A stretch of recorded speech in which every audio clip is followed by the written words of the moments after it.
Hello and welcome to day 2 of Tata Steel Chess India here at the Dhono Dhanyo Auditorium in Kolkata. And it's a pleasure to welcome all of you back for this day that we're expecting to be extremely thrilling with how we got set up on day 1.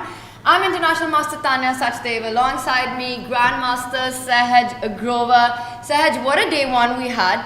A topsy-turvy day of chess. What was your biggest takeaway? Thanks, Tanya. It was indeed, a very thrilling day yesterday, and especially during those last moments when the time pressure hits people.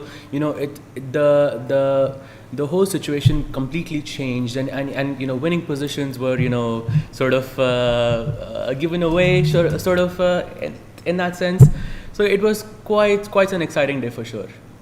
Lots of hits and misses, lots of brilliancies and blunders that we did witness as we take you live to our auditorium. We've already got almost a house full. Saj and I did come in a little early, and it was amazing to see the energy inside the Dhono Dhanyo Auditorium with so many people waiting for their favorite players to walk in. I did spot Sagar and Amrita on our screen there as well. So things are definitely getting set up, and we'll get you set up with all the action. Let's bring up our standings, Sahaj, and take a look at where we stand going into day 2. And these are the standings for the women Tata Steel Chess India Rapid. Alright, we will start with the men's standings first, and there we see at the top of our leaderboard Nodirbek Abdusattorov, 2.5 out of 3. That's 2 wins for him yesterday. But the scoreline, Sahaj, doesn't tell the full story, because he did escape a very, very difficult position against Vincent. He fought back and he eventually went on to win it. He was also worse against Dubov. Nodirbek showing incredible fighting spirit so far. Absolutely. It was definitely a tough match for Abdusattorov, but we know that he is a fighter. I believe Magnus said this in an interview. Was it for this event where he said that he's one of the the biggest fighters that he has, especially in the younger generation? Yes, he said that he's the one player who's got the biggest killer instinct. He sits on the board only to win, and we see them neck to neck on 2 points. SL Narayanan, Wesley So, and Magnus Carlsen. At the opening ceremony, Nodirbek arrived a little late. Mm-hmm. He overslept. He was on the same flight as me, flying from Delhi to Kolkata, and then I think he passed out and he woke up late. He comes in for the opening ceremony, and he had to come back on stage immediately. We asked him a question, and he said, I was sleeping a few moments ago, so it's already progress. So we know Nodirbek, he likes his slow start, but then turns it around. He gave some brilliant answers, some punchy answers there, and that's the kind of chess we saw from him yesterday. Absolutely right. Let's also take a look at our matchups for the Tata Steel Chess India. We will be going into round 4 very shortly. First moves will be played. I think players are arriving one by one here, and there we have it. These are the pairings. Vincent against Praggnanandhaa. You've got Nihal versus Nodirbek. A big one this is between the 2 juniors. Then you've got Vidit playing Daniel. A clash of styles. SL Narayanan up against Magnus Carlsen. Wesley So against Arjun. Which one are you most excited about, Saj? I have to say that all of the matches look really interesting, but I have to say that between SL versus Magnus, because SL is having such a good run in this tournament. I actually had dinner with him last night, and he's in really good spirits, and he was really pumped to be playing Magnus with the white pieces. So I'm really looking forward to that match, and also the match between Wesley and Arjun is going to be, I feel, the highlight of the day for me as well. Yeah, as we talk about that, let's have the matchups on our screen one more time for the men, and then we will move on to the women's standings and the women matchups. Because I also want to hit upon SL playing against Magnus Carlsen. If we can bring up our pairings for round 4. At the opening ceremony, SL was asked which player he's most excited to play. It's his debut here. It's the first time he's playing in this field with the very best players in the world, and it's a huge opportunity for him. And SL had only one name to give. He said, the one player that I want to play here is Magnus. It will be the first time that SL will be playing against Magnus in his entire career, and Sahaj, that's a huge deal for a player. Indeed it is, and I feel it's a huge deal for any player to be playing Magnus with the white pieces, of course. And I'm hoping he's going to be giving him a very good fight. We're looking forward to that one. Let's move on and talk a little bit about the Tata Steel Chess India women. I want to start with the standings because it was a fabulous day of chess. Fighting chess, and we're going to have some fighting chess on the board. These are the matchups that we've got on. We start with an all-India clash. It's Harika taking on Divya Deshmukh. These two were part of the Olympic gold medal winning team. Harika on top board. Divya had a fantastic performance there. Valentina Gunina is up against Koneru Humpy. Now, Gunina is the reigning world blitz champion. So that's going to be a big one. Humpy, of course, has immense experience. It's Kosteniuk against Lhano. Nana Zagnidze plays Vaishali. And Goryachkina is up against Vantika. What stands out to you in the pairings today? I think, again, all of the matches are, I mean, they're extremely strong players, all of them, but I feel maybe you can give us some insight here because, you know, the match that really stands out to me is the match between, you know, Divya and Harika because, you know, they were teammates just a month ago and you were the teammate as well. So how does it feel to play your own teammates because you just worked with these people, you know, just not so long ago and now they are your opponents? You know, by now I think all chess players are used to that dynamics. Very often you are rivals and then you also have to represent your country in these tournaments where you play as a team. Divya and Harika have very clashing styles. Divya really likes aggressive, attacking chess. You know, when the opportunities are there to create a chaos, she presses the chaos button. Harika, meanwhile, an extremely solid player and she likes to keep things under control. But I want to also point out that Vantika currently is on 2 points. And let's bring up the standings in the women. Because Vantika had a great day one to start with. She's currently leading along with Lhano and Goryachkina. If we can have the women's standings on our screens. Let me see right at top, 2 points, and that was quite a bit of scoring by her. And then we've got Humpy, who also had a mixed day, along with Harika, Nana and Divya at 1.5. So all the players have gotten started on the leaderboard. I think for Vantika, it is going to be a very important start because she's playing against Goryachkina. She's playing the other player on 2 points. So I think this is a big one on the women's, in the women's section.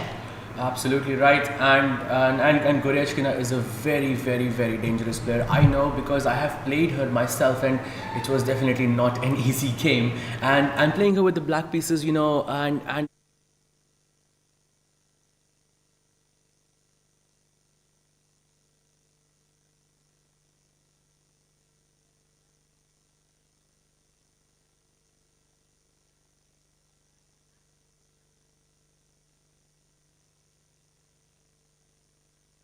if I'm wrong on the year there, but Goryachkina, immense experience. I played against her in the World Blitz Championship as well. She's a very fast player. She's not, I wouldn't call her aggressive, to have an intuitively aggressive style, but she's very universal in her approach, you know. She just makes moves quickly, asks the questions and puts the pressure on the clock, on the board. I would say positional, but has a suffocating strategy for her opponent. Right, it sounds a lot like someone I know. I have no idea who you're talking about. Who are you talking about? You. Well, I wish I could be as strong as Goryachkina. You know, having the strategy is one thing, but I need to have the rating as well. I know because I have played you so many times, you know, and each time I suffered. Somehow you managed to escape most of them. I am very grateful for that. I'm very grateful to you for that. Wow, alright, so I need to look back at those games, but right now we're going to go into our playing arena and check out what is the scene there. The players are yet to arrive. I know the audience is there. It would be amazing to also get a view of our Dhono Dhanyo Auditorium. If anyone's watching from Kolkata, you have to join us here. You have to experience the action live. You get to meet the players, you get to see them play some fast and furious chess. I think Kolkata is the perfect city for this tournament. Absolutely, and we just walked through the auditorium and there were so many fans and it was such a nice atmosphere and it was just such a nice vibe to see. And let's also point out, you know, we see at the back there all the boards where the games are on, and very often when we're commentating, we see the players turning around to look at that. So they're actually checking out the other games. What was that like for you, Sad, when you would play and you would be able to see the other games? Because one would think you need to be so focused on your own.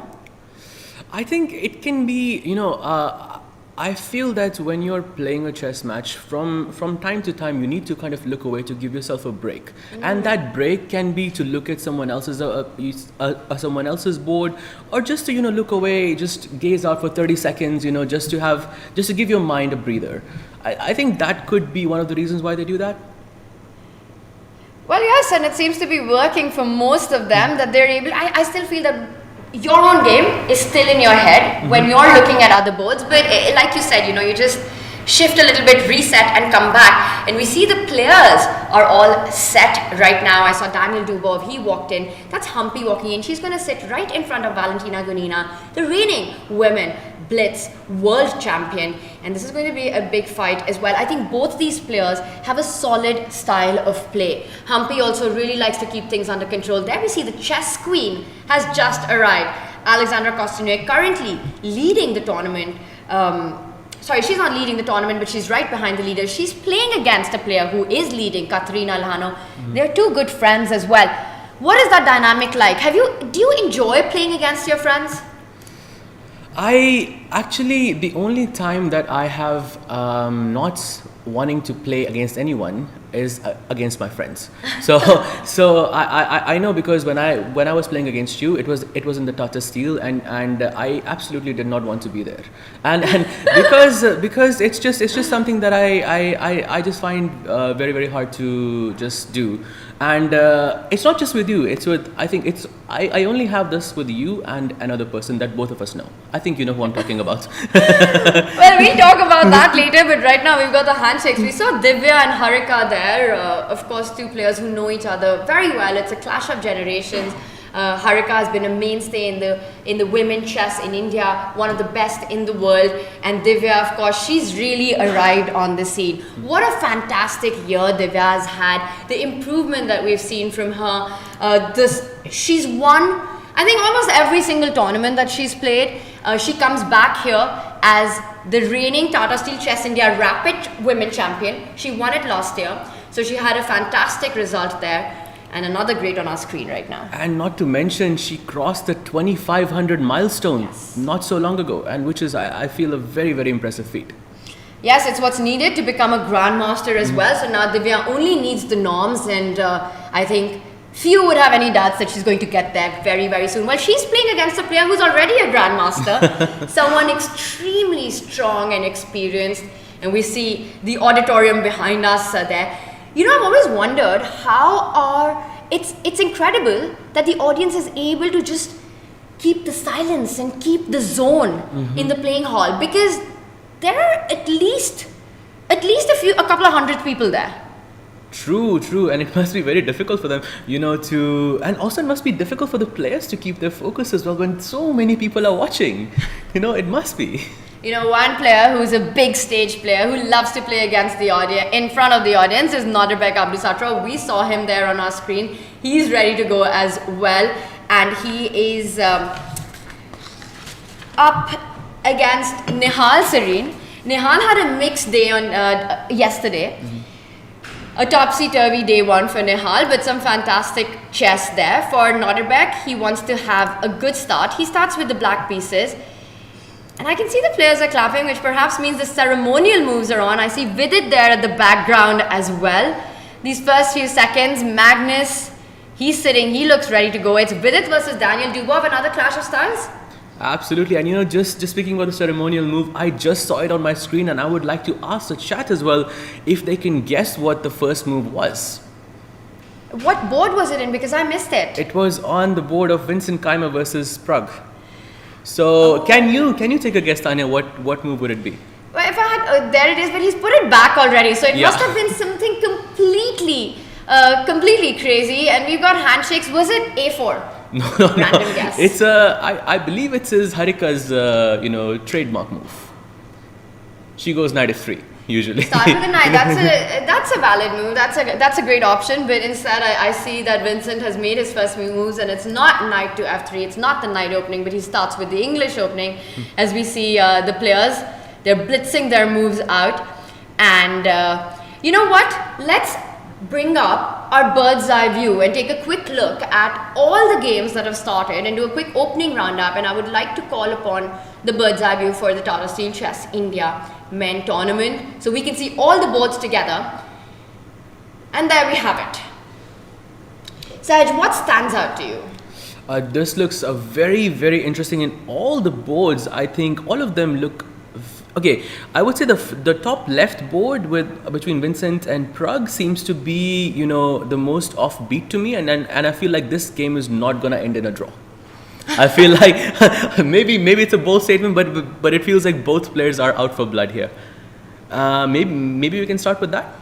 Well, let's do a quick roundup of everything that's happening. We see quite a few different openings. The King's Pawn opening has been played. The Queen's Pawn opening has also perhaps been played on that bottom right, the last board that we see between Arjun and Wesley. And maybe even a 1b3, the cowboy, and that center top board between Nihal and Nodirbek. Adiban's got to be feeling good that the b3, I don't know what move it was played, that it's arrived. But so far, it looks like very solid openings on all 5 boards. Absolutely, and you're right. I believe that's a Nimzo Lawson opening that Nihal has employed, but he has changed a bit with playing d4. Usually, you go with the fianchetto there, with taking the bishop out on the other side with g2, and I feel he has made a bit of a change there, so it can be quite interesting there as well. I really like Vidit versus Dubov as well. We've got the Mahler system there, and I believe you're an expert in that opening. I've played that a couple of times, and the Mahler system, for those of you who might not be playing this opening, is when black develops that dark squared bishop which has just fallen back on that c5 square early on before pushing that white bishop back. We will jump onto it, but do you think should we start with the leader of the tournament?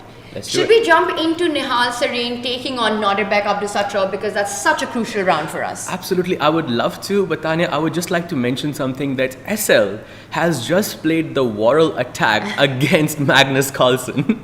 And that is the bottom left board that you're looking at, and you love that because this last little queen move, it asks a lot of questions. It's not the move that you expect a player to make against the world number 1. Absolutely. I don't think I've watched a lot of games of Magnus, and I'm sure you have as well. I can't remember a time when somebody played Worrell attack against Magnus Carlsen. So this completely changes the entire system. If you play, if you take the rook out instead of the queen. Let's dive into it then. Yeah, let's start with that one. Let's start with SL taking on Magnus. If we can get our players and our boards on the screen, then you can break it down to us. What is the Worrell attack, and how does it change the dynamics of the traditional royal pairs? So let me just bring it up on the board right here. So we have Queen E2, and here D6 was played by Magnus. I think this is a bit of a sideline here. Usually you play B5 in this position to get the bishop out this way. And instead he played d6 to get the bishop out this way, and now he has responded with the pawn. Now his idea is to get the pawn out over here so he can get access to the center, and this rook over here, this rook goes on d1. That's the gimmick. In the normal royal pace, that's what we're playing here. The rook is over here and the queen is over here, but in the Worrell attack, it's usually the other way around, where once the queen is here and the rook is over here. This might not feel like a very big change, but it can actually have a very big impact on how your pieces develop in the future, in the next 10-15 moves. And it's arrived there. So he switches things up, lines up the rook against the black queen, and only then does SL want to strike in the center with the d-pawn moving forward. Alright, looks like an interesting start. Of course, it's part of the preparation by SL against Magnus. He wants to try to get him into some kind of unfamiliar territory. Well, the Worrell attack isn't as much of an unfamiliar territory, but it's not the main line, and perhaps it's not an opening that Magnus faces as much. Absolutely. I don't believe that. The one thing is for sure that he did not look at this line maybe in this event. Yes. I would be absolutely shocked if he looked at this against SL for sure. Alright, well, let's move on to another board, and I want to take us to the tournament leader, Nodirbek, who starts with the black pieces. And let's bring up Nihal versus Nodirbek on our screens as well. We've got the board in front of us, and that last move gets me very excited, Sahaj. Yep, he has just broken the center with this d4 move, and I feel this is already looking pretty comfortable for Nodirbek. Although Nihal is a very resourceful player, especially in faster time control, so it's too soon. It's way too soon to say how this game will unfold. But the opening looks pretty comfortable for Nodirbek. Yeah, it also feels like the kind of opening outcome that Nodirbek would enjoy, because he's the first one to ask a question in the center. You have to make a decision with that e-pawn, and I don't see so many of them. That e-pawn cannot move forward because you don't have so many pieces defending it. The pawn would just fall after e4. You capture on d4, it leads to a lot of trades in the center. It leads to a very simplified position once everything is captured on that square, open lines, and it would feel that it's black's pieces that would end up capturing those open files. Nihal takes a committal decision instead. He pushes the b pawn, attacking the bishop. It's an intermezzo, but apparently our engine doesn't like it. It is a mistake indeed, Tanya. You are 100% right. And can you guess what the move is? It's actually not something that I would look at instantly. My initial instinct was, when someone attacks you, you just move the bishop back. But Nodirbek plays the move instantly. In under 30 seconds, he goes with the right move. D takes e3, and now he will take the knight over here. And I believe this is already better for Nodirbek over here, simply because I think we've got these double pawns, which is definitely not something to be happy about. I'm just glad Nodirbek answered that question before I had to. Took the right decisions, as he usually does. And once again, he said this at the opening ceremony. He just understands the Indian players, how their mind works, their style. And perhaps he's been able to somewhere trick Nihal in the opening here. So things looking good for Nodirbek in this one. Saj, is there another board that you would like to jump to before we move on to the women's section? Maybe we can take a quick look at... Should we look at Vidit versus Daniel, because that looks pretty fun. Let's go ahead. So there we have it, Vidit versus Dubov. I'm just going to look at the opening very quickly to just understand what it was. So he gets the king pawn out. He responds with with e5 as well. The knight comes out to attack e5. Black defends it. Oh, we've got the Spanish system. We saw this in day one as well between Arjun and... Arjun was playing against... Why are you surprised? I mean, we see this all the time, everywhere, in every single tournament. This is the most played opening. But actually, lately, we're seeing the Italian system a bit more. So, we see it a bit less these days, I feel. It was that Marshall game, and I remember Vishy sir gave us a very nice insight on that opening. So yeah, let's go ahead. He plays a6, the bishop comes here, he castles. Oh, we've got the Mauler system. This is the game with the Mauler system. He goes c3. I think it's the same idea to push d4 and gain control of the center. Black castles. He plays d4. Bishop goes away. And now the rook comes out to defend the pawn on e4. Black plays b5 and he defends with the bishop. And he plays d6, the only move in this position. And now he plays h3. A very, very normal, I would say, move in these positions. It's a pretty nice prophylactic move to just defend against this bishop coming out to g4 and, pinning this knight over here. And black defends, black plays the bishop out in the fianchetto position. Bishop e3, takes. And okay, this is the position that we are on right now. I feel Vidit is looking a bit more comfortable than Dubov here because he's got this center. What do you think? I would love to pick up that light squared bishop as black right now. I mean, yes, I hear your point about the big center, but black can just get a bishop pair advantage. And those two bishops on b7 and a7 look really nicely placed on the long diagonal, just eyeing the other side of the board. Vidit, I don't think he's displeased with the position, and he also looks like he's checking out the other boards. He looks relaxed. But I think it's just a very dynamic opening where already an imbalance has been created. Whenever you exchange a minor piece, whenever you exchange a knight for a bishop, that's the first imbalance. It's an open game already. So I think it's the kind of chess that Daniel likes to play. It's going to be a big fight, level so far. I think I would agree with that, but it looks pretty imbalanced to me. It's pretty hard to say how this game will unfold, but we can circle back to it. We'll circle back to it, and Daniel, we know he's such an exciting player. I call this the clash of styles because with it again, he likes to keep things under control. We will come back to it.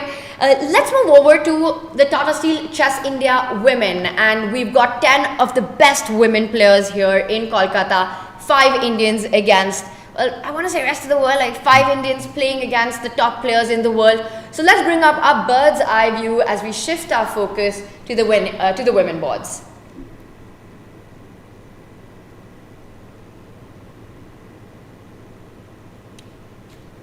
And we're waiting if our producer can bring up the bird's eye view for the women board. And there we have it. Should we do a quick roundup first? Should we just first take a look at all the boards, Sahaj? There it is. What catches your attention? I see very different dynamics from in the open section. Right, and the first things that catching my eye, Tanya, is the game between Humpy and Valentina Gunina, because I believe Valentina has already made a mistake. This knight c5 is a fantastic move, and I believe she's about to lose a pawn. And that's our top center board. A lot of attack and counter attack there. We see the queens have just been traded off. Humpy, has she managed to trick Valentina? We will jump into that, but look at that bottom left board as well. Vaishali doing Vaishali things. She really likes positions which are dynamic in nature. She's up against Nana Zagnidze. That knight has just jumped to the center of the board, hitting the queen, hitting the bishop. Yes, black's king is exposed, but look at white's development as well. Really far behind in development. Right next to that, Vantika Agarwal with the black pieces. She's got 2 points. She had a great day one. Is right now, to me, looks like on the defense because she's playing against the double bishop. The position's open. Nothing too bad because no big weaknesses, but she perhaps has to be a little careful. Absolutely right. I think you're completely spot on there. Not just the double bishop. Look at that, how strong that light bishop is.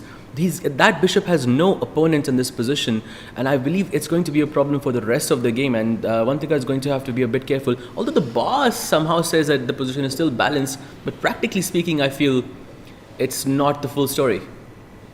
It never is, especially when you've got the imbalances that we've been talking about. You know, pawn formation where black has got 4 pawns versus 3 on one side, it's 3 versus 2 on the other, it's the 2 bishops versus bishop and knight. So definitely still a rich game. But I want to actually go to an end game that I find really complex. It's the one you pointed out first, Valentina against Humpy. Because yes, Humpy has won that pawn, that extra pawn. And let's jump to that board. Sahaj, and do a little bit of a deep dive because I am worried about that knight, Humpy's knight on d3. I don't see too many squares for it to return, and if we just get that board up, get our analysis board up, we can take a deeper look. Absolutely right. And you are right to say that, the knight on d3, this one over here, it looks a bit, too far into enemy's territory. But right now, the plan was to take on b2 and to get the knights back over here where it can be protected by the pawn. And now Valentina responds with rook b1, and Humpy has to find the only move, which is c5, as you can see from our board. And the idea of c5 is to push c4 and to protect this knight in case this rook comes out to hit the knight. I think we have to point that out, how important that move is, because let's make another move. Let's play bishop to f6, trying to target that pawn on d4 to show this point. And now this knight on d3, which looks like a beautiful piece. Thank you very much for coming into my camp, because it's bye-bye to you after rook d1 and there's absolutely no square. A knight in the middle of the board gets trapped. So c5 has to be a move that has to be found so that you're able to defend that knight on d3. And let's also get our players on camera if we can do that. And there we have it. Has she played c5? I believe she's still thinking about it, but I think the move, I feel Humpy is speaks for itself. Definitely. Very nicely said there. But I think she will play it instantly. I'm sure she sees it already, but she's thinking about maybe the next few moves or on how the game is going to unfold. Sometimes you see the move right in front of you, but you still want to have you still want to get your thoughts together. You still want to know how you can proceed the game further.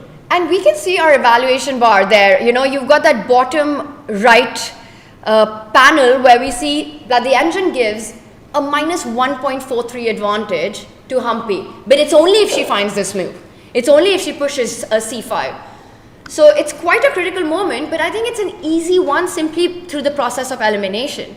You spot this threat, you realize there's really no other way. So it's a bit surprising to me that Humpy's taking this much time, and I'm trying to understand what alternative she's thinking about. The only other move that comes to my mind is trying to play bishop to d6.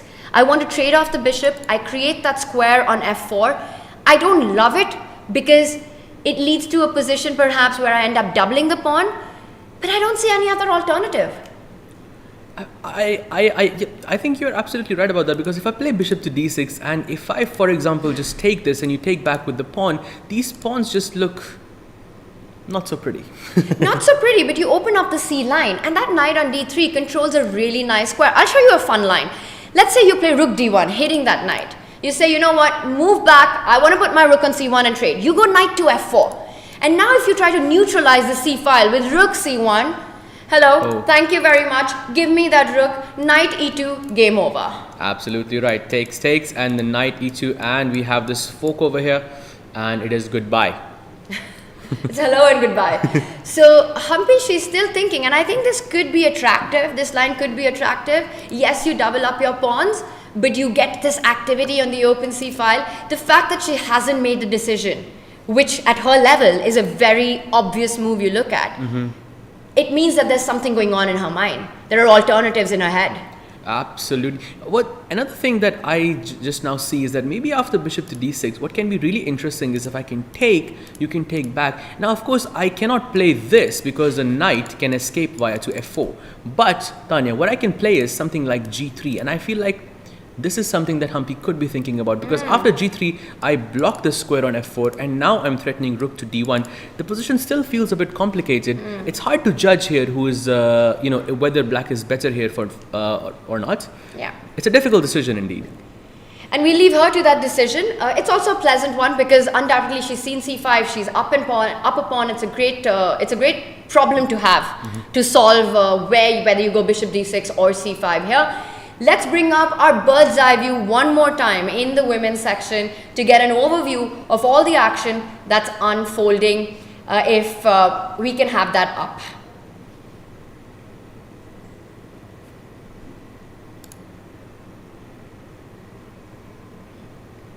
Let's bring up our bird's eye view if that would be possible, so we can switch the games as well. Or not. Or maybe we can just do a deep dive on the there we have it. Okay, so I mean the bar says that the position is fairly balanced on each board except for the game we just saw. But which board seems interesting to you, Tanya? I really like the position between Valentina and Goryachkina, the board that is on the bottom right. That looks really interesting to me because I feel Goryachkina has got a very good attack going here. I mean, she's got the double bishop advantage for sure, and I think this could be a bit dangerous for Valentina. Let's also look at, there's also, like you rightly mentioned, the game between Nana versus Vaishali. It feels like Vaishali, looking at the position alone, I would say that Vaishali is the one in preparation. But when I look at the time, when I look at the clock, it doesn't feel that way because Vaishali is 5 minutes down. I think that's the position. I think that's the game that we have to just jump into really quickly. Nana Zagnidze versus Vaishali. That's the bottom left board. I mean, look at what we've got there. Vaishali's made so many committal decisions. Let's bring that up on our analysis board as well, Saj. And there we have it. Like you pointed out, white's behind in development, but black has taken some very committal decisions with h6, g5, and I can imagine that h-pawn moving 2 steps ahead. Anytime h4 comes on the board, we are looking at that undeveloped rook on h1 suddenly becoming a menace for black. True. However, Nana has to be a bit careful before playing something like h4 because if I play h4, you're also allowing black to play knight takes g3, and then you have to capture back with the f pawn. And there is an old rule in chess that all captures should be towards the center, not away from it. So in this way, the capture would be away from the center, and I feel this won't be as good. And I think this is something that she has to think really deeply about. Well, right now, Vaishali has to make a decision about that knight that's under attack, and I have spent a lot of time with her, and I know one of the moves that she's perhaps thinking about is push that pawn all the way to f5 to defend that knight. But of course, you also want to grab that c5 pawn. You want to win the material back. And I think we need to deep dive into that, because is that even possible? I see so many tactics in this position. Knight takes c5. Let's get our analysis board up, Producer G, if we can have that on the screen. And take a look at some of the lines here, because there are 2 ways to capture the c5 pawn. You could take it with the e knight, and you can take it with the other knight. I think if you take it with the center knight, you're inviting that bishop that you earlier pointed out to d6, which can be bad news for black. True. Let's actually show that on the board. If you play knight to d6, I will play bishop to d6, as you rightly pointed out, Tanya. We are attacking the rook over here and the knight on c5 as well. And there's a bit of a fun line here. If black plays queen check, then you can play b4, just blocking the check. And the interesting part is that once you take this pawn, my queen protects this rook over here. Suddenly, out of nowhere. I can just take. So I'm completely fine here. So maybe knight c5 is not, and it's so easy to make a mistake over here as well, because instead of b4, the move queen d2 also feels really natural. But after queen d2, black can just take, king takes, and now black is spoilt for choices. The knight can come here and the knight can come here as well. Tricky pieces. So I'm sure, Vaishali, she's super good at calculating tactics. So undoubtedly she's seen this. Now the problem with the other knight that I see, if she takes it from the knight on the edge of the board, she really wants it to land on c5, is then you have to really look at b4, what's happening there, because you push that pawn and you attack the defender of the central knight. True. So let's look at that. So knight a c5, and I feel this is a very, very dangerous position, and you would have to think quite a bit before, to be sure whether this actually is working. I mean, from, just at first sight, I can see b4 being a problem. However, after my idea of b4 is to just attack this knight, so that if you move this knight, I can capture your knight on e4. But what you can do is you can capture this bishop over here. I will capture back with my pawn. And now, check this out, Tanya. If I go knight to b3, attacking this and attacking this, initially I was thinking you have rook h6, but that's not possible because your queen is hanging. Easy to fall for that. You're only looking at the rook and then you give it checkmate, and suddenly that rook on h1 comes into the attack out of nowhere.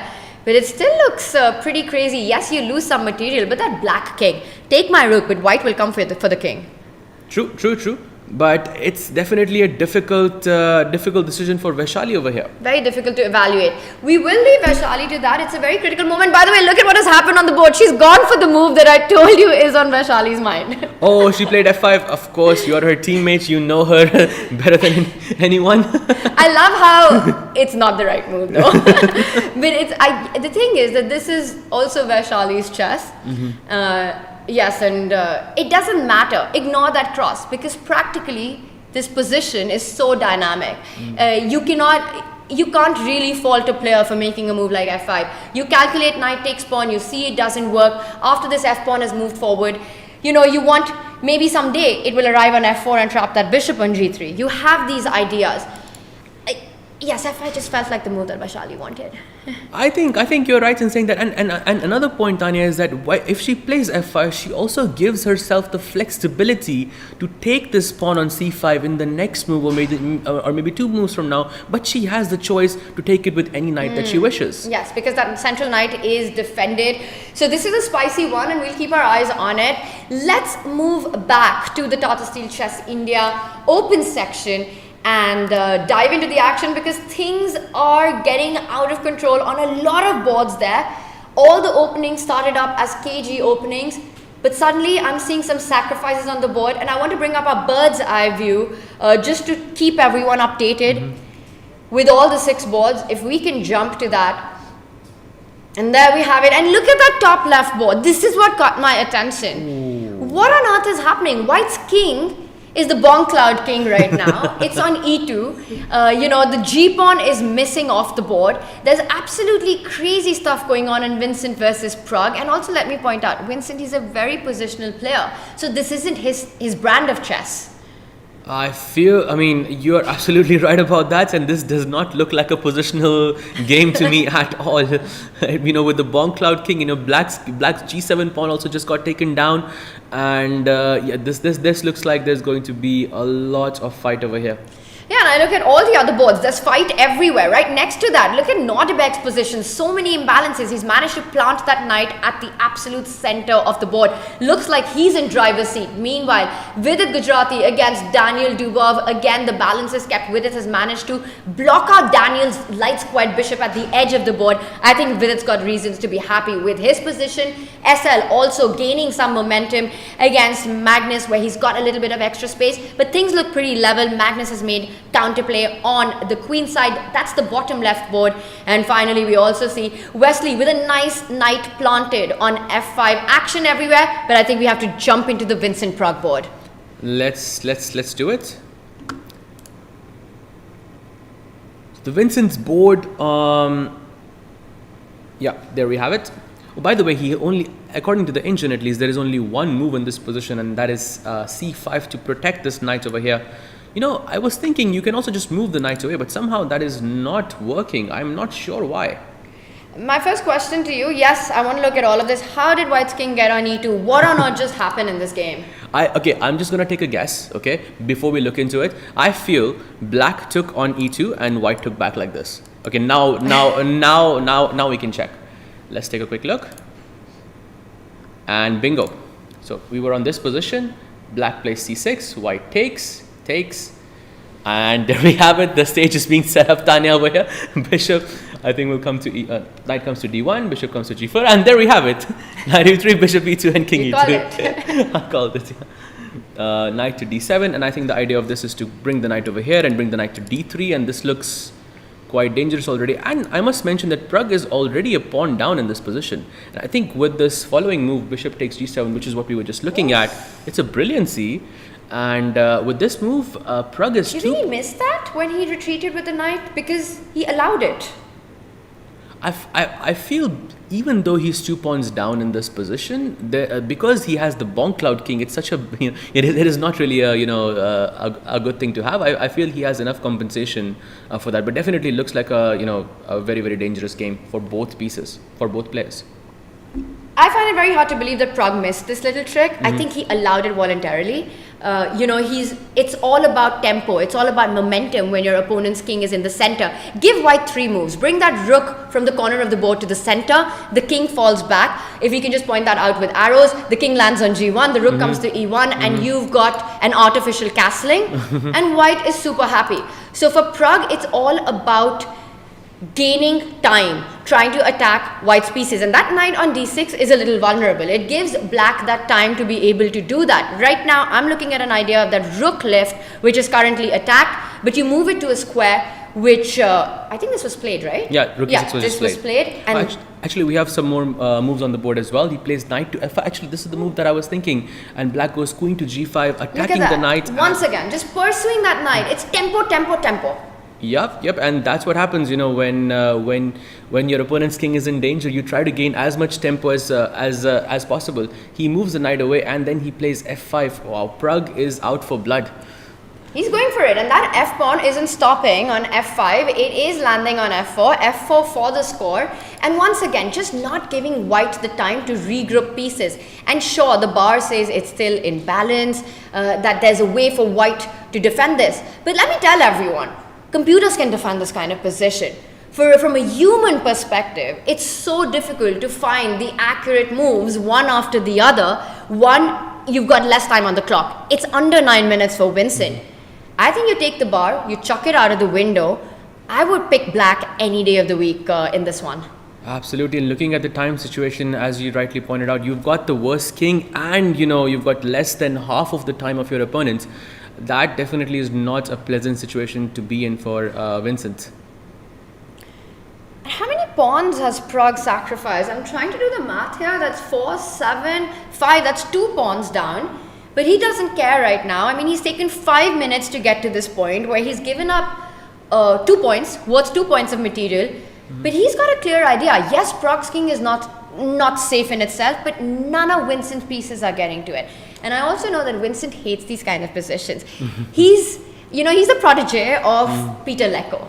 Can you imagine Peter having to face this position? I mean, you know, he dreams of just having so much harmony and coordination between the pieces. This is a nightmare. Maybe this could be a strategy for Pragg as well, you know, to go into a position that his opponent is not comfortable with, and you know, to sort of create that imbalance early on, and to put him in a you know, like a spot where he is not you know, the most comfortable. I feel the time also reflects that. Vincent Kayama definitely feeling the pressure in this one, but let's move our attention to another board. Pragg looking good to strike in this, and let me also remind everyone that Pragg yesterday lost the final round of the day to Nodirbek, and it was just one mistake that he made and Nodirbek bounced on it, never gave him a chance. So this would be a very important win for Pragg if he's able to convert this initiative. But let's move on to another board. Sahaj, which one catches your attention?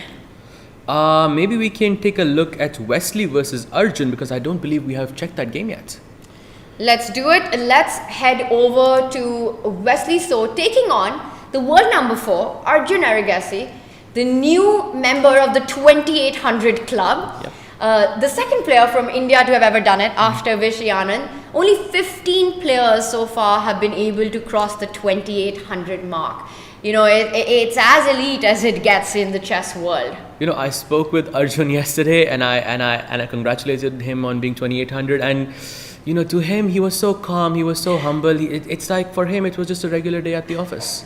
And he said that so many times, that he doesn't really care about ratings as much. And maybe that's the reason. Maybe that's the reason players like Arjun and Hikaru are able to play at the level that they do consistently, take the chances that they take, because they're not thinking about the number game as much. And I think it was in the Chennai Grandmasters that Arjun crossed the 2800 barrier. And in the middle of the tournament, when he was asked about it, he didn't have emotions towards it. The only emotions he has is towards what's in front of him, the board, the game, just making the kind of moves that he wants, that he expects himself to. Absolutely, he's so calm, so composed. I mean, and not just 2800, Tanya, he was 2809, I believe, which, you know, once you hit the 2800 level, you know, it's every point matters so much. I mean, I can only imagine, you know, and you know, he was, I believe, about only 21 points away from the world number 1 spot, which I think is a fantastic thing to even, you know, think of. Especially at his age, he's I think 20 years old. Yeah, I think he's 21. 21, and it's yeah, incredible scenes. And of course, it's not just Arjun, right? It's this entire boom of Indian chess that we're seeing with these youngsters who are rivals, they're friends, they're motivating each other. And right now, I need to understand what's going on in this position, because I really like Wesley's pieces.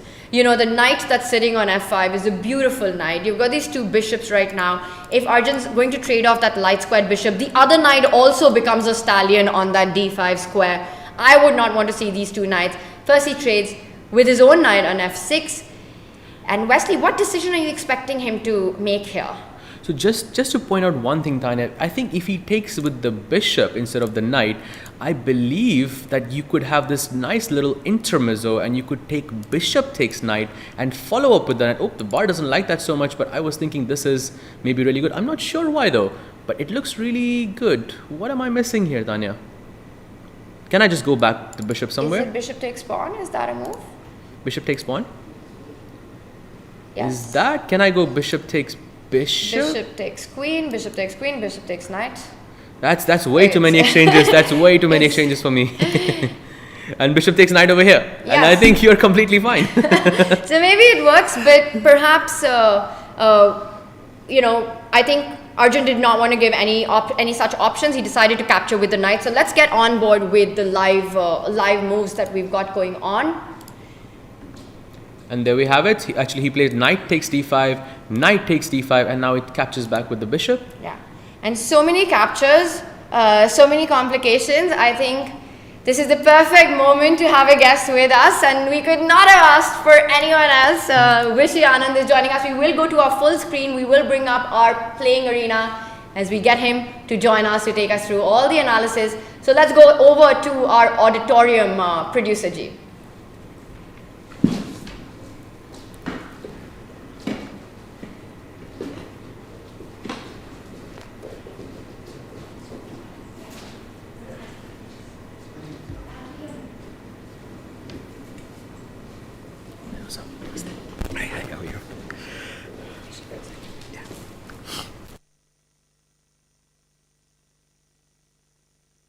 Got 5-time world champion Viswanathan Anand here with us to take us through all the action. Vishy, how's the day been so far?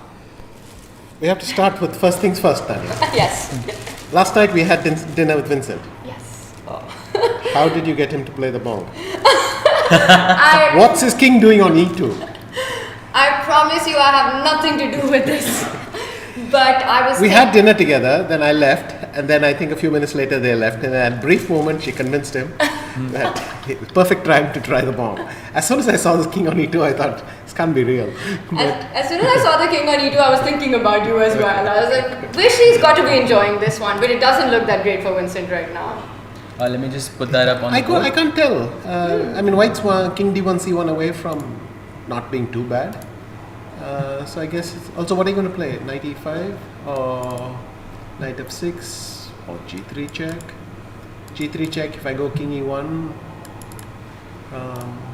Let's it's have rather that on messy. the board. Yeah. So So- g3. Black plays g3 and white goes King e1 because king f1, queen f3 might annoy. Oh yeah, that is But now true. it says black is winning. Oh, simply knight e5. Okay. Oh, so then I would have to play king f1 then. And then knight comes to f3. Yes. Well, 95, the computer It's not the doesn't move. like it so much. This is just queen take. No, it can't be queen takes one. There's knight f3.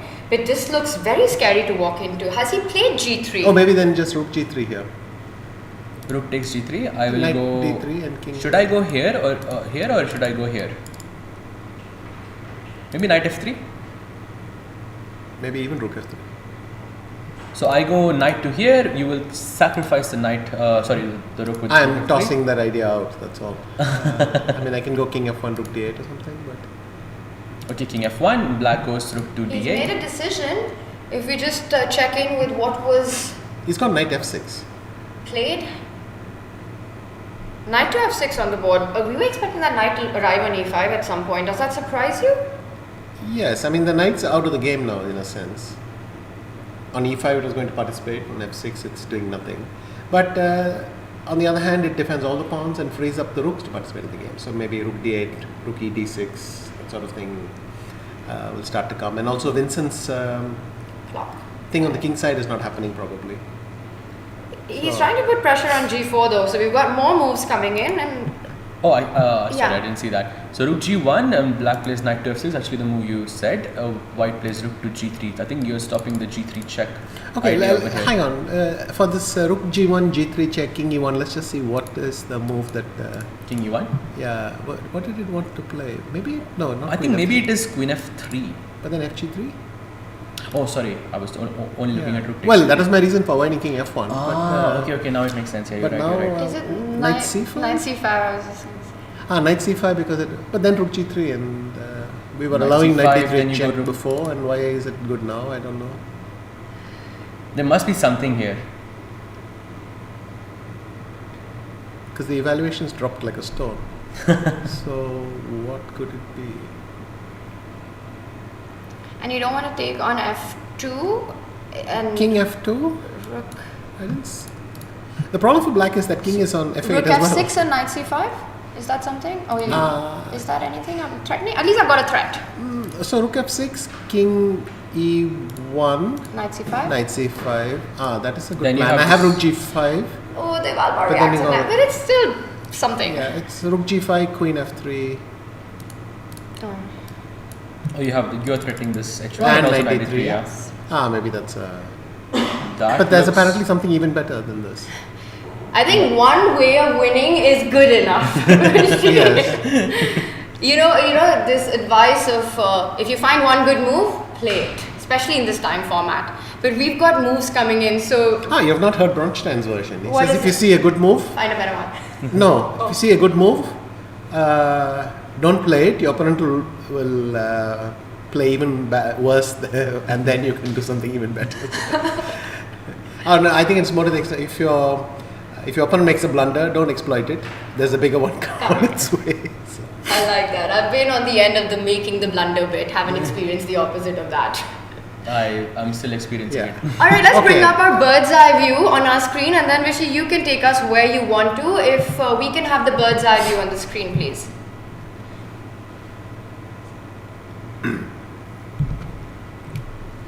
So what catches your attention here?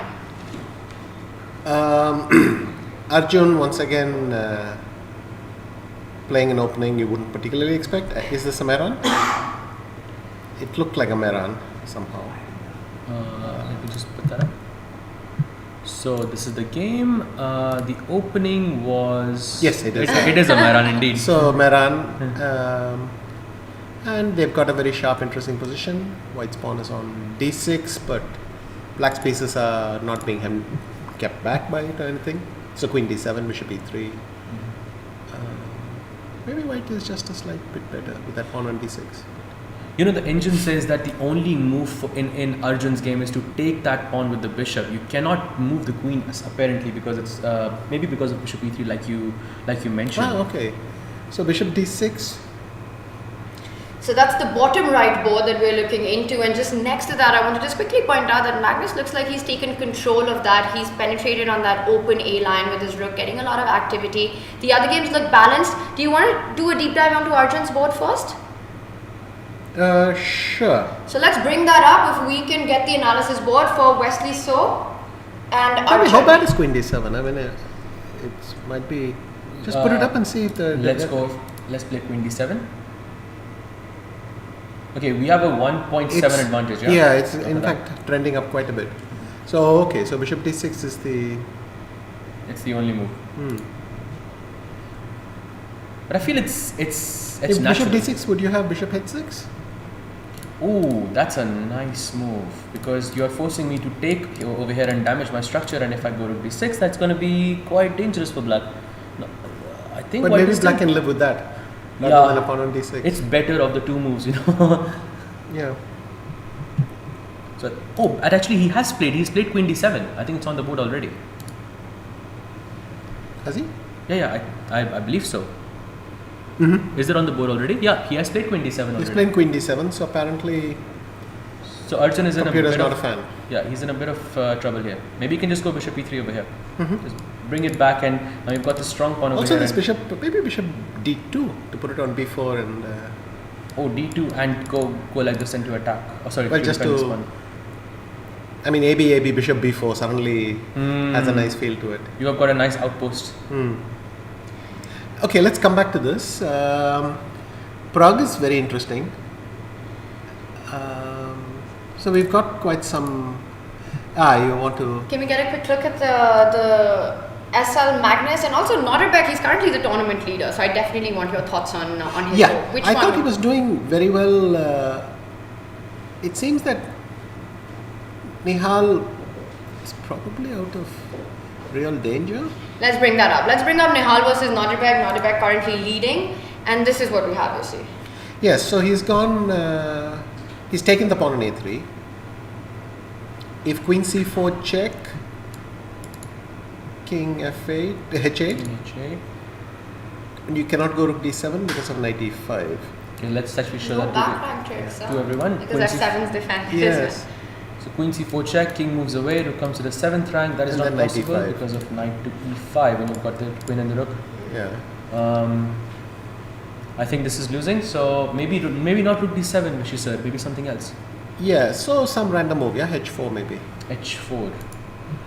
When in doubt, play h4. Alpha 0 style. There's a gap between Tanya's when in doubt play h4 and Alpha Zero's h6. And there's a little gap there. The but gap is h5, that's all. But it is true that you'll never get to h6 without playing h4 first. So. I don't think Alpha Zero's pawns go g5, g takes h6. No. Not often. Alternatively, if he doesn't play queen c4 check, he can play rook d7. But sir, a quick question after queen c4, king h8 and h4. In this position, would you rather be white or would you rather be black here? I guess I'd rather be black. I mean, it is a fairly clear pawn up. My knight is superior to that bishop. But there are the major pieces floating around, right? True, but I somehow feel that this rook over here, and it might get to d7 and also have the strong h pawn. But you're right in saying that the a pawn looks a bit it looks quite dangerous. It is long term, but if I put the queen on b2, for instance, but the reason I played queen c4 check, so I didn't start with rook d7 is if you go rook d7, then I was worried that queen b3 would lock in the light squares. So now I see that queen c7 is an option. So Queen maybe C7. that was a mistake. Queen c7.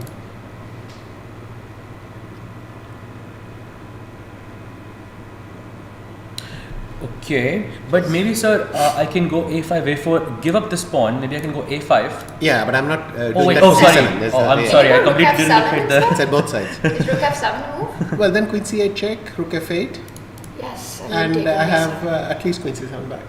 So I think Black I'll is take playing it. for an advantage. After Queen C7, it looks a bit risky to play for an advantage. Correct. With G7 and B7 hanging. I agree. So, but I have the feeling that let's go back to the initial position. So the initial position is after Queen A3. Queen A3. In fact, the computer evaluates it as total 0. So maybe Rook D7 is the move. True, but you still think that practically speaking, this position for Black is easier to play. Well, one move ago, before Queen takes A3, I would have taken Black because, except for that extra pawn, Black has all the trumps. You've You're got not the- really threatening Rook D7. I can play Rook F7, Rook E7. You don't have a lot of squares. And It's a bit of a stretch, but the problem is in order to take the A3 pawn, I have to give you this crucial C4 square or let you play Rook D7 and all these things. Right, and Rook F7, of course, because you don't want me to play Go Rook Rook D7. D7, right. D7. That's a very good point, sir. So Queen A3. By the way, Queen C4 check and King H8 is on the board. Okay, I seem to have assumed that that's a slight mistake because I can't play Rook D7 now, but apparently the compensation is pretty decent anyway. So I wanted to go H4. Let's see if there's something more direct, Queen E6 or something. Oh, H4 drops by fractions, Mhm. so there is a superior move. Queen E6. So your idea of Queen A6, of course, is to get the queen away from the square, so you can play Rook D7, and there is Right. no fork anymore. But he's not impressed in Queen E6 either. I mean, again, drops by fractions. So there was apparently a nice move here if you put the queen back on C4. Yep. So by the Yeah. way, he has played a move in this position. Just an update. He has played King to G2 here, sir. Okay. It's a nice move. It's a nice little move. Doesn't change much in the position, but I feel it just improves it by. It's one of these nice moves like King H1 in the Sicilian zone. King G2's move which gets out of the back and Black doesn't have check on A1 and it doesn't solve the problem that the Rook D7 is still not possible. But I'm wondering how Black can exploit that. Also, the bar did not change its evaluation there, so maybe it's maybe Maybe a King bit- G2 is better than the alternatives. Though True. that it's quite baffling to figure out why. Do you think, sir, that with the idea of King G2, it could also be that when Black plays this Knight to E5, there is none of these threats that with Knight F3 check, something like that? Or not really? I'm struggling to come up with a threat from E5 at this point. Though if Black Queen ever got to that diagonal, then they could be a deadly pair. But on Right. its own, I'm going I to don't take you get guys serious. to another game because Yeah. there's a lot that has just happened in the on the Wesley Arjun board. I see the bar has shot all the way up favoring Wesley's position, me. and it didn't look all that bad for Arjun when we checked in last. So, Vishy, can you just update us with what happened and why is this so bad for Arjun? So we had Queen to D7 here, Tanya, and after Queen to D7, when played Bishop E3, your moves up. Black played King to H8. It's one of those moves that you were mentioning earlier. Takes, and now Queen improving his E4. queen, yeah. Oh, that was, I think, the only move here maybe not the only move, but the best move in the position. He moves a rook, and now rook to A1. He takes the file, yeah. Wow. And now I think the rook is just. And it seems to be just overwhelming. It's not very difficult to understand, but this is one of these positions that when it's winning, and when it's not, it's not. In this particular case, the open A file I think makes too much of a difference. Without that, White would have to play H4, H5, which could still be a reasonable try. Yeah, you just compare each of White's pieces to Black's counterparts. The Queen centralized, the D pawn, the A file that you pointed out, and very often for Black you're relying on this passer, the B and the C pawn already far ahead. If this B4, C3, you could get in these two moves, you've got counterplay, but perhaps Arjun's too slow to make that right now. Yeah, I mean G7 is dropping, and after that I don't think he'll have the time. So let's see what did he play? He went Queen D8, He went Queen D8, so. which I don't fully understand. Rook A7, He actually played Queen to B7. sir. Okay, that's also nice. Maybe Rook A7 is also working. Yeah. Queen B7 has a checkmate in one idea. Always like those moves. Today this is the second time that I've missed the threat on G7. I don't know what is happening. It happens all the time with me. Easy to miss. Or threat from one side of the board to the other. Missed it many times ahead. Okay, Nodirbek has gone for a5, and both of them in a way betraying that So they just- can't improve their pieces any further. Yeah, just to wrap things up, so you think any tricks you see for Arjun in this one where he could... I don't know if it's a trick, but I would defend the g7 pawn fast. So queen f8 or g8. It's a good idea. Queen f8 or g8 seems like a good place to start, but then d7 maybe is too strong or something. So would you say this game is already, pretty close to being over, or would you say that there's still a bit of play left? I mean, once I saw rook a1, I realized the advantage was large, but I can't get that bar out of my head. So, I mean, now if you ask me, do I think is this winning? Well, yes, now it looks winning, but you can't unlearn what you've learned. So, that's always the thing, right? I mean, you think, oh, this is a nice position, and then the computer says it's totally winning, and then you think, oh yeah, it's totally winning, but there's... True. By the way, queen d7, queen f8 is already on the board, sir. I mean, he had to defend that that mate. No surprises there. But Wesley, he's also got enough time to think his way out. He's got about 3 minutes. D pawn looking great, rook looking great, queen, knight, everything working. So now let's try bishop h6. Oh, bishop h6. Yes. Wait, g8. You have to explain that. Oh, and you want to go... Okay. Oh, Show that. So you have to play j6. that's a beautiful move. Yeah. And then I go rook a7. Queen g8 only move.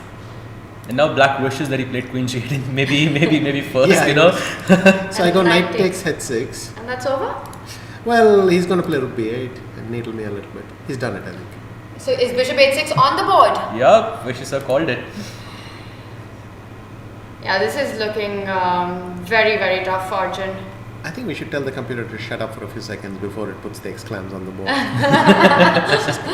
Just so we get a chance to.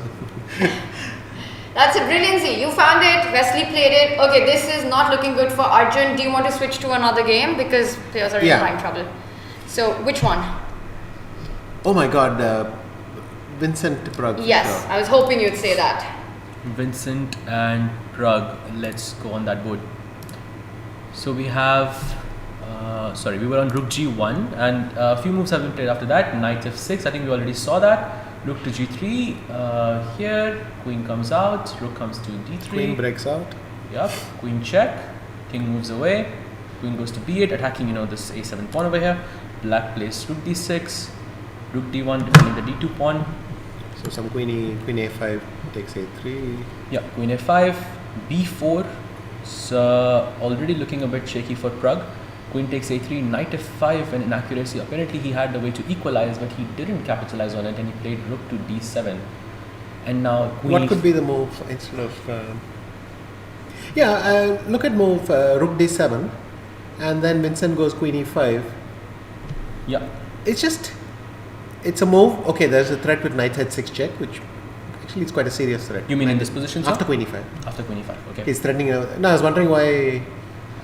queen e5 is so strong because it's a nice square, but what was it doing? But I realized knight h6 is a big threat. And rook takes pawn. And queen g5 takes f6. Oh, even better. No, I just wanna go back to this move over here with knight f5. The best move, I just look at the engine, it's rook takes g3, and it's not every day that you see this, that you can take a rook with the check, and then you can take the other rook, but the position is still a draw. Oh, but you have to show that why that's the case, because if Yeah. queen f3, queen g3, that's beautiful. And so easy to miss. Rook takes rook, and now you can play knight takes d6 with a check, and you can take the other rook. And is the bar saying that black is better here? Where do I move the king, sir? To e6? Let's go to g6, just avoiding any checks if that's a move. Okay. And then pawn takes rook, and the players are blitzing, so let's get quickly up to date with the live board as well. And this doesn't work, but at least you have a perpetual here. Absolutely, with checks over here. I think Pragg is probably safe. Yes. White's pawns are fairly uncoordinated, and as they say, all rook endings might be drawn. So. But the queen's got off the board. How did I don't know. we missed that? Let's do an action. So queen e5, he went rook f3, which is very clever. So queen yeah. So this way he defends his knight indirectly. Maybe it is the only way to do it. So Very knight nice. h6, king f8. Oh, this is getting cuter by the minute. So now Vincent uses the pin to play queen takes f6 check, Oh, that's nice. which is a mistake, but anyway, it was cute. Takes, rook takes, and now we have a rook Rook da1. I can, for instance, go rook h d6. Rook h d6 to attack the d2 pawn. Yes. And do I defend it with this rook a2, sir? Or? Then I'll go rook d4, and that way I have counterattacked enough pawns. So this is the live position. Pragg, he's thinking about rook d6. Can he also be thinking about just capturing on h4? Yes, but then rook a7, because I want to be able to put a rook on d4 and harass these pawns, but I can't leave the 7th rank vacant. He'll go rook d7 and then I'll be in trouble there. So I wanted to get this out of the way. Also, we should mention that Vincent is on 1.5 minutes here. So I think we're going to see. Pragg has done it. Oh, he's gone for king. He's taking the king to the queen side, which maybe neutralizes the. But now I can take the e4 pawn, and then I'm a serious pawn up. So rook takes d7. King d7, king e3, rook h2. Let's You start with. Yeah, let's just show that on the king board. e3, and now You don't need to start, because if king e4 g3 is a discovered check. But how long can your rook stay on h4? You want that a good h1 point, moving up as well. And Vincent, he's I don't know what Vincent did. He's made some move. And we've got a result. Wesley, as expected, he did win. Perhaps you can just show us the last few moves. I think there weren't too many after we left it, but I see a nice finishing moment. Yeah, just a few moves. So pawn takes bishop and rook a7, like you mentioned, sir. Attacking the h7 pawn, queen goes to g8 and knight takes h6. This is actually the exact line which sir showed us. Rook to b8, Queen and c7. then he moves the queen away. The point is, after rook c8 there, then if you go rook c8, then I just take on g8 and I take the pawn with the pawn on c7. And then you'll have another queen, or you'll win a lot of material. Yes. Yeah, that's for sure. Or it's mate. I'll play knight f6 and eventually they'll connect on. Actually, that's also cute. Yeah. The bishop takes, knight check, king comes to g7, and knight takes. I feel this is already completely lost, but it's just a matter of few moves. King h6 comes out. Knight to f7 check, king to g7. Knight d8, so that he collects the rook. And he just collects the rook and it's over. Yeah, it's been a tough tournament for Arjun so far. He had 3 wild draws yesterday. Crazy chaotic positions, but all of them ended in a draw. Starting the day with the loss. What do you think is not working for him so far? I don't know, but his openings are quite loose. And then sometimes there are openings where that is not permissible. Maybe this Mehran, he just crossed the line. Yeah. You can play loosely in a lot of stuff. I think especially the Nimzo complexes allow you more flexibility. In the Mehran, maybe you have to be more precise. I mean, with this pawn on d5 and knight on f5, black needed something very exact. It's not obvious to me instantly, but you see how quickly it can go wrong. It's like a Grunfeld. You can't be too flippant.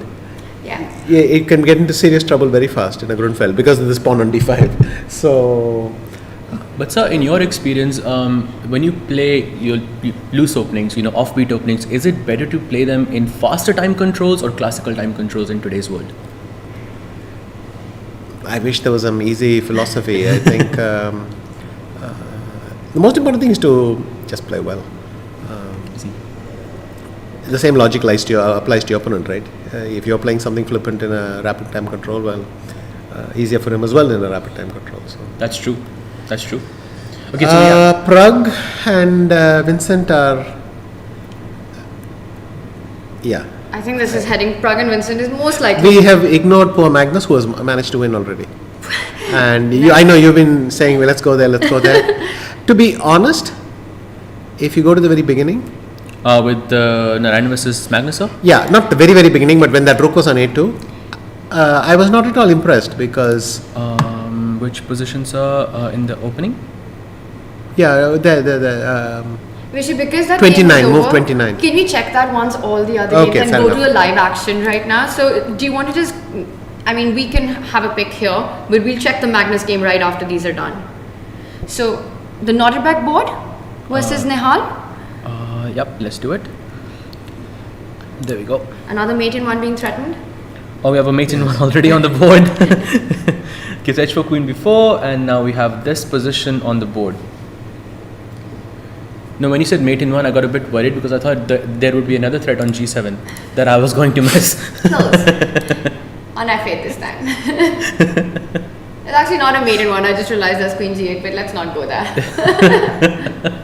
Oh, by the way, I see a really cool tactic here. So if you go rook to a8, maybe we can play your move bishop to h6. Yes.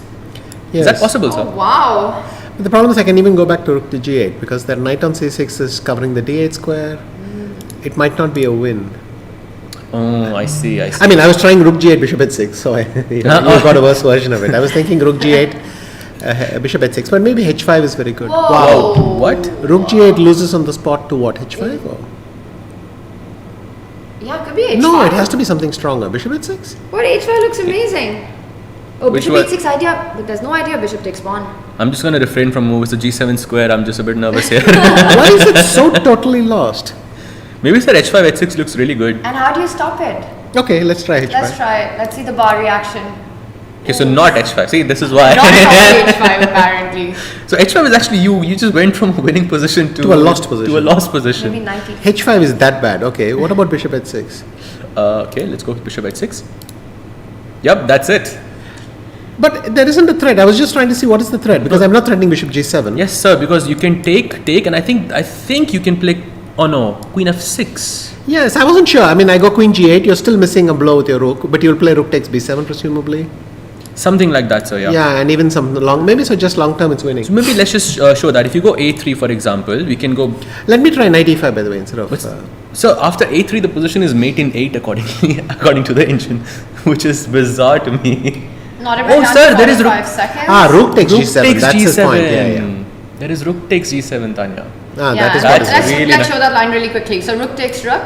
Yep, queen f8 check, and if you go queen to g8, then we have bishop takes g7, which is a checkmate. Okay, but I wanted to try instead of a3, knight e5. So in this position, sir? Yeah, knight e5. Knight e5, okay. Okay, we've got moves. It's still very strong, but rook g7 now, I can play queen f3 check and rook takes. Oh, still there is mate on queen f8. He put another piece on g8. It was the king that came to defend. Yeah, I the think rook. Nihal is winning now, right? No, Yes. he's repeating. And a lot of moves. What? King g8? Queen c7, and he Oh, he actually came back king g8 and repeated because good for him. He saw how dangerous bishop h6 was and. Yes, but Nihal, does he repeat here or can he try to... No, down a pawn, that a pawn piece is getting traded and that's it. It ends in a draw. Has it? Nihal repeats, yes. Okay, that was nice. Vidit Super nice game. pressing all the way, but now it's a draw. Do you want to quickly Oh just no, show he that? can touch her. He can touch her. Let's bring that up because this knight and rook dynamic is really interesting. Vidit versus Daniel Dubov. So this one ends in a draw. So this is the position on the board. And Pragg is now just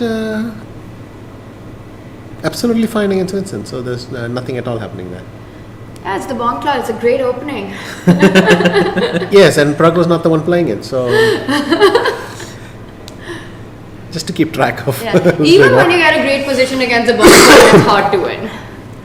So this endgame that we have, you mentioned that perhaps Vidit can still push a little bit. Yes. How does he do it?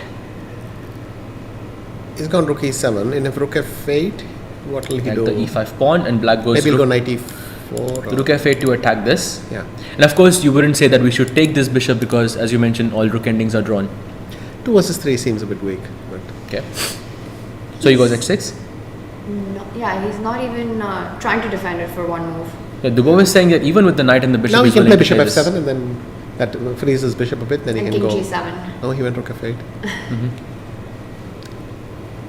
So very likely to end in a draw, and okay, as is the other one. Okay, so we have just 2 more games But left. perhaps Pragg has more chances to convert than Pragg here. Than Vidit here. Pragg, Is there? Or should we look at it? Yeah, let's get a quick update on that one as well. I mean, have f3, you go what, rook b3 check? No, f3, yeah, f3 and it. Also, Vincent is in Undermines. serious time trouble as well.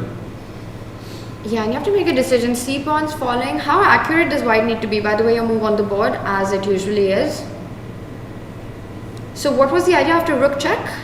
From b3, the lateral check? I mean, if any of my moves turn out to be mistakes, then Tanya's really stamped them with your move. No, they're never a mistake. It's always... No, I'm kidding. I'm just kidding. But It's never a mistake. That's just my moves usually. so, yeah, but this is a draw. Gf3, rook takes h3 and Gf3. f2, rook d f3 and you... Yeah. I mean, it doesn't matter if you start with rook b3, whatever, so... So it'll probably be this extra c pawn at the end. We're expecting Pragg to have the c pawn, but it's not going to be enough. Everything else will get liquidated. No, I think it'll be a d pawn against a c pawn. It'll even be equal material. So not even like they have to demonstrate. They know how to draw rook ending a pawn down. It will just be d pawn against c pawn. So this is just a very clear draw. I think in both boards we have rook endings, right, Tanya? Yes. No, with it we have a pair of minor pieces, as well. so that's Okay. slightly different. And an extra pawn. Yes. And an extra pawn. With same side, so looks tough. If I had to push you to pick one of them where perhaps there's slightly more chance for one of the players, is it because of the knight versus bishop dynamic perhaps? Well, at least he's got an extra pawn, so that's the only factor which is unbalanced. Let's bring Maybe that Vincent and Pragg, no, they have not agreed to draw. No, they haven't, they're still I think, on. Should we Pragg go is trying to find a way, but Should we Not go into gonna Vidit happen. versus Dubov? So? Yes. sure. I saw a bit of a look that Vincent just gave Pragg. I always find that interesting. The eye contact. So this is what we have on this board, rook a6. Are we going to have a repetition right here, right now? No, that's crazy. I mean, with it, no, for instance, there are some important plans. I can play king g3, Okay. What's now the or plan? ever. And the idea is to play h4. If you play gh4, Yes. I'll play king takes h4, and then I have the opportunity of f4, f5. So the aim is to create an F passer here. The aim is to create some imbalance. So I go h4. If you don't respond, I can play h5, which means your bishop has to leave the best square. And then when I check you on the 7th, everybody is a bit more loose. At least there's some hope in that plan. Yeah, that's really nicely explained. Some progress how to make in a position that objectively is a draw, but practically I'm not sure. it has I'm not to sure come. it's a draw actually. Now, if I play king g3 and f4 and so on, Dubov will probably play rook b3 or something just to harass the f pawn so that you do not have h4. I think that has to be the flow for him. He's gone bishop d3. Yep. Not only did he not harass it, he stopped his rook from harassing it next move as well. So, I'm predicting great here. But So he does Rook attack the A3. bishop, and then king g3 is coming next. The plan should be. Oh, is he going to go bishop f1 after king g3? Is that something to watch out for? wait, he's gone king g3. But then knight f5 e3 kicks the Ooh, bishop rook back. c2 is a No, now Vidit is Checkmate. winning. Now Vidit is winning. Vidit is much better. I was very excited about the mate in one that I had spotted. But now apparently Vidit's Yeah. winning after that. No, winning, but because that bishop is now misplaced and the white always has the f5 square available. Yes. it's a So nice this is fight. going to be quite unpleasant for Daniel. And also the decision of where do you want to put the king. For me, that's the hardest to take in. I've just given this big speech and the computer's evaluation hasn't budged at all. It's still as close to 0 as possible. So maybe the a6 square was critical thing. So what am I going to play? If I go king f6, that's what he's done. I go knight e3 obviously to kick the bishop out. Just and waiting to for him to protect play the that. g2 square. Yeah. Is that looks like the only move now? Yes. Yeah. Or f4, but that trades one pair of pawns. And you probably odds want are going h4 up. sometime. Yes. to create So the bishop has a gone back to b5. Now I can play. h4, your move? Or is it too soon? Maybe you can wait a bit here. Maybe sir. h4. Maybe h4. But also I can play rook a8 or something. Yeah. How do you do this? How do you do this, Vishy? How do you always predict the move a second before it's played on the board? No, but he's gone rook a8 and Danny has gone rook b3. Now I suddenly see a problem that if I go knight f5, you have rook takes f3 check. So they're repeating. Oh, and now he might have to repeat because of this trick. Just maybe you can point the trick out, Saj, Yeah. because it's possible Vidit missed this. So the trick was that if he goes knight to f5, there was rook takes f3 check, and if you take back, there's bishop c6, and you're gonna just capture it back, and Yeah. this is a clear draw. So Moving on. so in fact rook a8 was inaccurate for this reason. So maybe he should have stuck with h4 for a while longer. Listen to me. Well, the thing is, h4 felt like a decent try back then. Yeah. But now I thought already there's something much better, and I was reluctant to play f4. So you see h4 because you see the train of thought changes. It's also possible that you can so easily miss this rook takes pawn tactic. Yeah. And you think the knight is just coming back to f5, and you always have the option of h4 in the bank. Correct. And with its problem is he's lacking all the squares too. He's gone rook f8 check. He's trying. Oh, he Pushing. was on rook f8 checks, king g3, rook b3, and rook f8 check. So he's Yeah, but trying the to problem play is not some- only was he missing the a6 square, he's missing the e8 square as well. He would love to go back rook e8, but he can't. So he'll have to play rook b8, and then it's a 3 versus 2. Okay, that is a draw. Yeah. So this is a draw. And that's on the board, and you really need the knight versus bishop dynamic to keep the chances here. And the other game has also ended meanwhile in a draw as expected. So Vincent, he survived that pressure out of the opening Sahaj. Yeah, it was a nice draw. It was this was the game with the 2 pawns, yeah, with the Bong Cloud King. So I'm still waiting for that from you. I have a dream to see you play the Bong Cloud Sir just once.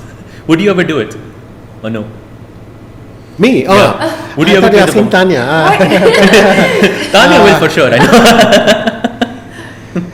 know. No, It's against your principles. I was brought up in a different time. I cannot play the Bong Cloud. Tanya, maybe we should also just very quickly check the women's section as well. Yes, let's do it. And let's bring up our bird's eye view. And it's we're going to just update everyone with the results on that as the games have come to an end. And we've had 3 decisive results if you bring up the bird's eye view for the women, as this is definitely ending in a draw any moment. I think we don't need to stick to this board. And there we can see that Harika won against Divya. Valentina won that game against Humpy, where Humpy had an extra pawn. Yes. And this is a bit of a surprise. We will go through this one once the games are 4 over. wins actually. Yes. Yes, 4 wins and just 1 draw. And just Kosteniuk drew against Katrina Lano. Nana beat Vaishali. And Goryachkina beat Vantika. So Goryachkina keeps the lead. Yep, and Tanya, yesterday, correct me if I'm wrong, but yesterday in the whole day in the women's section, in the 3 rounds, there were 4 decisive results total. So today in the first round itself, we have 4 wins. That's crazy.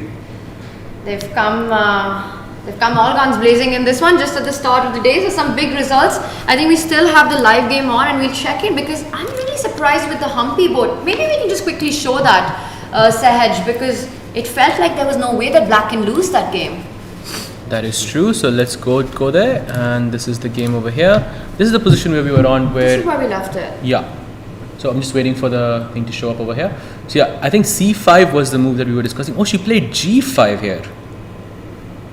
Remember, we were discussing the move Bishop D6 and C5, which was quite good for Black. So she wanted to play Knight F4, and White went H4, H6.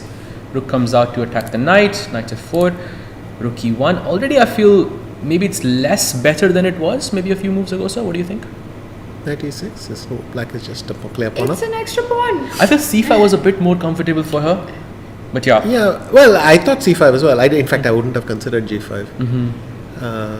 Because once you double the pawn, somehow I feel White has options like Rook FD1, Knight E1, King to F3, those kinds of moves. It's not easy to make progress. Once you take this, the pawn is, of course, you've got double pawns and you can put the king on F3, so you said. Something like that, okay, as a defensive structure. And Knight E1, D3, Knight King E1, F1, E2, F3, some...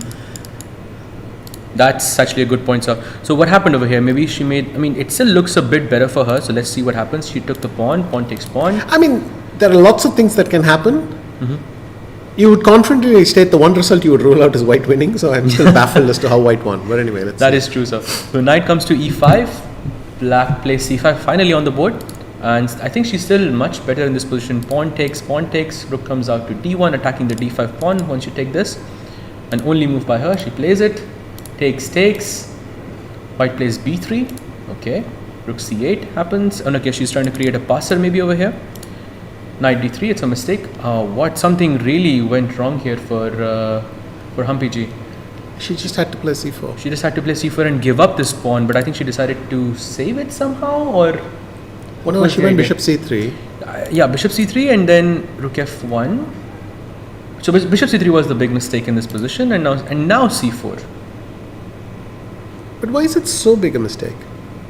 Let's see what happens. Knight F4, okay. No, but no, I thought the whole point... Oh, I see the problem. If C takes B3, Knight takes D5, E7 is a unpleasant threat. Oh, and if the bishop was on F6, sir, then the E7 square would have been protected. I could play King G7 and I still have a pawn on D3, something like that. Right. That's a good point, sir. Here, exactly, there is no way for Black. Black can still play Rook E8, but then there's Rook D3, yeah. So she played D4, sir, and now I think the position is already balanced, at least according to the engine. We takes Rook D3, and so would you say that this is already very comfortable for White? Like as in... Seems so. I mean, rook a4, I go knight e2 and I take the pawn back and so on. So. Okay, rook a4, rook b1. rook Oh, b1. she sacrifices the other pawn. Yeah, now the problem is the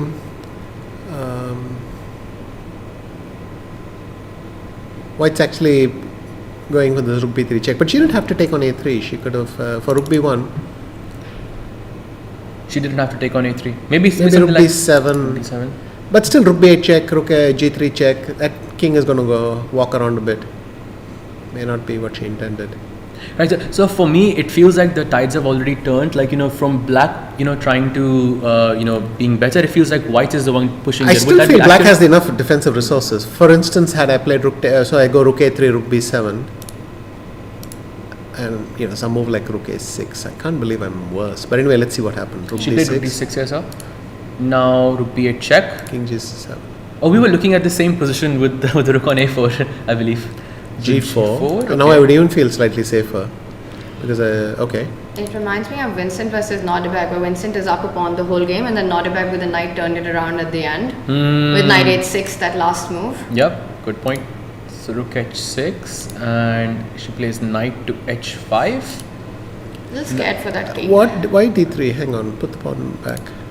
So she's afraid of knight f6 And check rook g8. and rook g8 check. But I would take it happily. You would Oh. take. I mean, I'm finally left with a pawn on d4 and a pawn on a7, which could be on a5. I think that's worth an exchange quite happily. Bishop protects. Could I both. go rook g5 here? Rook g5 in this position to attack the g4 pawn.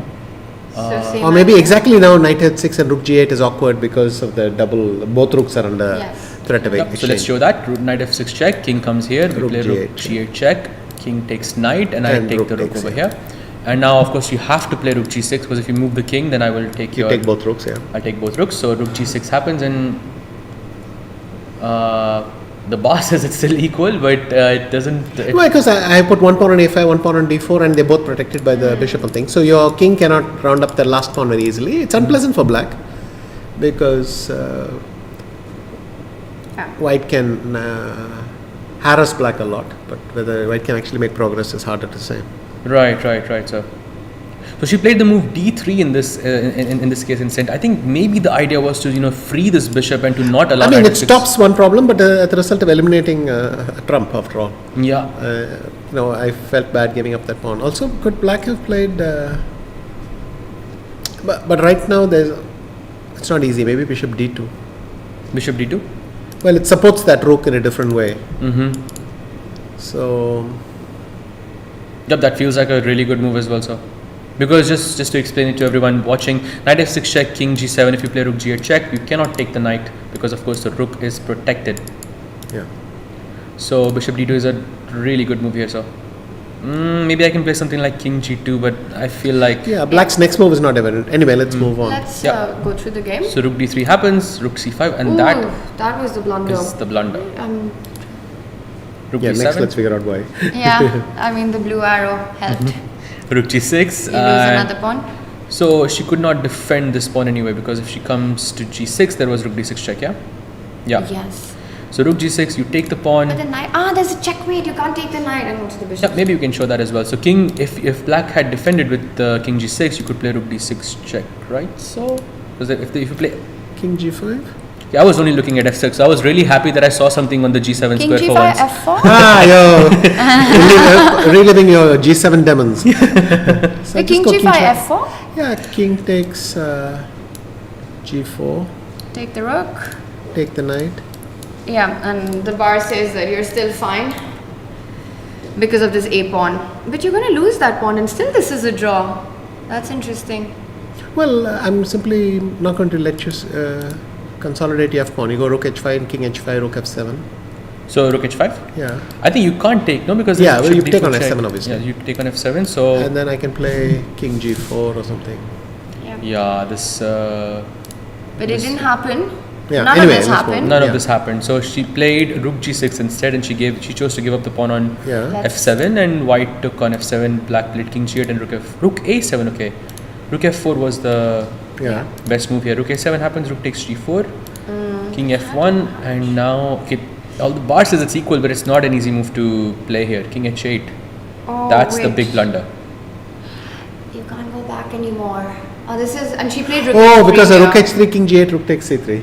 Yeah. Yes, That is knight the point. s6, Yeah, knight yeah. c4. That's exactly what happened on the board, sir. Oh, she probably, Yeah. And, Because if you go rook takes c3, then there is knight f6 check, Yes. and you win the rook over here. and you had to move the king away, and yeah, that's a heartbreaking loss for Humpy because it felt like she was so under control. One more game I want to look at with you, Vishy, before we go into round 2 is Magnus's win against SL. Saj, if we can have that up. Magnus against SL. Let's have that on. It felt that SL started well and he was keeping the pace on the clock, but then suddenly Magnus took over on the queen side. We were, I believe, somewhere here. And it was a Warhol attack. I was really, we were just discussing that earlier. I don't think I've seen someone playing Warhol against Magnus before, but it was very nice because I really love the Warhol attack myself. Okay, so a4, rook b8, you take, and bishop d3 attacking the b5 pawn. Black plays queen to b6, and now b4. It's a slight mistake. So I don't understand this because usually this move is usually very Maybe good. there's a refined way of doing it. You go bishop e3 and b4 or something like that. Okay, I don't okay, know. got it. It seems too quick to say it's bad, but anyway. Okay, got it, sir. Bishop c2. Bishop c2, knight d8, knight comes to d2, queen d7, bishop e3, takes, and rook a8. Yeah, in fact, these are one of these positions where it might be best to admit you don't have an advantage and just swap.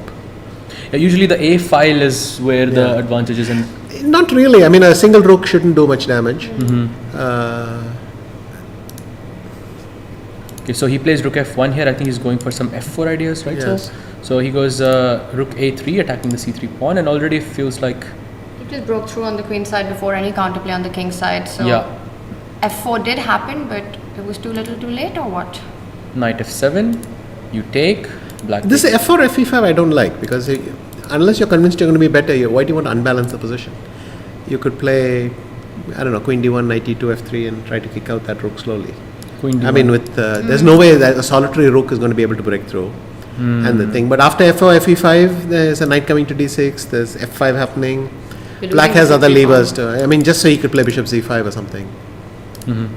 The bishop c5 was the only move here, I think, in this position. But already it seems a bit worse for white, at least according to the bar here. Again, this feels like a game that's drifting away from white rather than falling apart. But, And how did it finish? So rook a2, h3, knight e8. Okay, bishop c5 finally on the board. Black plays knight d6. King goes to h2. I think he's just out of ideas here, sir, or do you think there is a... so am I. I mean, yeah. What do you see any plan for white? No, not really. All his pawn breaks are finished, and he's just sitting there and twiddling his thumbs. Yep. I mean, if Queen black gets his queens off and he can play f5, then it's very nice. trades the queens and push something like f5. So yeah, king rook f2 happens, queen to d8. I think he's also just planning. No, but this way he's releasing that bishop to go f8, h6, f4 maybe. Oh, that's a very nice. Oh, because he's protecting f6. Yeah. That's a very nice plan. Queen d1. Yeah, that's exactly what happened on the board. Wow. Takes. Knight comes here. King comes here. Knight f1. I think they're just. I think the position is already quite bad for white here. Queen comes to f3 and rook a3. Queen e3. Yeah, this is just a very Magnus-like game. Queen 8. Queen f3 attacking f6. He just defends it. Knight g5, queen moves away. Okay, now I think he loses the pawn on e4, and I think that's game. Yeah, I think he just resigned in this position. He just went out of ideas at some point and just couldn't. No, he drifted down. That's all. And with that, Magnus gets his second win of the event, and we've got a second round coming up of the day. That will be round 5, and it starts very soon. The players, I think, are already ready to walk into the arena. And then we're going to go into a short break. I hope you'll be joining us soon again. Yeah. What do you do? You're in the players' lounge otherwise? Yes, it's a bit of wandering between here and there. Go to the players' lounge, chat with Ramesh or someone sitting there for a while, and then I'll come back. Yes, please do that. We look forward to having you back with us. We will go into a short break. We'll be right back.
Everyone, round 5 is about to start. Let's bring up our arena. As we did see, the players are already set on the stage. Producer Ji, let's go to the live action already. We will have handshakes in just a few moments from now for a very, very important. I love this scene, Sahaj, as we see all the players walking in. I can see Vantika, she's setting her jacket down a bit.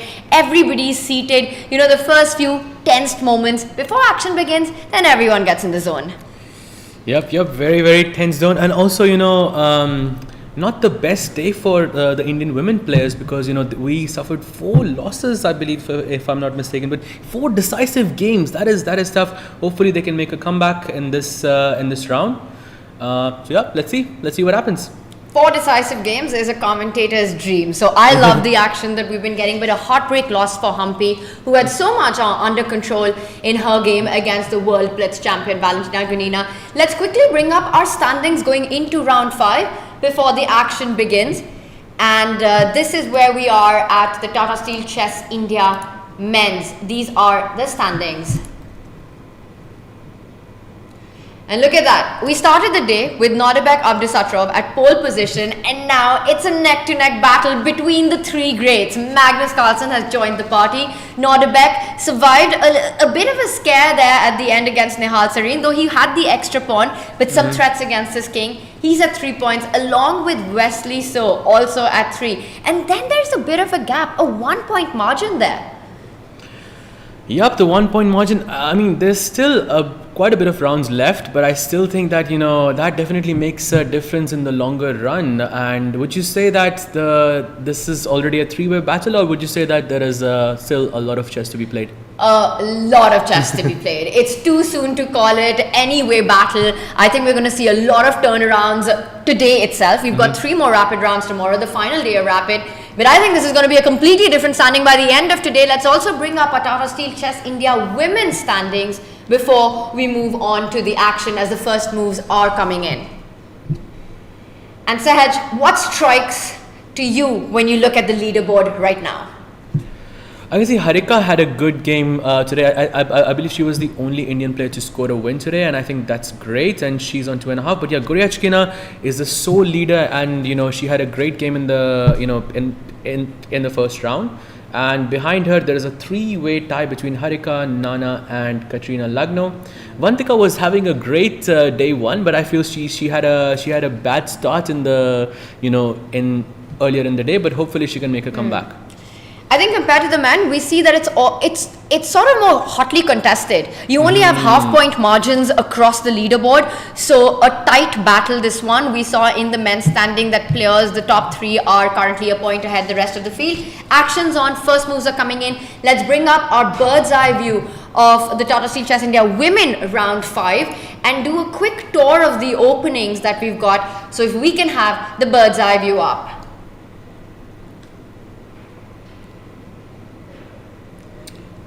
And there we have it. On the top left corner, we have Vantika versus Harika. I mean, I think, okay, let me just take a quick look at each game and see which one looks the most interesting. Right now, I believe we're in the opening phase of each of, on every game. Just take a look at the bottom left corner between Humpy and I believe it's Goryachkina. That game looks very, very exciting to me, Tanya.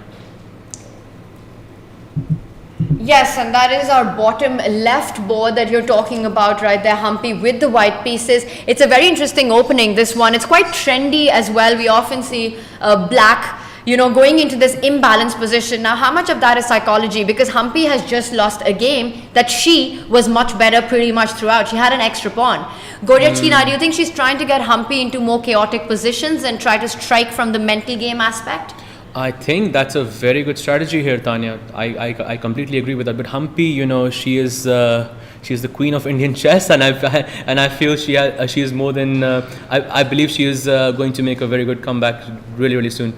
It's so much about that when your ball is against the back, how quickly you're able to forget what's happened and move on. But I think that's the board we do a quick deep dive into, Sahaj, because it's really the most interesting position, one. And also, Alexandra Goryachkina is at the top of the leaderboard. So we need to just quickly jump into the game between Humpy. This opening. Yeah, let's do it. So if we can just have the analysis board.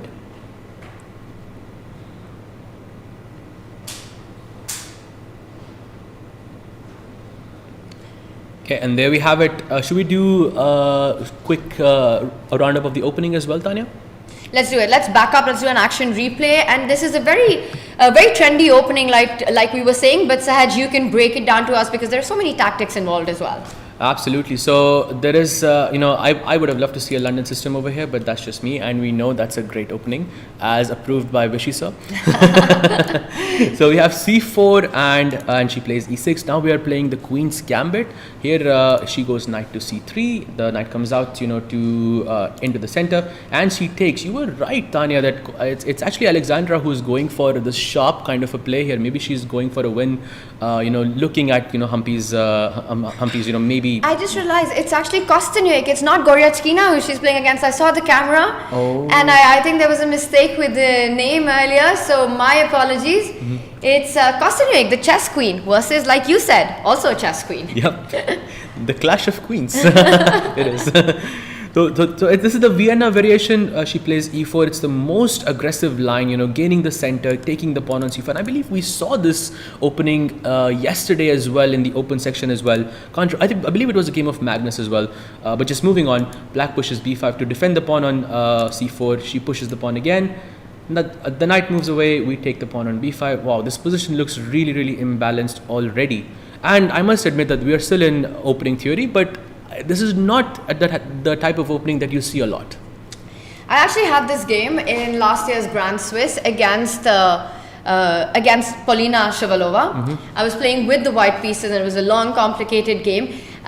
It's one of those positions where there's so much theory and there are so many of these ideas that you really need to be familiar with. And black has this pawn formation, right? You've got these double C pawns, which is not great, and it just looks like you've destroyed your own pawn structure. But in return of that, you have this beautiful square on d5. Your bishop lands on b7, and if you just go on playing the moves that happen, we'll see all of that being played out. So let's just go, just take a quick thing on what happened here. Bishop to e3, she develops it. The knight comes out as well. She goes a3. I don't know what the point of this move is. Maybe something to do with the b4 square. The knight comes out to a5. She goes queen c2. Bishop comes out, development first. And she develops the rook. Black goes queen d7. The knight defends itself. And long castle, Tanya.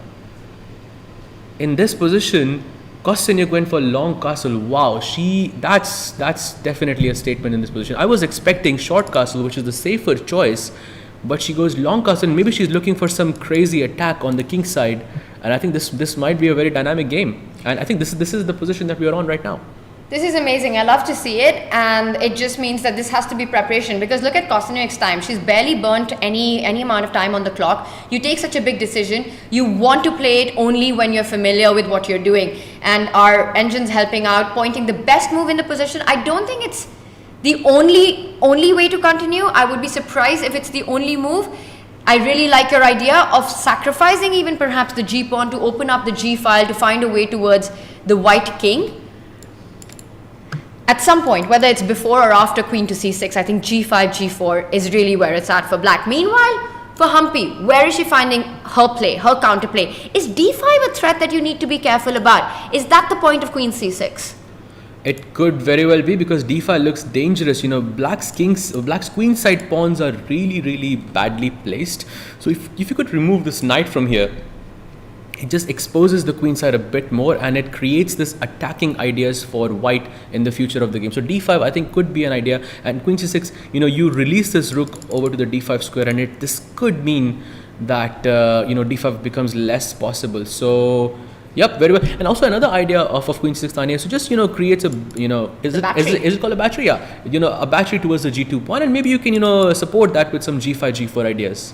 I really like the move queen to c6. Also, black's knights are doing a great job keeping the c pawn defended. This is going to be a complicated struggle, a complicated battle for both these players. The opposite side castling means it's going to be a lot of fun for everyone watching and for the commentators. I want to draw your attention to another game. Let's move over to Divya against Valentina Gunina. Now, Gunina is the player who beat Humpy in the previous round. She managed to win a position which felt like Humpy could have never lost. She's such a fighter on the board, and she's playing another fighter. So what is going on in this one, Sahaj, as we do a bit of a deep dive?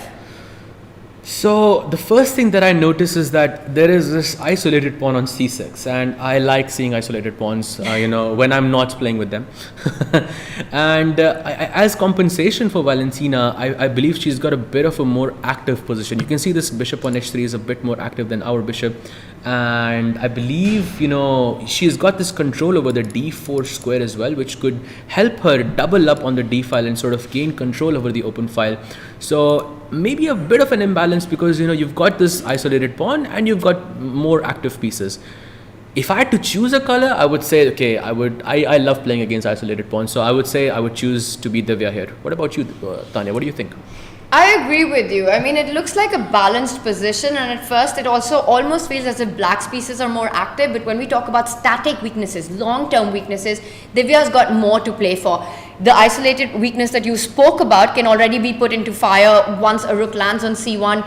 She first wants to target that f pawn, making sure that there are no breaks with f5, trying to create counterplay on the king side. So she stopped those ideas with the pinning that king on g8. Also, I want to point out this little move, it blocks that queen on b4 from attacking the e4 pawn. So now queen takes pawn is actually a threat. The queen from e3 can leave the defense of that pawn. That's a very, very good point. You're activating your bishop, protecting the pawn, pinning your opponent's pawn. This one move does three things. Multi-purpose move. Whenever you can make a multi-purpose move in chess, just do it. Very nicely put, Tanya. Bart says that the position is fairly balanced, but I like White's chances here. I like Divya's chances here. I agree with you, and I have a feeling that Divya likes her chances here as well. The only thing is I think she's going to spend that a little bit of time improving that position of the knight. Right now it's Gunina who has more questions to answer. What does she want to do with the a pawn? What does she want to do with the c pawn? Feels like the queen is on one side of the board, the knight and the bishop on the other side of the board. Also notice how that g3 pawn takes away all the jumping squares for the knight. So nicely handled opening by Divya so far. Sahaj, let's continue our little tour and move over to perhaps another board. And I would like to draw your attention to Goryachkina's board this time against Vaishali. Let's do it. So Vaishali versus Goryachkina. There we go. So it's a bit of a Petrov or French exchange. I can never tell. It's one or the other. It is very balanced. Whichever opening they started with, there's symmetrical pawn structures on both sides, 4 versus 4, 3 versus 3. No imbalances as such in the position. It's too early and a full game to be played, but I feel a draw is the most likely outcome in such positions. Usually we see a lot of trades on the e file, the only open e line. So Tanya, I think that Vaishali has not had the best tournament, because she's had 2 losses and 2 draws so far, and also today she had a loss with the black pieces. So I would just like to ask you that is she necessarily playing for sort of a solid game so that she doesn't have to is she sort of playing for a solid game so she can cut the bleeding and play so she can set her mind right and sort of play for a bit more aggressive a bit later on? Mindset is everything, but I'm looking at our screen right now and I think this is everything for chess. We've got this incredible audience. What do you think, Saj? How are the players feeling about playing this really big tournament in front of a live audience? Do you think that adds to the pressure, or does that add to sort of the adrenaline to perform even better? I'm sure these players are already used to it, but I mean, Vaishali was, just in the Olympic winning team, just as you, Tanya. Of course, you guys know what it's like to be. But this is rare, Sahaj. To have a live audience there, it's rare. We've got, of course, broadcasts where people join and follow the action. But this setup you don't get to see in the chess world, and you know that. That is true.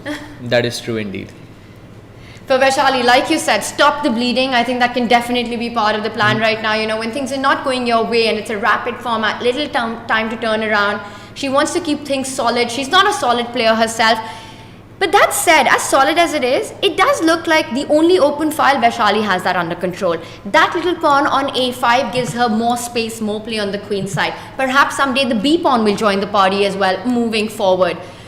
So I would just give it a slight pull to white. Maybe, but it's that safe kind of advantage. You know, Agreed. you're better, but you're also not. You know, you're not giving up much for it. You know, there's no imbalance. You're just slightly better. Maybe, you know, you are technically playing for two. If Vaishali doesn't take any risk in this position, I just don't see this. I see this as a 2-result position. Fair. Well, we will come back to the women boards as they heat up. Right now, a balanced start all across. Except, of course, we jumped in on the Humpy board. We will check back in later with that. Let's move over to the Tata Steel Chess India Open and bring up our bird's eye view as action's underway and a lot has happened already. So, Sahaj, you have to get us updated with all that's happened in the openings. So, you know, I took a quick look just a bit earlier on, and Arjun actually played the open. I don't know what the name for that opening is, but he played d4 on move 2. It's something that I don't think I've ever seen at this level before, but this is Arjun's style. You can see this, it's a very crazy position on the top left corner. He has already castled his king on the queen side, and Black's king is still in the center. On the other boards, I feel it's fairly looking okay. You know, Magnus versus Wesley looks very Magnus type position, yeah? He's probably going to try and grind this out. What do you think? It's an end game. I get your point. You know, you see an end game, you see Magnus playing it, you're like, this is vintage Magnus. But let's also point out he's playing against the most solid player in the chess world. He's playing against Wesley, who's got a bishop pair right now, and that last pawn move, that's the top center board, opens up the position further. It also perhaps gives Wesley this e pawn that can start moving forward. Is it going to be a weakness? Is it going to be a strength? I do feel that the bishop pair, it does compensate for a lot of that e-pawn weakness that Wesley has. Meanwhile, on the other boards, yes, it's balanced, but if you look a little deeper into each one of the boards, there's a lot of interesting elements to it. Look at Daniel Dubov's pawn formation on the center. That's the top right board right there. And then on the bottom left board, Nodirbek Abdusattorov. He's at the top of the tournament currently, sharing the pole position. He's got his knight towards Vidit's pawns on the queen side. The rook is lined up as well against that c pawn. So Vidit has to be a little careful. Meanwhile, for Praggnanandhaa, he's taken some big decisions against Nihal Serene, doubling up the pawns on the e file. Which board do you want to jump to next, Sahaj? I think I would like to start with Magnus and Wesley, Tanya, because Clash of the Titans. Let me just say something, because I did not realize that Wesley is a pawn down. Because, you know, that pawn on a7, the close to the black king, I thought that was there, but that pawn is not there. So he's technically a pawn down in that position, so it would be a very interesting game, I feel. And I just assumed that pawn is there as well. Yeah. That's incredible. So he's not one, he's 2 pawns down with that last move that Wesley's played, because he did not capture the g4 pawn. Instead, we see that he's moved up that bishop on the other side of the board to c6, pinning down Magnus's pieces, not allowing them to get out. Let's do a deep dive into this big game. Magnus playing with white, Wesley playing with black. These two players have played against each other a million times. So many times. So if you can just have the analysis board. Let's bring up our players on the screen for Magnus and Wesley. As we see, moves are coming in. And has Wesley managed to neutralize that? I know advantage? The bar. I can see the bar over there, and the bar says that it's okay. But somehow I feel I look at Magnus and I think he's better.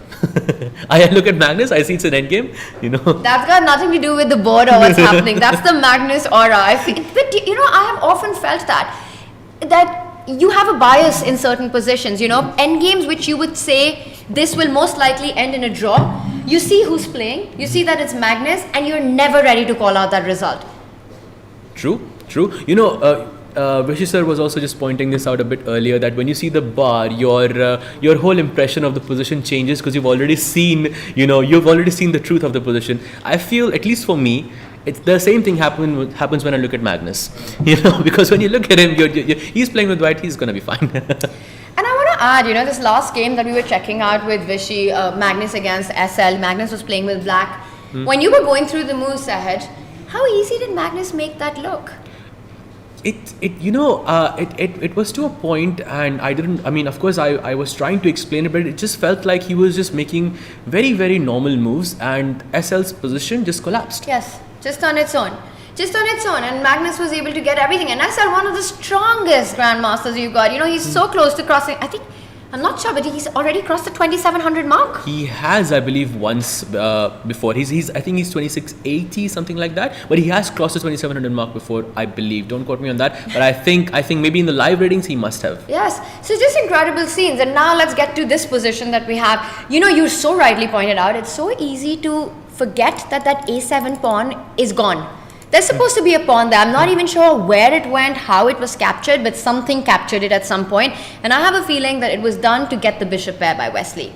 It could be, it could very well be. And now, but somehow it feels, even though Wesley has the bishop pair, it doesn't feel like much to me. I still feel that Magnus has a very, very comfortable position. I look at a move like bishop e4 or something like h4 as well, just to defend the pawn because it's under attack right now. Actually, technically, it's not even under attack, Tanya, because if you take on h2, I can pin both of your bishops. So I can make a random move here as well, and I think it would not make much of a difference. I feel Magnus is very, very comfortable here. Well, perhaps one of the random move, which is the most national one, I don't know how much you want to make that, is bishop takes pawn, because I think we have to just show that to everyone, because that's the move that you really want to look at first. Yeah. Absolutely. You always, in any position, you start with the direct moves first. Absolutely right, Tanya. Checks, captures, threats. No checks here. Go for the capture. Absolutely right. So bishop takes h7. Now, what's the move here? Am I looking at rook h8, Tanya? I really like that you pointed out that after bishop takes pawn, there's a threat of rook sliding up and then just winning one of the bishops. I would have completely missed that and fallen for it. So rook hitting that bishop on h7 feels like the way to go in that, and then the rook gets active, picks up the h2 pawn, and then that's really not what you want. You don't want to activate the rook and helping Wesley with the cause. So Magnus says, I'm not rushing with the pawn trade. Instead, he picks up his own h pawn, moves it up the board. It's pressure on Wesley. He's down a pawn. He has to continue finding the initiative. And bishop g3 again runs into rook g1. Absolutely. And this is the move that initially came to mind. But then I thought, why do I push this pawn? Because, it's not under attack anyways. But I think his idea is that even if there is no bishop g3, he just wants to push g5 and he wants to create a passer on the king's side. He wants to go g5. Maybe he can play g6 at some point, and that pawn can become really, really dangerous in the long run. I'm still predicting a draw. I'm not sure. I know it's a very bold prediction here. Magnus up a pawn endgame. But I've seen Wesley, what a tremendous defender he is. He's so resilient as well. So I feel like this position, he will find a way to keep the activity going. If you have to do that, how do you do it? Is a move like h6 comes to mind for me. Simply because I want to stop your idea of g5. The moment I say that, I don't even know if I'm stopping it. And let's show that, because for me, it felt that h6, g5 is impossible. Okay, so firstly, let me point out that I missed h6, this move. And let me point out that I also missed that I can play g5 afterwards. So, very nice, fine, Tanya. So h6, black can play, I think white can play g5 anyways in this position. And you take the pawn, and now to stop this pawn going forward to g6, the point was to capture it with the bishop, but it again goes into that same trick of the rook lining up against the bishop and winning material. Yup, and I just have a question to ask you, Tanya. If you didn't look at the bar in this position, would you say this position is 0.0, being dead equal? Wow, no, I would still think that practically black has a lot of problems to solve, especially because the position is coming to g6, the pawn is coming to g6, but maybe there's a concrete solution to this problem, which the engine finds it. But from a human perspective, it's not easy. You're absolutely right. I'm feeling exactly the same, and I'm a bit shocked in this position because maybe we need Vishy sir here to explain to us, with his ultra sharp, vision that what the move. I'm sure he can find it in a second. Oh, he's reaching out. Is he reaching out for the h pawn? I thought he was. So maybe Wesley, if he does play h6, he has evaluated it as the 0.0 evaluation that you were talking about.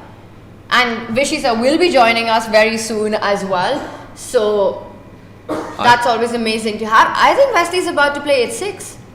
The thing is, Tanya, that I think he has to play h6 anyways, because if he doesn't play h6, then I'll go g5 and then maybe I can take the pawn on h7. He does it. He does it, yeah. There we have it, h6 on the board, and he spent almost 3 minutes to play this position, to play this move.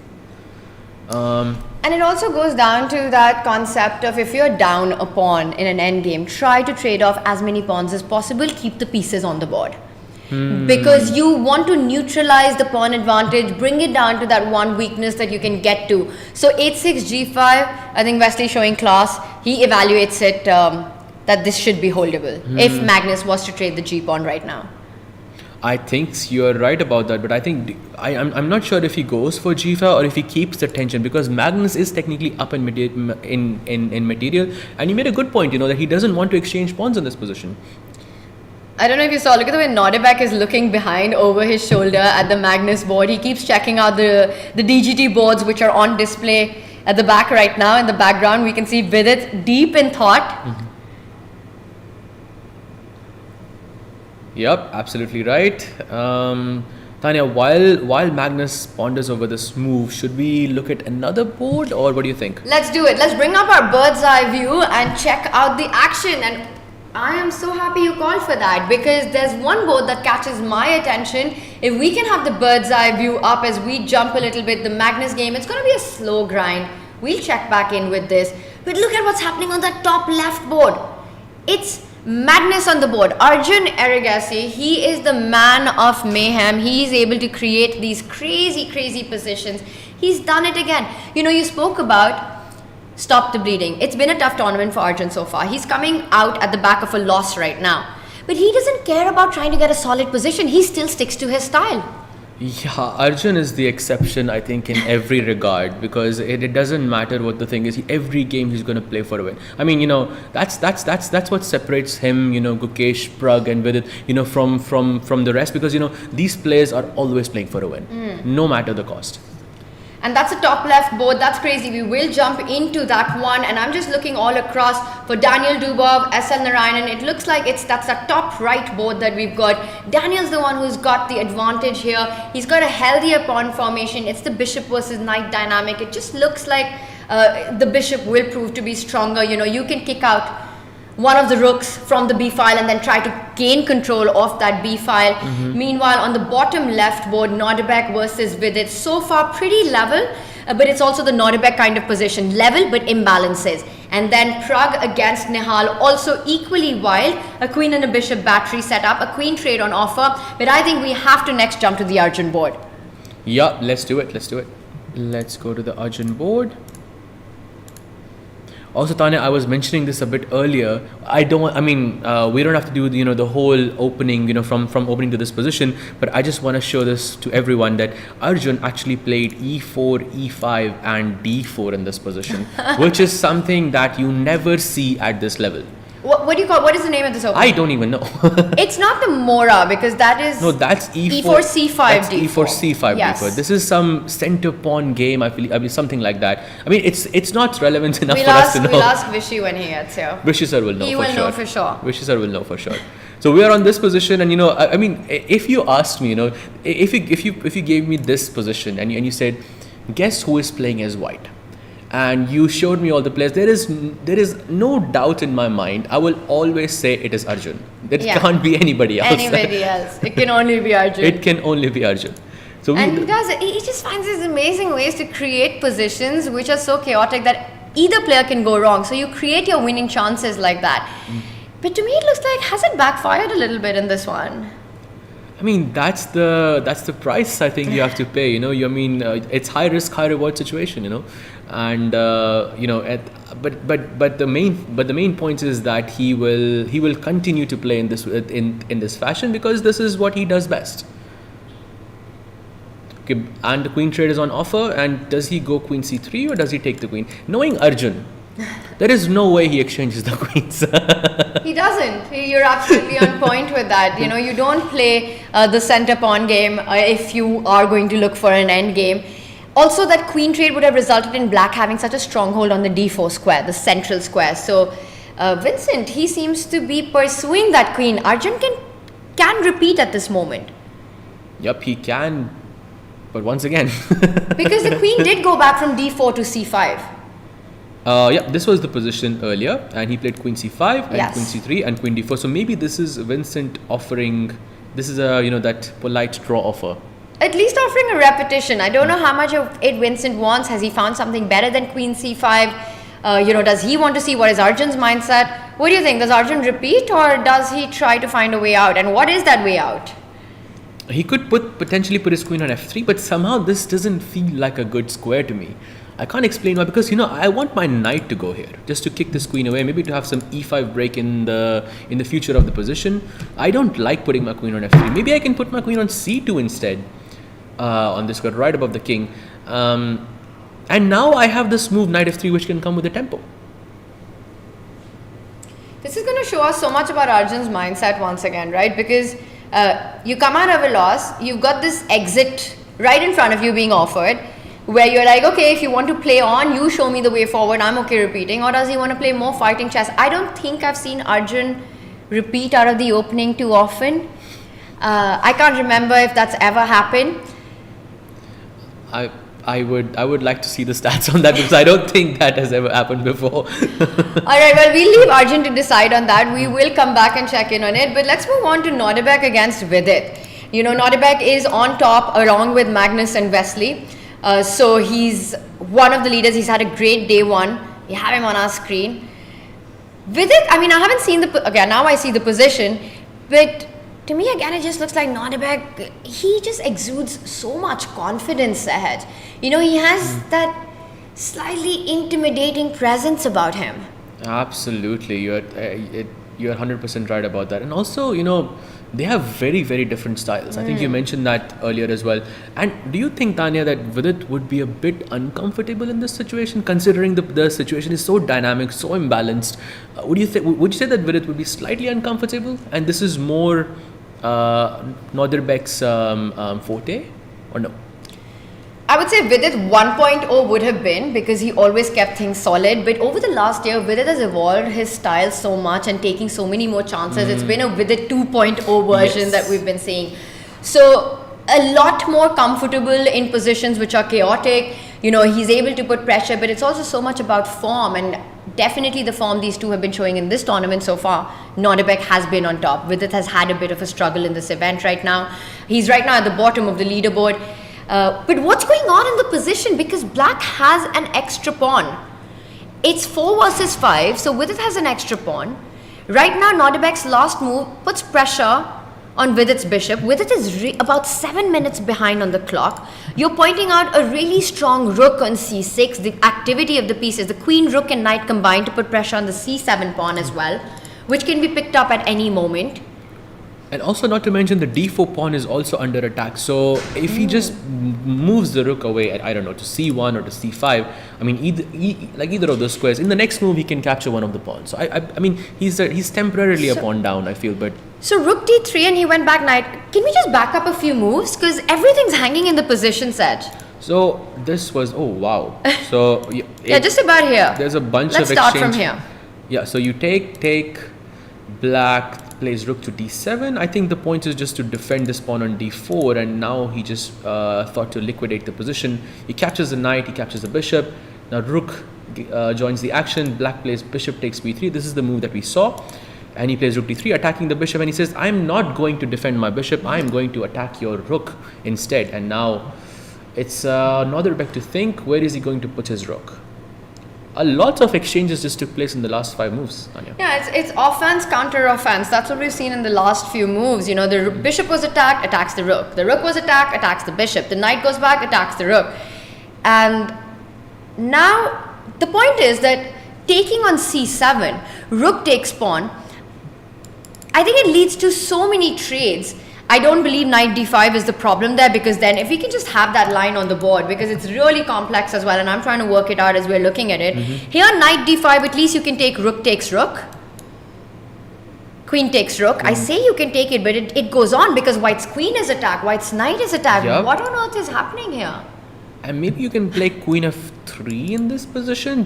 I'm just saying that because if you take my knight, I will just take your bishop, and I'm happy that I didn't lose a piece. Queen f3, bishop c4, it still goes on. I'm trying to find where does this end? Tanya, you're on fire today, I have to say. You are on fire today. It's the Vishy effect. You spend some time with him analyzing, and then you're looking at all these ideas. I 100% support that. And the bar just doesn't move. This is crazy. And Nodirbek is calculating all these ideas. So the line continues here, and Saj, let's bring up our live board. So this is the position after 97, and here. If you can just click on this one, yes. So, yes. And knight e7 has just been played. We are looking at rook takes pawn. Rook takes pawn. Because if not, somehow I feel, something like rook c5 or rook c1 is a bit safer. Solid. Yeah, because, I want to create an imbalance here. I want to take d4 instead of c7. Has Vidit just gotten up and walking around with 10 minutes on the clock and everything on the board hanging? I mean, that's a sign of confidence as well. Vidit 2.0 indeed. I was thinking about some crazy ideas with rook takes f6, just... Whoa! But I don't think it works because you have this Knight annoying d5. knight d5, yeah. Because if you took pawn takes rook over here and I took your bishop, yes, the position, maybe I'm a bit down in material, but your king is very exposed here. Agreed. No, it's scary to do this, and that's a really creative idea that's always in the player's head, and I'm sure it's on Nodirbek's mind as well. But knight d5 keeps things under control. So not rook takes pawn. He's trying to work out, does he keep the tension? Because rook takes pawn on c7 would liquidate quite a bit the position.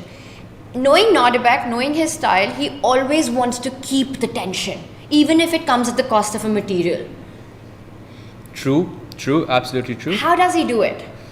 I just don't see Nodirbek kind of liquidating just yet. I feel like he shouldn't do that. Because let's just actually do a bit of a deep dive. So we were looking at rook c7, black goes knight d5, we take, queen takes, and now the bar still says it's equal, but I can't find a way where I can save my material. I feel like I'm losing something. Like you pointed out, after queen f3 there's bishop c4, and I'm losing something here for sure, right? I thought so, but the bar still doesn't move, so we're not sure. By the way, meanwhile, Vidit's found his way back to the chair, and Nodirbek just took a decision. I think he decided to not liquidate. He wants to keep the game going. And this is what Magnus means when he talks about Nodirbek. He's got this killer instinct. He sits on the board, and he will take every chance on the board to not simplify, to keep the tension. Mm-hmm. He comes back with the rook. He's down a pawn, but he doesn't care. The game still goes on. That d4 pawn is attacked. All the pieces are on. He's not allowing simplification. So Vidit still needs to be precise here. Meanwhile, Daniel Dubov, SL Narayanan has ended in a draw. And already the game is finished? Yes, the game has ended in a draw. Not much happened. We didn't miss out on any action. I had my eye out on that. Magnus versus Wesley, just a quick update. Perhaps we can bring up our bird's eye view. As this one's really complicated, we're going to be looking more into this, but let's bring up our bird's eye view. And the top center board, the clash of the titans as we call it in the chess world, not much has happened. The position, the endgame continues. It's going to be a Magnus grind. Right now the bishop is attacked, that g-pawn will move forward. And on that bottom left board, there's progress as pieces are being traded off. Nodirbek has decided to pick the d4 pawn. And meanwhile, on Pragg's board, there is a solid hold on e5. And we've got a guest joining us. We will go into our live arena action. Let's bring up the auditorium as we get set up on our studio as Vishy is about to join us. So producer G, if you can take us to the playing arena.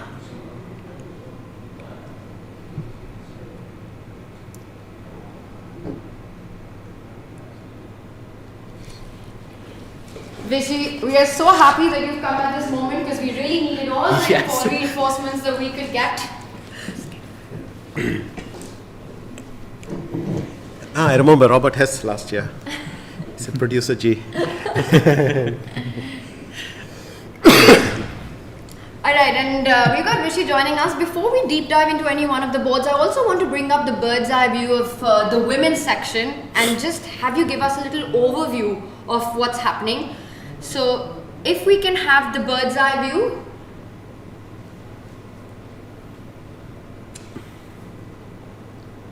There we have it. So, Vishy, just quick thoughts. What are the first things that strike you about each of the boards? Okay, Vantika should be much better. I mean, just look at the quality of white's knights and the quality of black's knights. That pawn on b5, it looks like Harika's done something seriously wrong. Vaishali looks to be doing very well. Simply, I mean, this black's queen side. I mean, black does have rook b8 and b6, but still, you can't really make a move easily. Far way off. Katerina. This should be okay for black, but if white plays g4 and maybe queen g3 attacking that soft pawn on c7, maybe there's a little edge. Humpy versus Kosteniuk. This one's tough to decide in a moment. That's the bottom. I mean, left white one. is going to be a pawn up. Some knight takes d2, rook c1, knight takes c4 is easy enough. But black will play some h5, h4. So knight d2, h5, rook c1, h4, knight into c4, hg3 is a problem already. So you have to react a little bit faster there. So tactics on that one perhaps needs a deeper. Or you can go rook takes d2, and then if h5 you do some knight c3, kick that queen, play b3. Either way you open up, white has to open up the queen side. chip away at this queen side. Okay. Divya versus Valentina. I would rather be black. I mean, there's a fair. That's right. Okay, so we agree. It's just that white's king, black's king side is quite safe, and white's king is just that bit exposed. And h5 looks better. It's going to be much harder to push the b pawn, a pawn. So that looks nice. In fact, Humpy, Alexandra is going, like I said, knight d2, h5. Should we jump into this one and do a little bit of analysis, because it looks okay, looks like a fun position. Let's bring up the Humpy Kosteniuk board. Humpy Kosteniuk board, and there it is on the board. Sorry, yes. h5 is already on the board, yeah. So white doesn't have time for, as I mentioned, right? Rook c1, h4.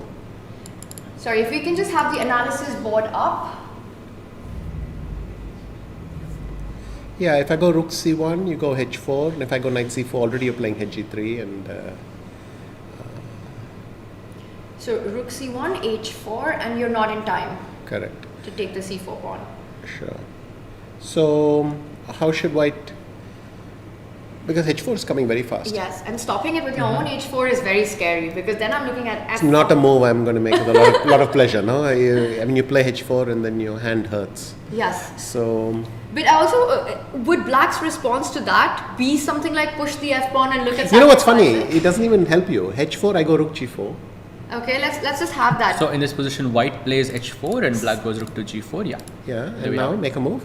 Let's make a move. Let's play rook c1 just to put pressure on c4. Yeah, and in fact you walk into rook and h4. So.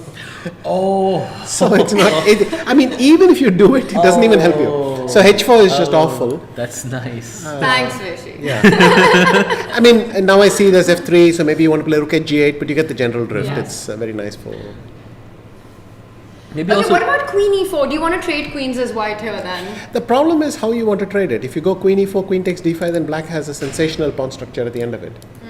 I mean, I'll recapture cd5 or sometimes ed5, and it's great for black. We can just explain that. Queen e4, f5, and if white takes queen d5, and now the pawn structure is very nice for black here. So that would not be the best.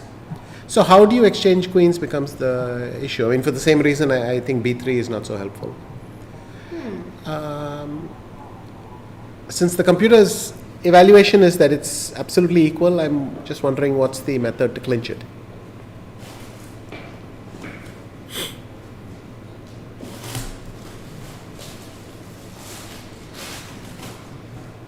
So can I play rook c1 and h4, you said, and there is this threat of takes and rook takes, which I think maybe we can show that to the people as well. So rook c1, h4, can I go knight takes c4 so here? Yeah.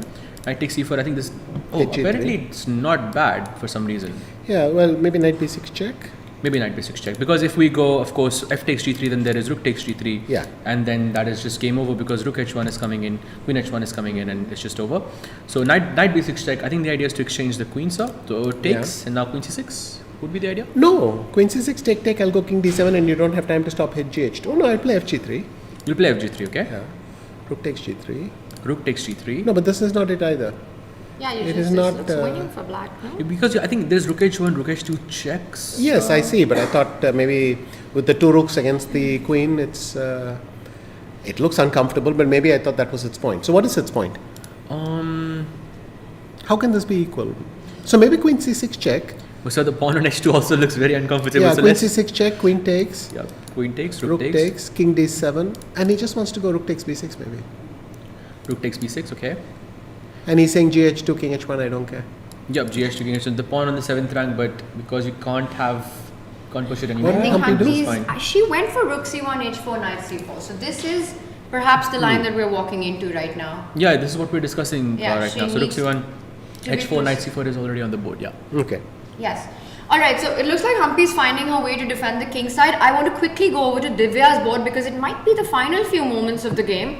Divya's in big trouble against Gunina.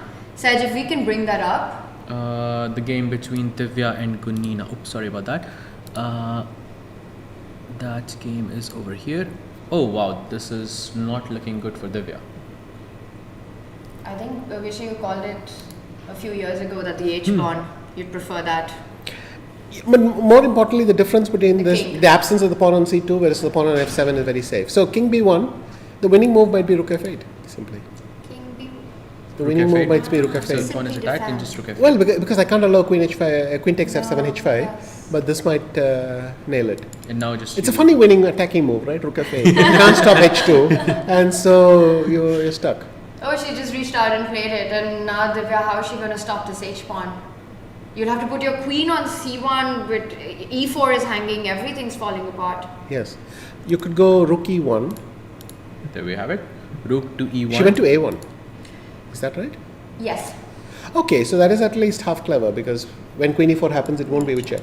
It won't be a check. But so I'm not able to find a variation where that makes a significant difference. So rook f8 played, just defending that weakness, and So you were saying rook e1 in this position? I was trying to get queen f1 in, but if rook e1, if I go g h2, then you have queen f1.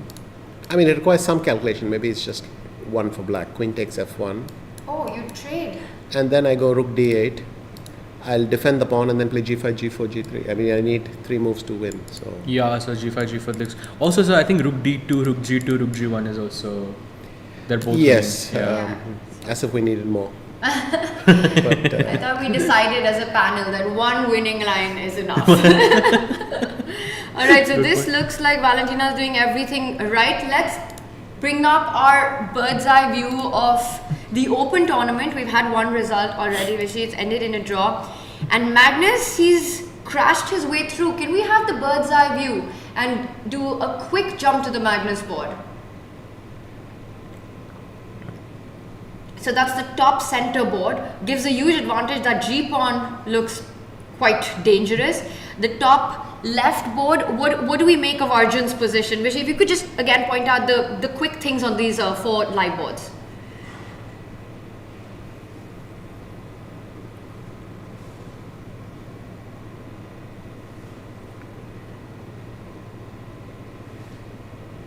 you know, yeah, this one is quite fascinating because very rich positional battle. White delays the recapture on d4 but gets all this activity, queen f4 and so on, but Vidit was able to time this counterplay with a4, ab3. Yes. I was joking with Ramesh that that's the only move I wanted to make simply because it achieves something, a4, ab3. I couldn't see any other clear plan for black. Now I don't know what exactly is happening. We've had some moves. We've had moves, yeah. Oh yeah, we have. So let's just get everyone. So bishop f7. I'm just going to go very, very fast here. This looks pretty decent for black, I'm guessing, unless there's some tactical issues. No, yeah. But this is the position on the board, so. Yeah. So this is what we have, and of course we will come to it, but this is going to go on for a while. The one game which is not going to probably go on for too long is Magnus versus Wesley. Can we have your thoughts on this endgame and how does Magnus convert this one, if we just bring that up? The game between Magnus and Wesley. There you go. So things actually went really badly for Wesley. Yeah, it was slightly worse. I was wondering why the computer didn't evaluate this position as lost for Wesley. So what did it want to do? Rook g1. Rook g1 happened and he played bishop to f3 and that is a mistake. So what was the move which does not lose on the spot? Maybe bishop to c6, but I don't see the difference. Maybe no. e4, knight e4. I didn't see the point. Yeah, that's a good point. E4, knight e4. That's just. Wait. If e4 is bishop e4 bad? I think that might even be better, sir. No, I was wondering what could be a good move for black here. I failed to see one.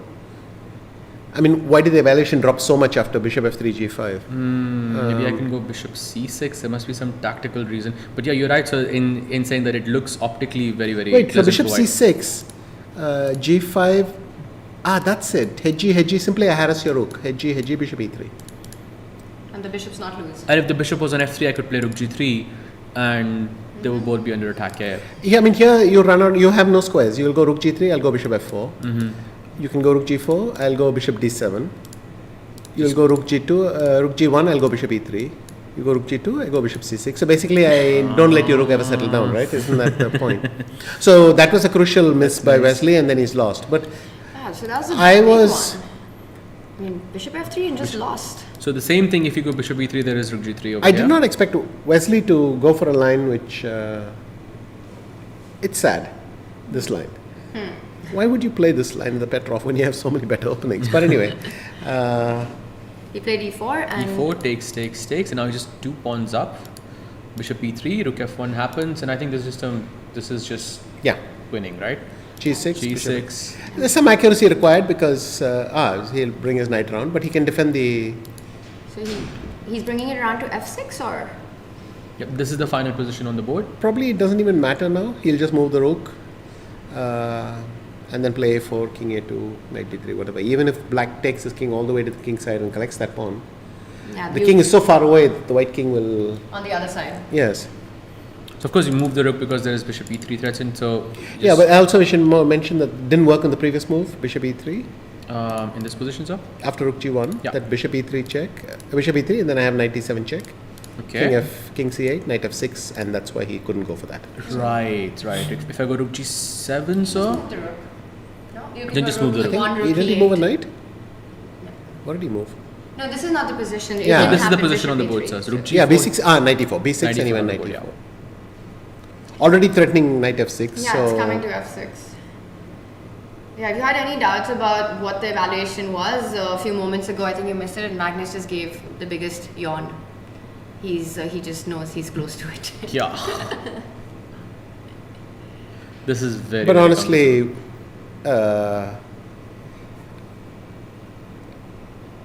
in a way, I'm happy that you can't play this line against the Petrov. Something like that. I just don't see why they do it. I mean, Mamadiyarov has made a sort of a living out of it as well, provoking some response. But what the? All right, so this one, it looks like close to being over soon. So he does fall back, controlling the f6 square. Even if you start just pushing a4, b4, a5 in this position, is that another idea, or do you focus? No, on there's a major problem. Is that white is threatening knight f6 somewhere. Yeah, So he you went cannot for even bishop G7. play. Yeah, even bishop g7. Then I play a4. Yes. And I play a4 just to get that off my. Okay, he's gone c3, I think. So this is going to be, I think this is going to be a Magnus win. 2 extra pawns. I don't see this not going his way. Wesley's playing on 17 seconds. Do you want to stick to the end of this, or should we, should we move to one of the other positions? I think we should move to something I think else. we can move, yeah. Do you want to just quickly? Well, Nodirbek check is the closest let's to do that. Magnus, so he's well. I think the only thing you can say for Vidit is that this pawn structure we are familiar with from Wesley against Arjun is that this pawn on f6, knight on g6 has some clear weaknesses sometimes. Typically the h6 square with a knight on f5, white's knight is poised to come there, maybe h4 is an idea. But here it looks fairly solid. I feel like will he h4 just- is always an idea. Yes. We learned that today. Maybe black should play knight e7. Is there anything wrong with that? God, a lot looks like it's hanging, but it looks, knight e7. I mean, I would just get knight e7 out of the way.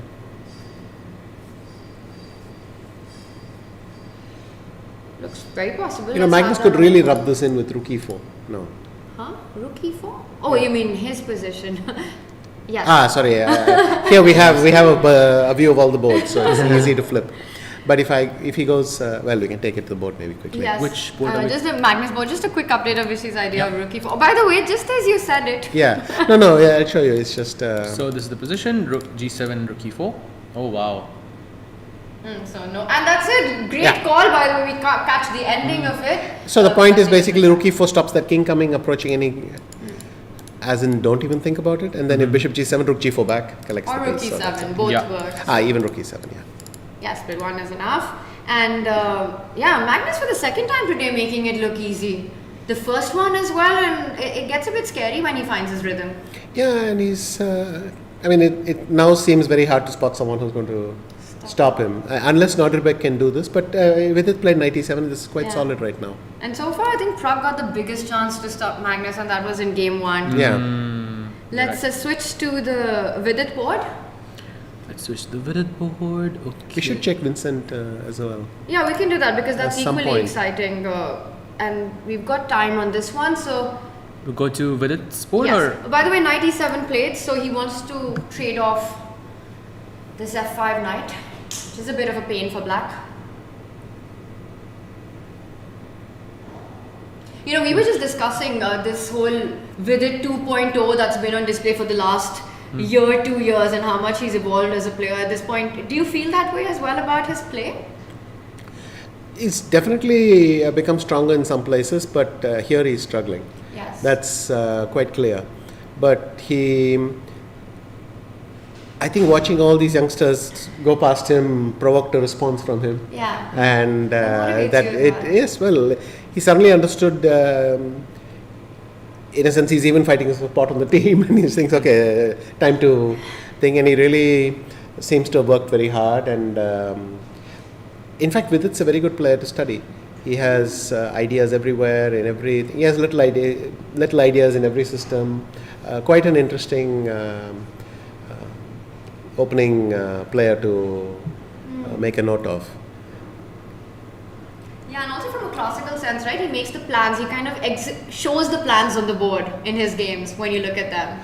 Yes, and generally when things go well for Vidit, his games are beautiful to see. His harmony. He must win some messy ones, but mostly I remember the nice ones from him, from Vidit. Those little positional ones where he makes those little moves and. And clearly Surya was helping him for a long time, Yes. so maybe that also helped with the openings and so on. So So the position that we have right now, you think he's comfortable with what's going on here?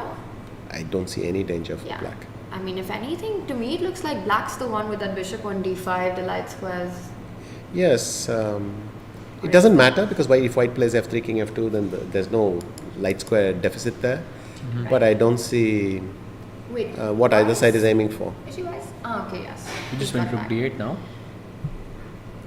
So So- now we have 3, yeah? Yes, but this looks pretty balanced right now, Sahaj. And do you want to quickly check in with the Arjun Vincent board? Yes, I've been meaning to check this. So by the way, brilliancy on the board with b6. Oh, b6 is very cool. Explain that. What happened? So if you go back to the move before b6, white is, well, in a manner of speaking, forking the knight on d5 with 2 rooks. And there's a pawn on c5. In fact, white is not threatening anything. Excuse me. But Arjun, oh God, if you have to go back knight a3. Oh, he plays 93, yeah? Knight a3. But I mean, I still want to understand b6 as a brilliancy. No, it's just he's saying you can't do anything, and he's protecting the c5 pawn. But it's quite rare when your piece is attacked, you just ignore it. But Yeah. what he's saying is, well, once you remove the pin on my bishop, your knight is attacked as well. Yes. So I can afford to play Passing the ball b6. to- One idea is black could have played rook a5. Yes. Very similar thing, but b6 is more effective because white put the rook on a5. Very nice. Very nice. Like a small move, but a powerful one. And then knight a3 was played. And now Vincent played knight to g4. That's a threat. Knight e3, knight h2, 2 ideas. And rook e4, a third one. Is rook f7? Can you try to double down on that d7 bishop? It's the only move I see which doesn't lose. Rook f7. I mean, everything else, if I play king c8, you can resign with a clear conscience. So white needs to put his foot on the pedal and play rook f7, for better or worse. Yeah. So rook e7 is impossible because you go rook f8 check and you repeat. Okay. So Knight e5 is impossible because I repeat with f5. Knight f7. I mean, impossible thing, but knight f6, exactly. It's the third move left. So by elimination, you get it, and then black is winning. Oh, black is, winning. And Well, before I say something way too strong, let me just double check. But yes, rook f7, knight f6 looks awesome. F7, knight f6 here. E4 falling. I mean, the bar still says 1.1. Maybe can I go rook? Just a quick update. Magnus did win that. We saw the end of that. So We saw them shake hands. Yes, and we all, saw yeah. the end of that. This looks really bad, yeah. But Arjun still, I think, testing the limits of what's permissible in chess. Yeah, his openings have this weird feel. We were just discussing that a bit earlier. So E4, E5, D4. So what is the name of that opening? Ooh. It used to be called the Queen's Pawn opening. The Queen's No, it's something else. Is the center game? That's what we just decided. It can't be Okay. maybe this, yeah. There used to be a name for just these lines where you play Queen takes D4 and Queen E3. I've forgotten the name, but anyway. So by the way, I think this position was in a different way. He went rook G5 here. Okay, so he's played rook G5, yeah, and knight F6 is on the board, and then he plays rook to D1. I mean, Vincent could have played King C8 if he wanted, but... Okay, by the way, this is already E5 is on the board already. Oops, Okay, sorry, but then knight E4, is he going to go... Oh, he's going to go E6 maybe? But knight E4 and I E6. think wait, he's created a mess. yeah, he's gone E6, What is E6? So if you take rook takes pawn, your idea is rook G7. Yes. But then I can play knight D6 or rook D6. So- Maybe knight D6. So rook E6? No, he's in fact taken the rook and saying I don't care. Okay. King but you lose C8. the D7. Okay. King C8. Now I think Arjun's position must have improved. King Just see how bad the evaluation was without it. It was 1.1. Not much. It seems to think knight G5 is about the same as rook E6. But I mean, what kind of chess is this? If I go knight E8, how can this even be a position? Wow. It didn't want King C8. I don't know. Presumably, I wanted King E8, but I'm baffled by that. And now, it's not that easy for black because the rooks don't have easy entry. I mean, if I play rook E1, H3, knight F3, and then bring the other knight B1, D2, then I've cobbled together something where your rooks don't enter my position. That's And cemento. Knight D2, knight F3. yes, So Peter now- probably has higher standards for cement.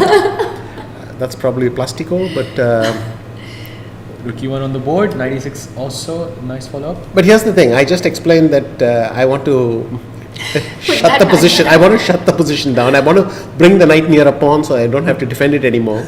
So I just play knight F3, H3, knight B1, D2, and Arjun. Going It's there. a solitary knight just charging in there.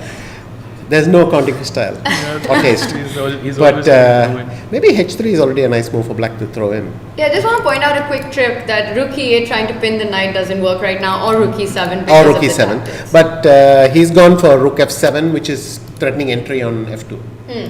But I wanted to see if I could throw in H3 instead of rook F2, rook F7.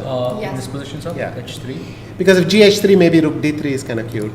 I- But no, then it's true that it's still G7 is also hanging, so it doesn't matter. Oh wait, there's some other Yes, game. I think we will come back to this, but let's quickly go over to Praggnanandhaa, a game that we haven't had the chance to look at because there's been so much action. But Nihal just made his last move with 3 seconds on the clock. That's already an eternity for him. But this is what we have. Vishy, is it as balanced as the bar seems to be saying right now? And this doesn't look very balanced to me. No, the problem is in some ending the H pawn might actually turn out to be a thing. But if I go rook B4 here, why is Nihal happy with this?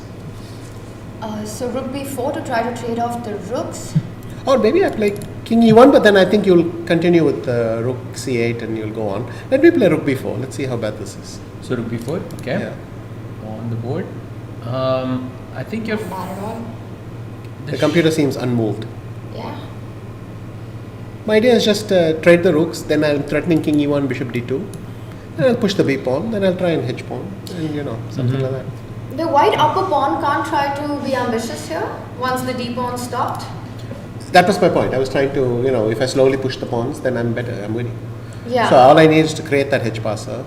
So Or I maybe- have a question, sir. Who's playing for a win here? Definitely not Nihal. My rook B4 was an attempt to convert. Oh, I was thinking because of the d3 pawn, you were trying to liquidate the position. Not at all. But if rook c8 happens and that rook hangs We'll around, see the moves. yeah, if rook c8 happens and black keeps Sorry the about rook, that. then I was not so sure. But this is unimpressive. What's happening here? But yeah, there we go. King d1. And if we can just go full screen on the players right now, they're playing on seconds perfect. So this is where we are. Oh, now there's a problem. The white is threatening rook e5 check. And Nihal knew he couldn't repeat bishop d4 because the rook takes g5. Takes g5, yeah. Winning. So now rook e5 check, king d f4, and black is hanging on for dear life. You know, at first But look, there's still that pawn on d3, and that's the problem, because if black plays rook a6, then suddenly he's threatening something. He has a threat. Something very little. maybe instead after rook a6, I can also go rook a5, but somehow For the moment, yeah. At first look, I was thinking black is the one playing for a win because there's so much activity. But yeah, you're right. I think black has to play for a draw at some point. I get the feeling that both of them are trying to create some chances in this position. Yeah, here it feels that Nihal was the one who missed the moment to clinch it. I mean, to not be a pawn down, to put it in a funny way. And then here, demonstrating that you're the one. He's gone bishop d4. Okay, so now rook g5 wasn't possible because he'll take on c3. So king d2. He's rotated the king thing, and now rook c6 happened. Yeah. So Pragg is just waiting on a5. So now also rook f6 is not possible. And maybe he went rook c8 for that reason, so because he wants to go rook f8. These guys are good. I mean, they have seconds on the clock, so they just make moves, which it's a, they're just able to keep the position going and pass the move back to the opponent. I mean, you also have to do that. Look at their hands are trembling already because there's no time. Yeah. Both of them are shaking, regardless of the fact that Nihal, he's so good with little time. But now it's getting dangerous because rook f8 is a threat. With rook and then rook a8. Yeah, if rook f6, then rook a8 because the rook is outplayed itself. But I can always go rook a5 check. That's why he went king d5, because rook f8 on the last move, Sahaj, would have resulted in a check first and then a rook trade. Exactly. Yeah. So Really he nice. had to do it this way. It's very Not, the awareness. but even that it's not that easy to say, because if I had gone what you mentioned, rook f8, rook e6. e5 check and rook e6 check and rook f6, I take and I go king g3 in the end and attack the g2 pawn, and that way I'm saving myself. So anyway, but just a tactical detail. Yeah.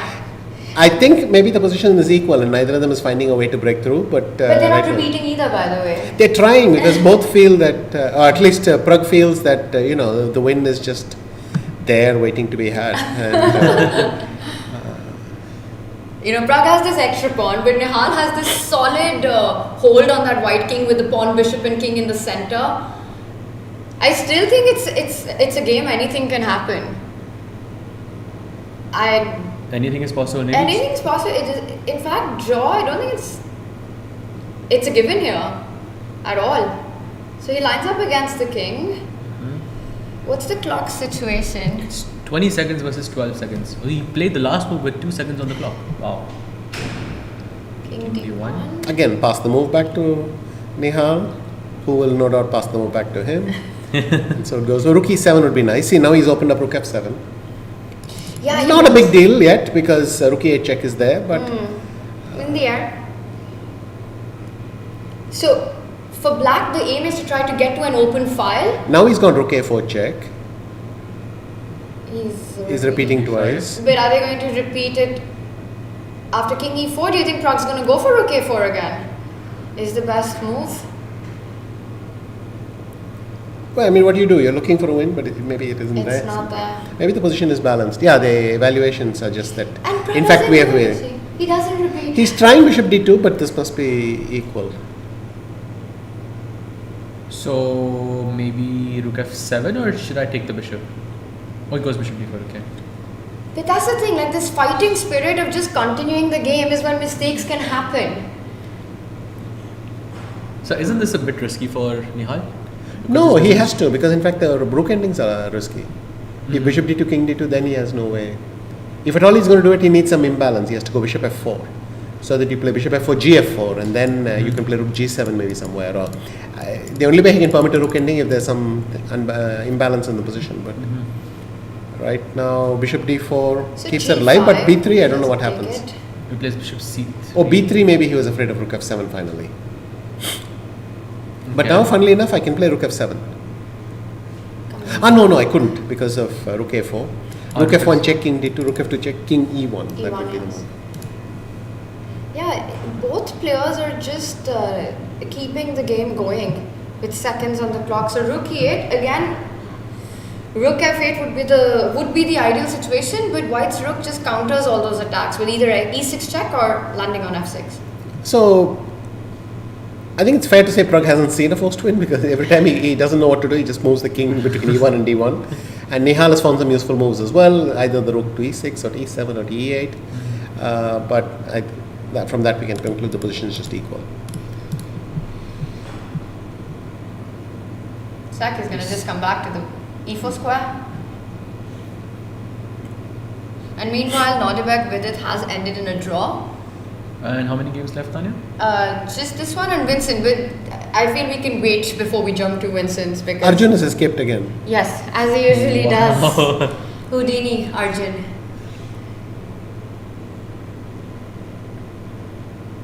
Pragg is really desperately trying to find a way to just keep the game going.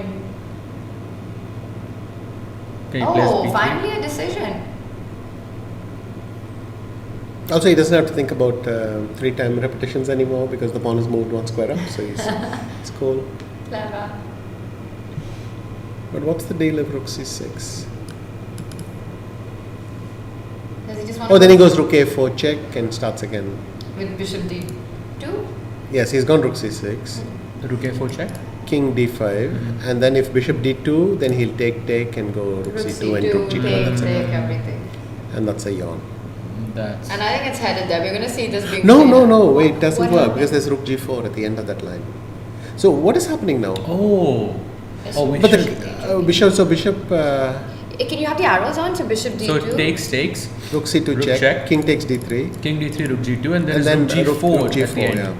So very nice move. Bishop d4, he doesn't. want Nihal that. spotted it. Really wasn't Nihal saw expected. that idea about g4. Now Pragg could be 2 pawns up, but g5 is hanging. Can I take bishop g5? He doesn't for some reason. Something he didn't like. Or maybe he'll just take it on the next move. If I just play bishop g5, I think rook what am I c2? missing here, sir? well, rook c2, that's all. Bishop I d2. bring the bishop back. He's taken on g5, so now once again rook c2 and then you go rook b2 something. Yeah, just don't allow rook d2, bishop e3.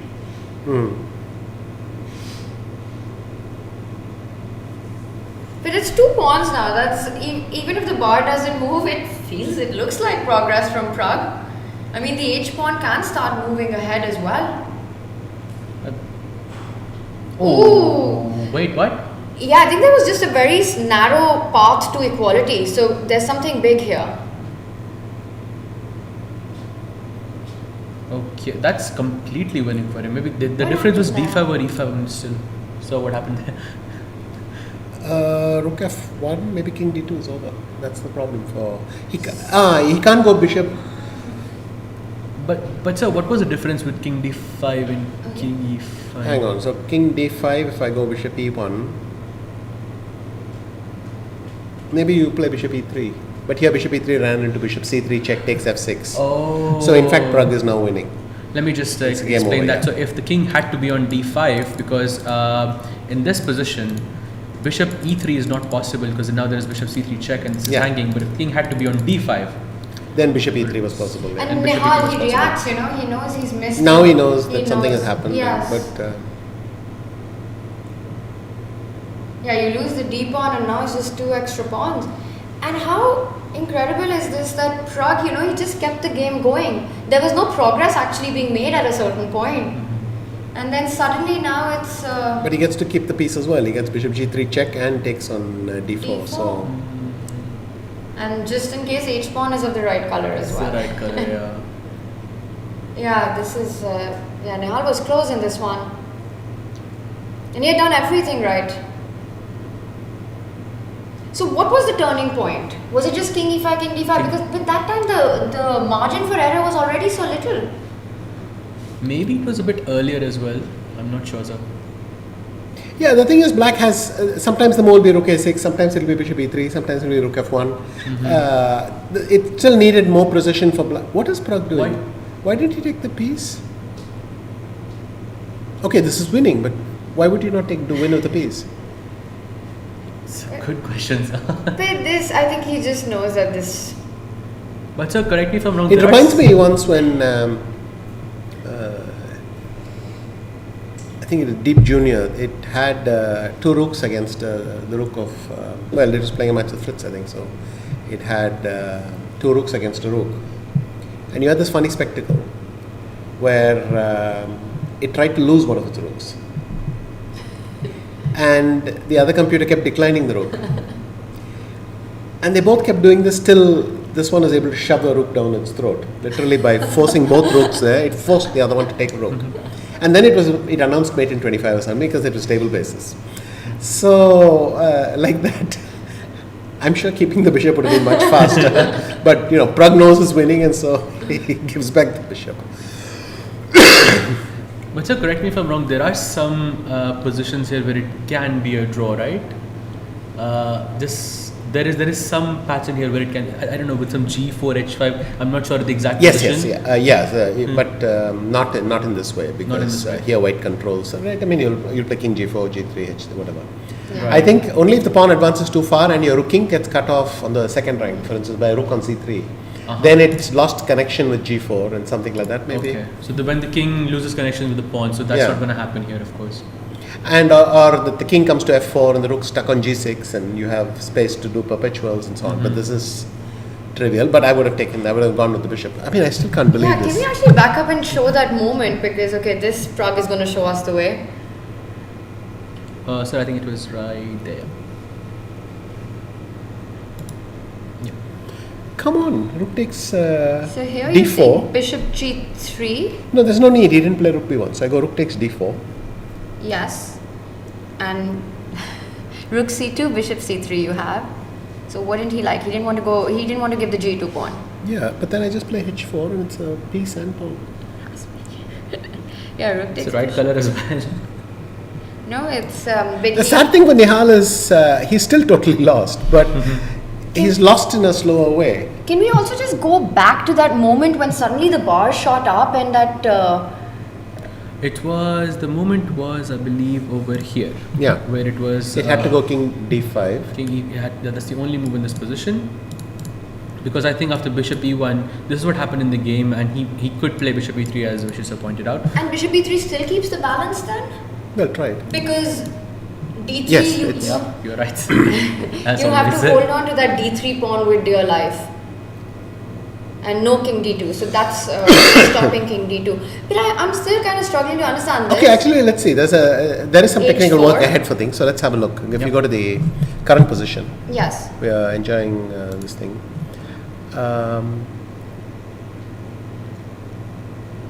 So would you say there is any chance of a draw here? There's always a chance for a draw. I think white would have to play rook e4 next, and then h5, and then king h4, and you slowly advance like that. Okay. Equally, I could play rook e5 and h5.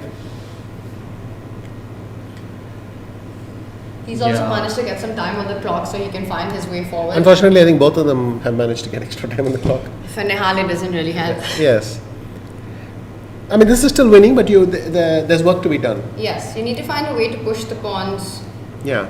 I am still adamant that you could have taken the bishop.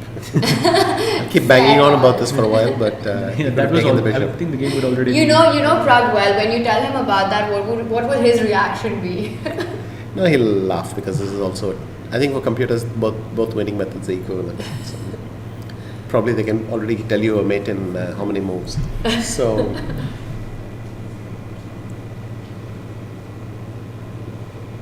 So now I think rook b4 checks out maybe? Yeah, and then I think king f3. King f3. Okay, he plays rook g6 check actually. Let's continue that. Rook g6, king h3, and now I think he will go back to the same square. I think that's the exact same position, yeah. So this is where we Yeah. are. So now he's threatening h5, and black doesn't have that many. What did he do? Rook b6. Yes. Yeah, rook b6. So Now- from a a plan perspective, the idea is to push the h pawn, support it with the king, and then advance the g pawn as well. Here's one plan. I could go h5 here. I think rook f5, rook f3, and then g4 should be winning. So rook f5, rook f3, and then g4. So of course you're putting the rook here so that after g4 there is no rook b3 check. But everywhere there's some. What black is trying to resist is something like this. I don't know how many. See, if I go for something like this, you hang around. I don't. I do this. You wait. I go g4. And now suddenly you go rook a5, and you tell me if I go h5 check, you'll go king g5 and sit here. And now you see the advantage has disappeared. Yeah, so this is the position I was. So these kinds of things. So suddenly there's no rook f5, so you don't want to do that. But here it's still winning, which means that white can do rook e3, for instance, and then king to f3 or f4, rook e4, and you start again. But why can't you just go rook anywhere else and give a check on the 6th in that position? Why rook e3? Can't you just force the king back as well? Yes, that works as well. But if I do this, you'll do this again. And that now again you leads- can go h5. Now and you rook can go b5. h5 because you have rook b5 check. Yes. But this needs some careful execution. He's But going for your other plan, by the way. h5, king h4, the one you mentioned first. Yeah, no, this is winning. I thought Nihal's only chance was, it's only a practical chance. Which is? This one. One sec. No, which is not rook b1 but rook b4. So you provoke g4, then you go here.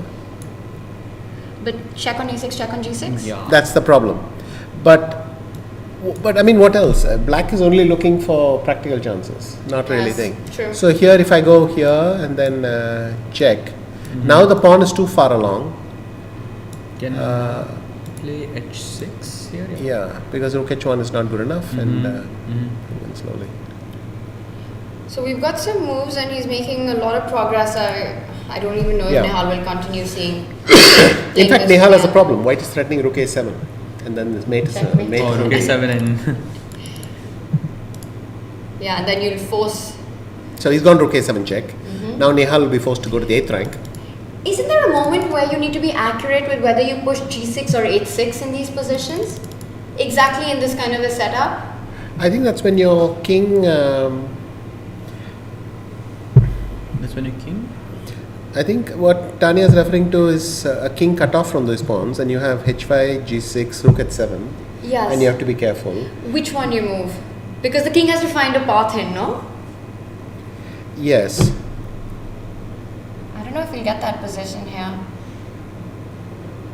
So are you talking about which pawn to push? Yes, once both pawns reach the 5th rank, there is a certain position that Yeah. only one of them is a correct move.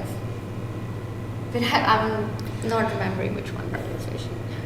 Help me. I thought one was easier than the other, but not that the thing. But again, it really depends on where the rooks are in specific. But when you're playing at this speed, you just want to increase the odds that your opponent blunders something. So Pragg was very careful. By playing rook a4, he eliminated all checks. He's gone g5. Yes. Now he can check his way to a7 and play h6. So this one is over. So just Yeah. h6 is the better h6, move no, here. yeah.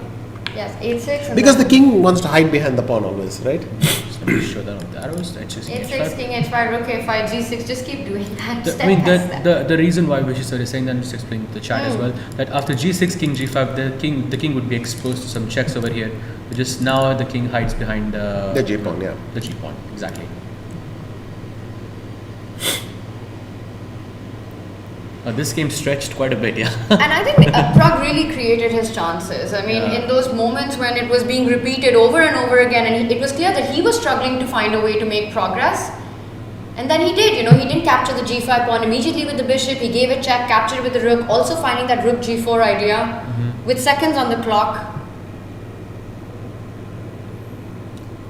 Okay, so now g6, but he's gone for rook f5, okay. Yeah, g6. In fact, it didn't matter because stalemate is not an option for black. What about G6, G7, Rook F8? I was thinking the exact same thing.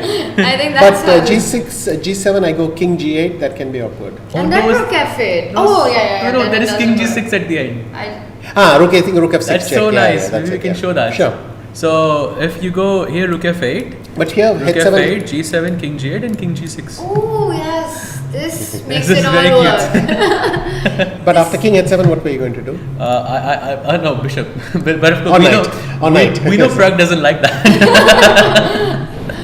You could have done that. Okay, what's such our a- live position? Let's see if this gets played out. Oh, he played it. It's on the board.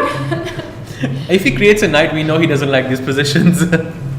Oh, he makes a bishop. Finally, he went for this position, which he could have got about 30 moves ago. Yep. And that's it. But yeah. there's also a. I mean, this is all pretty, but nothing wrong with H7. Because there's nothing black can do. It's helpless. Yeah. So. So, in the best situation, you get to do this. Is there no stalemate idea? No, there's no. The rook is trapped. It has no way to come and give Yeah. be a kamikaze rook. So, Yes. That was some impressive stuff, this endgame, I thought. No? Even the technique at the end. Yeah.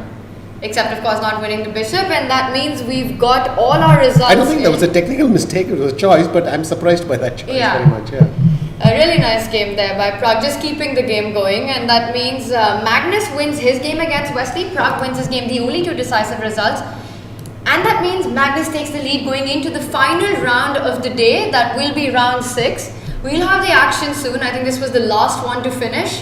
Vishy, we'll go into a short break, and it's the final round, and I really hope you'll be back with us then. Yes, I will. Alright, we will see you in just a few.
To our awesome Dhono Dhanyo playing arena in just a few. So let's bring up the standings.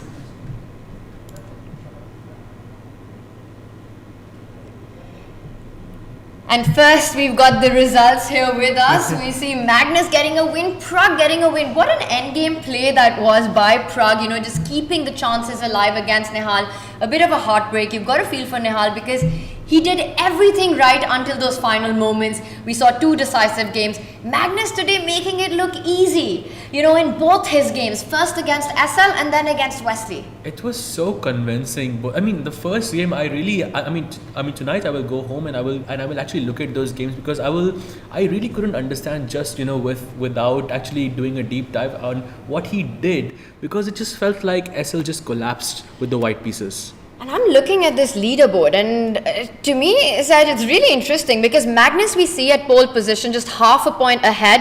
Nodirbek, of course, chasing him as he usually does. But for the Indian youngsters, you know, from 5th to 9th, it's a bit of a party there. It's quite a traffic jam. But Vidit, Vincent at the bottom of the leaderboard, how much are you expecting this to turn around for the Indian crew? There are still 4 rounds left, so I would say quite a bit of fight in those matches, and I would say it's still not over. Yep, it's a 1.5 point lead, from the leader. So that's still quite a bit, but it's 4 rounds to go. So I'm still hoping that there can be a bit of a fight there. All right, but right now Magnus Carlsen looking in great shape today. Nodirbek Abdusattorov also bringing on that fighting spirit and not letting go of his chances. We will move on to the women's standings next.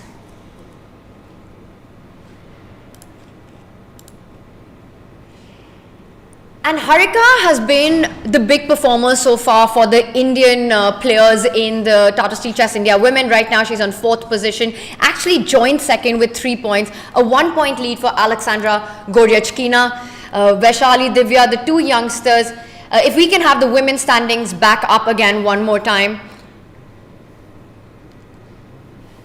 Sorry, Sahaj, is there something you had to say? So, Goryachkina actually defeated both Vantika and Vaishali today, and she's in pole for position with 1 point lead. If we can have the women's standings with us, then we can just have a look at the action, or we'll maybe bring that up later. Let's go to our playing arena and let's get the visuals as the players are ready to get the action started. Goryachkina at the top of the table and right now first to the table. Yep, she is ready for the battle. She is in a sole lead position and she's first to sit on the board, Tanya.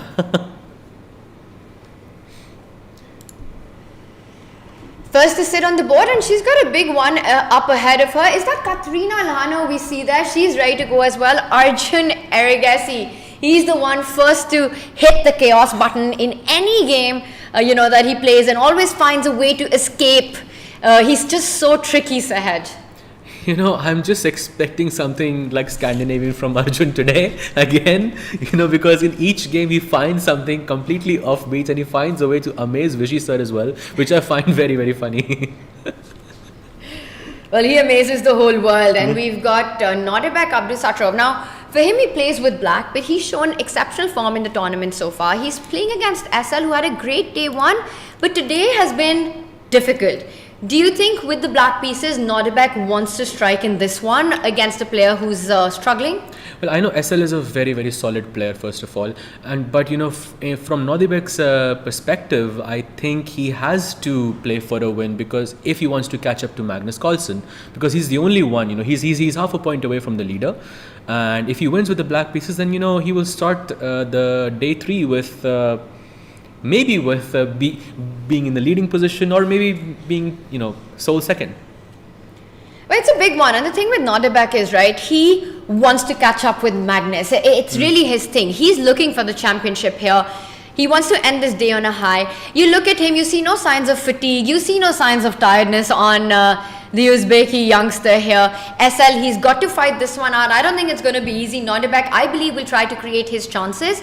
We'll try to get into those messy positions which are complicated, where both players can go wrong. That Mikhail Tal forest of complications where 2 + 2 = 5 and the path out is only wide enough for one of them. That is Nodirbek's style of play. I love that. I love that analogy, Tanya. And it's of course not just this one. We've also got Vidit against Praggnanandhaa. That is the final round of today. Sahaj, a clash between 2 youngsters. Again, Pragg's got to be the one feeling more confident there. True, but at the same time, Vidit is playing with the white pieces, and Vidit is known to be an extremely solid player. I know we discussed, Vidit 2.0, but he's not having the best event, and maybe in this round itself, first of all, this day hasn't been all that bad, I would say, for Vidit, because he has made a draw against Dubov, and he has drawn against Nodirbek as well. And now he's playing with the white pieces against Pragg. Maybe he can, pull a win here as well, but we'll wait to see when if that happens. Yeah. But I think with the white pieces, I would feel a bit more comfortable, as a chess player. Right, on our screens we see Vincent Kaimer versus Nihal Serene. Again for Vincent as well, along with Vidit. The 2 players haven't seen their momentum yet in the tournament. It's V for Vincent, V for Vidit, but not yet V for victory for them. They're definitely looking to finish the day on a high. Handshakes there, and we are off. Nihal just had the longest game of the tournament so far, and when such a long game ends in a loss and you're not able to hold a position that you should have, that's painful. Indeed, it is, and I can only imagine his pain right now. I hopefully he's gonna try to make a comeback here. But yeah, he must be not in the best headspace, at least for now. Oh, by the way, C4 on the board. Should we do a bird's eye view first, Tanya? Let's do it. Let's bring up our bird's eye view and overview. Let's zoom out, not zone out, but zoom out of what we have right now and bring up all the boards so that we can take a quick overview of the first moves chosen by the players. We can bring up our bird's eye view. Oh, this looks like one of those weird, Queen's Indian positions, where you allow the e4 move on the top left corner, the king spawn with e4. I think Nihal might be going for some imbalances here with that. And we're going to go for an imbalance in our commentary team because just walked in, fresh from the playing venue, is Sagar Shah. As always with the CBI camera that's on as well. Sagar, what a day it's been. Come on in for as long as you can. Hello. Hi Sahaj. Hi Tanya. Hi Sagar, bye. Well, from Vishy, there's a huge drop now that I have come in. But I think the flavor of the shirt remains the same. The colorful shirt that Vishy was wearing. You and Vishy are giving massive competition to Levon. I'm going to take a picture with him, red and blue.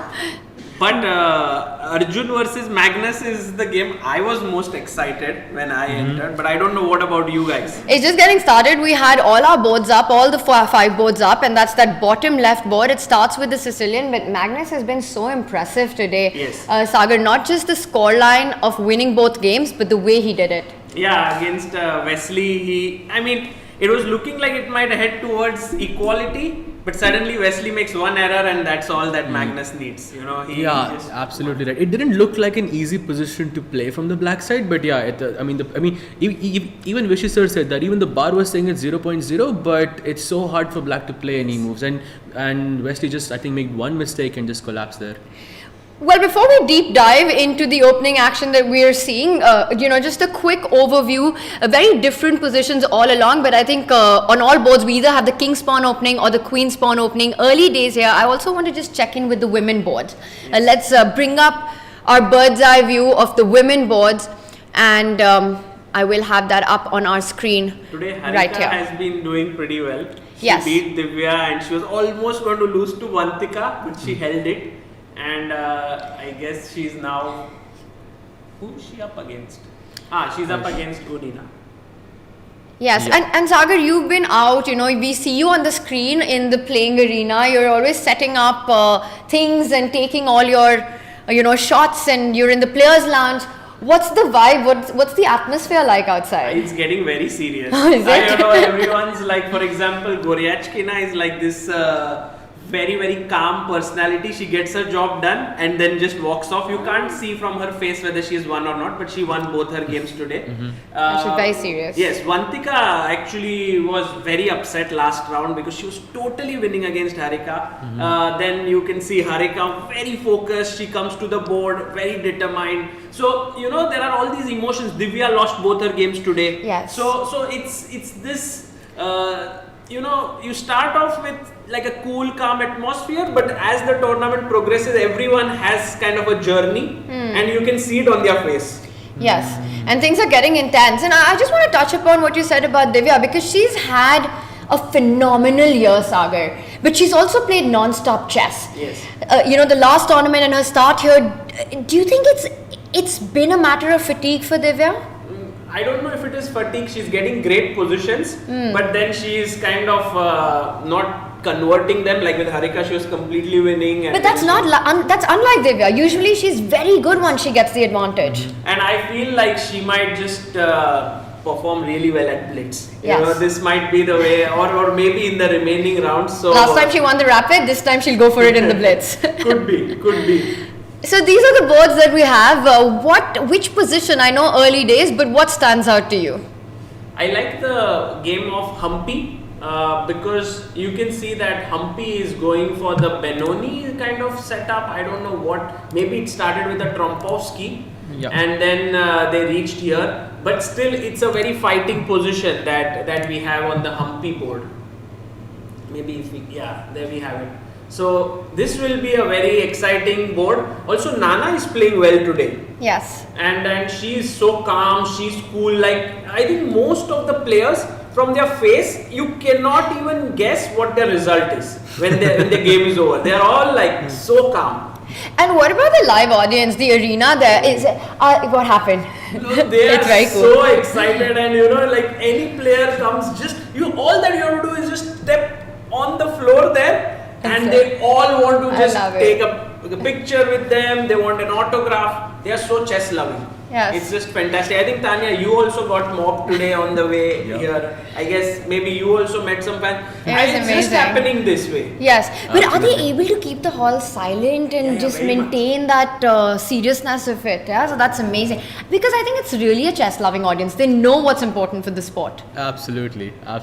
And you too, Sagar bhai. I mean, they all love you as well. No, Sagar's a superstar. I'm very keen to go and actually interact with them and so on. But the moment you go in between when the break is on, there's no way that you can finish meeting all of them till the round begins. So you have to wait till the end of the day.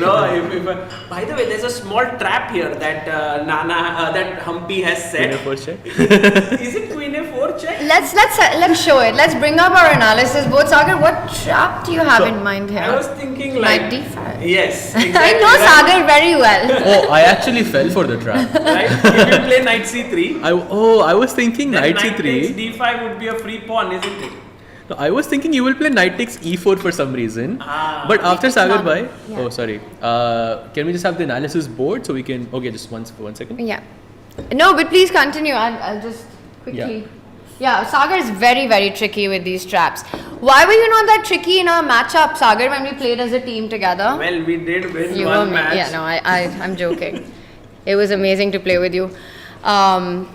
We did win one match, and here you were talking about a big trap on the board. Yeah, like here, this is a very common one when the two bishops are opposite each other on E7 and G5.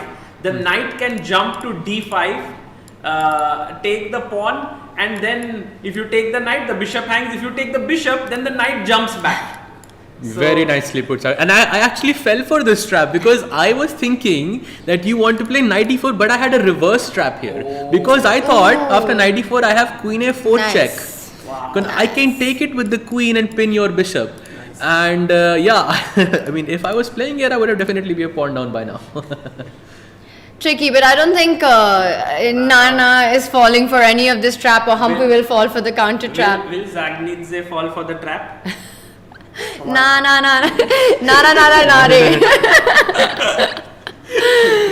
So that will not happen, but she's taking her time because you also have to find a way, because knight takes d5 or knight takes pawn on e4. These are two threats, right? So right now Nana is thinking about how she keeps everything under control. Which other game should we jump to? I think the game of your teammates, Vantika and Vaishali, they both are facing off each other, the gold medalists at the Olympiad. It's so nice that two of them are playing, one of them is commentating here, so it's already 3 members of the team. 2 of them are playing against each other, but 4 of them are in the arena. Yes. So they're all there. Maybe someday, Tanya, you should just walk out there and you guys should recreate that scene. But what a decision by Vaishali to give up her bishop for a knight, right, from b7. And it's not very common that you do that. Absolutely not, Sagar, you're right. And also Arjun did something very similar, not exactly the same, but something similar against Vidit yesterday. And I actually spoke to him about it, that what was his idea behind it. And he told me that he wanted to play bishop f3 because he wanted his opponent or Vidit to go gf3. That was the strategy behind it. Maybe I can see that's not possible in this situation, but similar structure. I mean, she could have kept the bishop, but Vaishali. Vaishali. So decided to trade that off, and like you said, you've got these 2 pawns to play against. Pieces are coming out, an imbalance already created. I think it's going to be a fun fight. Is it fair to say that this is also a clash of styles, Vaishali and Vantika? Yes, I think Vaishali has that more aggressive approach, more free flowing, while Vantika is more measured in whatever she does. But I have been very impressed by her play. She is actually matching up with all the players in this tournament, and clearly she is reaching that GM strength very soon. very strong. But guys, are you excited for Arjun versus Magnus? Should we look at that? Let's do it. Let's jump back and let's also take that from the top. If we can bring up Arjun versus Magnus, that has to be our marquee matchup. The newest member of the 2800 elite club. Actually, looking at Arjun, I felt that today has not been a particularly great day for him because he got simply crushed by Wesley, had no chance, and then in the game 2 he was up against Vincent where he was very close to losing. He managed to hold somehow, and today the look on his face was like, if I beat Magnus, I redeem myself. All that bad moves that I've made today, I need to just win this game. And I think he's taking this game very seriously. Absolutely right, and also it's the first time that Arjun is playing a normal opening. At least today, we were seeing him developing the knight castling. In the previous game you saw d4. Yeah, no, on the second move itself it was absolutely that's basically his style. Arjun's pieces are saying like, what's wrong, Arjun? Why are you developing all of us to? Okay, but this is one of the main lines, I guess, in this Sicilian Khan or Taimanov. Actually, it was Sicilian Taimanov, perhaps. Yeah. I think this is Taimanov as well. You're right about that. But he's played this A3 variation, which is a bit new these days. I'm not 100% sure about that. But yeah, looks like a pretty good. Although, if you look at the time, it feels like Magnus is still in preparation. Just without going too deep into it, should we just take this from the top? And it's a trendy opening, like you said. Let's just show everyone how we got here. We've got the Sicilian defense, the knight gets out, and you were right, Sagar bhai. Actually, it is the Taimanov system with queen c7. Now bishop e3, black plays a6. This is very, very normal here, and now he plays a3. Normally you go queen d2 or queen f3, which is like the traditional line here. But a3 is sort of new, and knight takes. I have no idea what this move is. Maybe the idea is to bring this other knight to c6. That could be a plan here. Did, right? Sorry? That's what he did or not? No, he played b5. He's holding off on that. Maybe that could be a plan in the future. But right now he's focusing on just getting the bishop out, getting the rook out, and just focus on the queen side development. And then he goes bishop out, and long castle, and black plays rooks here. And I believe this is the moment where he is thinking. This is so exciting, Tanya. No? It's really exciting, but I am a little worried because Arjun's taken a lot of time. You go queenside castling and then you burn about 5 minutes on this move. I know you're loving it, Sagar, but is Arjun feeling a little uncertain in this position? What's going on in his mind? I think Arjun is trying to find the best way to take advantage of his lead in development right now, because if he doesn't do it, Magnus will develop his knight maybe to f6 or to e7, c6. Bishop, yeah. And then he will take the bishop out, and actually black in such positions has no problems, but if white can do something now, that could be nice. So maybe he's thinking about g4 perhaps. I don't know, f4. Sagar bhai, this is h4. Very Arjun-like move. Very Arjun-like move, Sagar bhai. You know him the best. I just want to push some pawn, but maybe he plays king b1. And by the way, Parham Maksutlu just said in Chennai Open that long castling is not just one move. You always have to play king b1, so you waste 2 moves. That's a very good point. You always play king b1, so maybe that could be an idea. But knowing Arjun, Sagar bhai, he's gonna go. He's g4. Yeah, g4, h4, something. He's gonna go crazy. He needs to make a move soon. I mean, whatever he decides, whether it's g4 or king b1, first do a little prophylactic. But he's just burning too much time too early on. Magnus just yawned right now. Arjun, make a move. I'm waiting. Magnus is calculating in all the other games also. Actually, the water bottles are very small in size, and Magnus generally drinks a lot of water. So, he's finishing like, I guess, 2-3 bottles a game. Right now, I think he might finish 2-3 bottles in this move itself. And wow, he now focuses in. There was a time when Magnus had that orange juice phase every game. And now I don't think he drinks juice anymore. It's maybe something to do with now age or more mature. Yeah, but I remember all those world championships and you'd see it on the table, like multiple bottles lying around. Arjun, the more I look at it, the more I get a little worried because it's a lot of time on this move. Let's again. guess a move. Okay, Like- he's made it already. It's one of the ones that you said. He plays King B1. Wow. I would not have expected that. But do you see the blue arrow showing that black's best move is only one, knight f6 here, right? All Yeah. other moves are inferior. Inferior to knight f6, I'm not sure by how much, but knight f6 also feels like the most logical move. You not only develop a piece, but you block that queen from attacking the pawn on g7. So you're setting up tricks like bishop takes pawn on the other side. Right. Bishop takes pawn, you mean like this?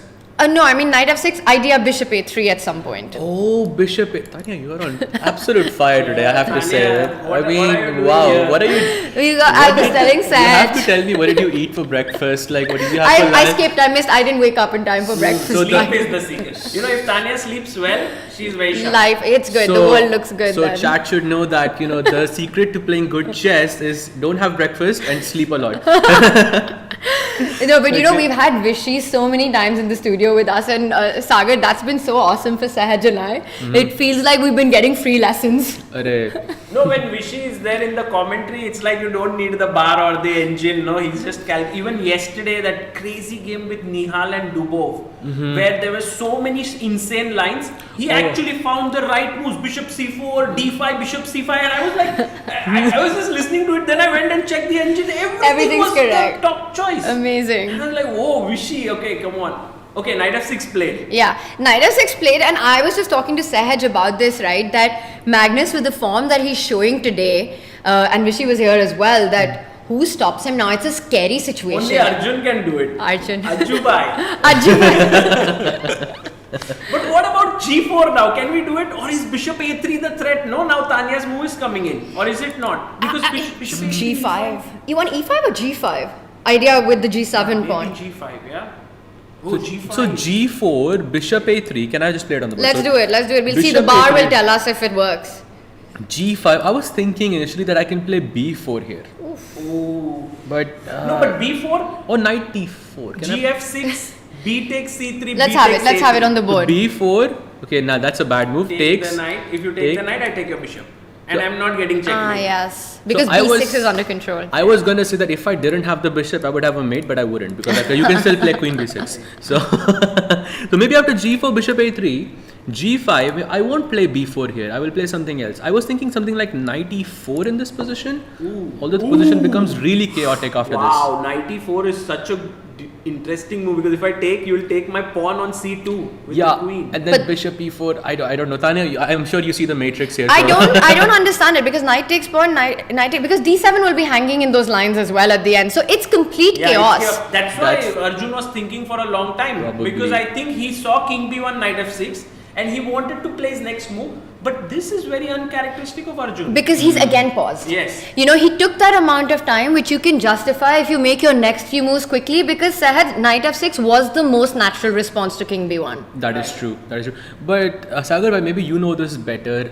Is this Magnus effect? Because Arjun is not, doing his normal thing. He's not playing, those offbeat openings, and he's thinking a lot in the opening. Do you think this has something to do with, Could be, but right now he's pushed his pawn to e5 Sahaj, so that means that he's playing very concretely. But does that mean after take, knight takes, bishop d5? I Knight guess takes. it's happened already. Oh, it already happened? Yeah, Yes, bishop d5. Bishop d5. Do you think like there is something here, or else next move bishop c5, you get into this Magnus endgame grind? No, you don't want to be there. Oh, Really yes. quickly, can we show everyone why queen takes pawn wasn't possible before taking the knight on d5? So queen takes c2 check. If we go king to a1, black plays bishop take. Actually, the point is you can't play bishop takes knight. Exactly, because of rook to c1 and everything collapses.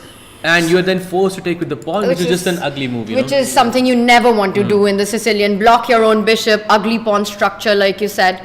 No, this is not what you want. So what do we have on the board right now? Knight d5, he took it with the bishop, And now defends the c2 pawn. And now he played bishop d3. Yes. But now g2 by is hanging. G2 by, who cares about when the g file will open up and the rook comes to g1 and then Arjun's a happy guy. You think so, yeah? Maybe. Because I don't know, if you can take and run back and then just claim an extra pawn, don't you think that's good?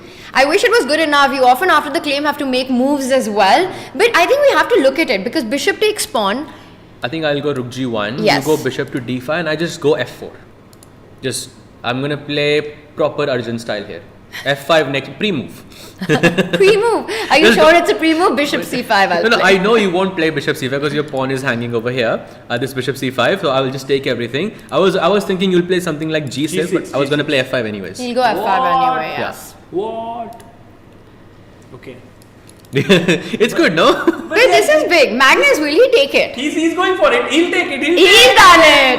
Oh, wow. Magnus has taken rook g1 and now come back, play g6, bishop g7 and tell But Arjun. look at this. He's not gone back to d5, huh? He's gone, He did. or did he? No, He he, did. he went back to Bishop d5. Bishop d5 was Yeah. played, yeah. Because I thought he could maybe allow f5, f4, g6 could have been played if the bishop was not hanging on d5 in certain positions. But it's fine. If Magnus has played it, it's the best move. Let's go with that. Yeah. Now I think Sahaj, your idea f4 has, maybe that's what Arjun has to do, or he has to go h4. He has to seek compensation for the missing pawn here.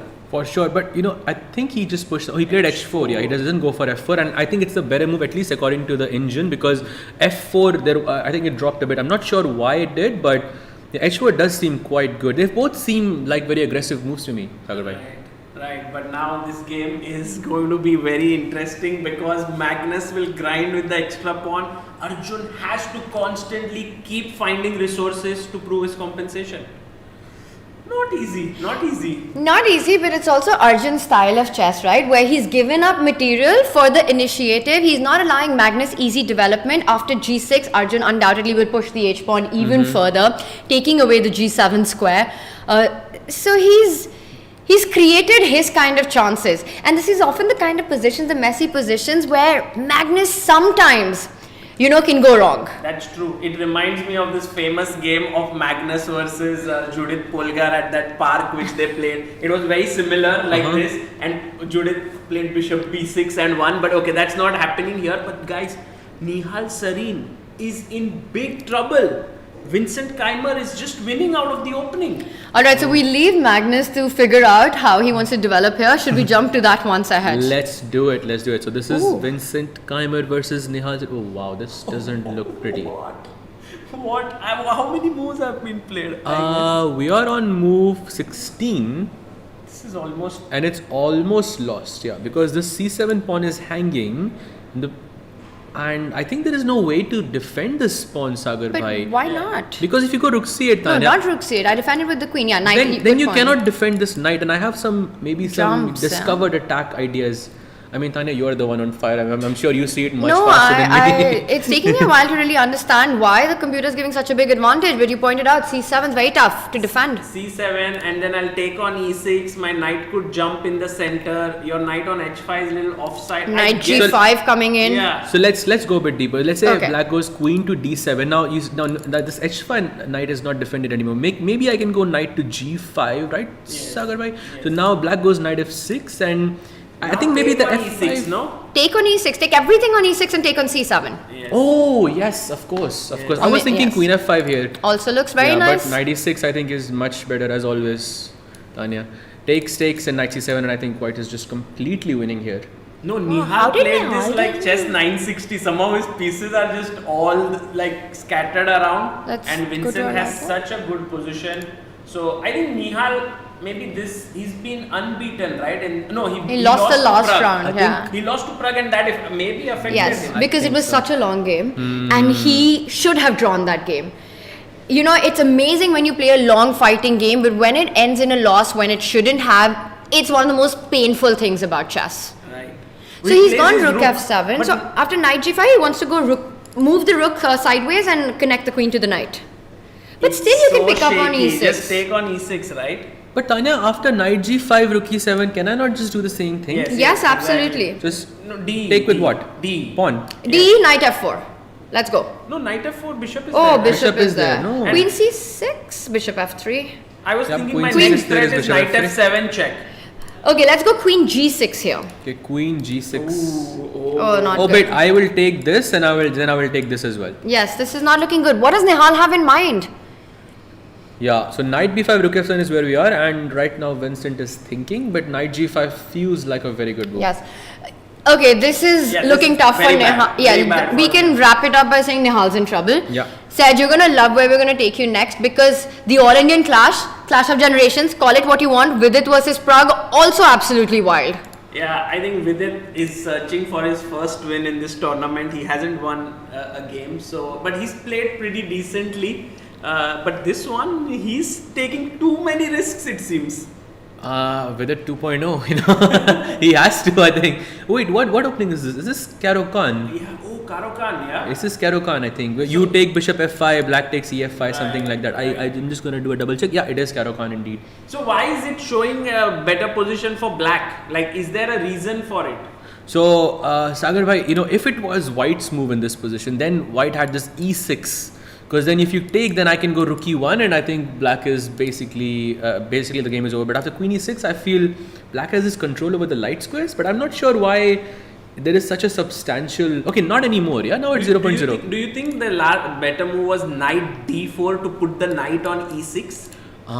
Knight should be on the outpost. Yes, you're right. Knight should always be on the outpost. I don't know if that... Let's actually play it out. Let's actually verify it. So knight d4 happens. Okay, that's a terrible... No, it's not so easy. Yeah? Where is Vishy sir? Where are you? We are missing you. If you're watching this. Spoiled by a 5-time world champion, replaced by a weak IM. Nice, sir. But if it's not so easy for us to guess the move at first instance, it's not so clear, right? That it's. But Sagar bhai, I have to say knight d4 is something that I would play here. But in this, because you are taught that if there is an outpost, you should put your knight there. It's a good blockading thing. But somehow black was, Pragg is clearly better in this position, but we can't justify why. It's maybe just short castle. Wow. What do you think, Tanya?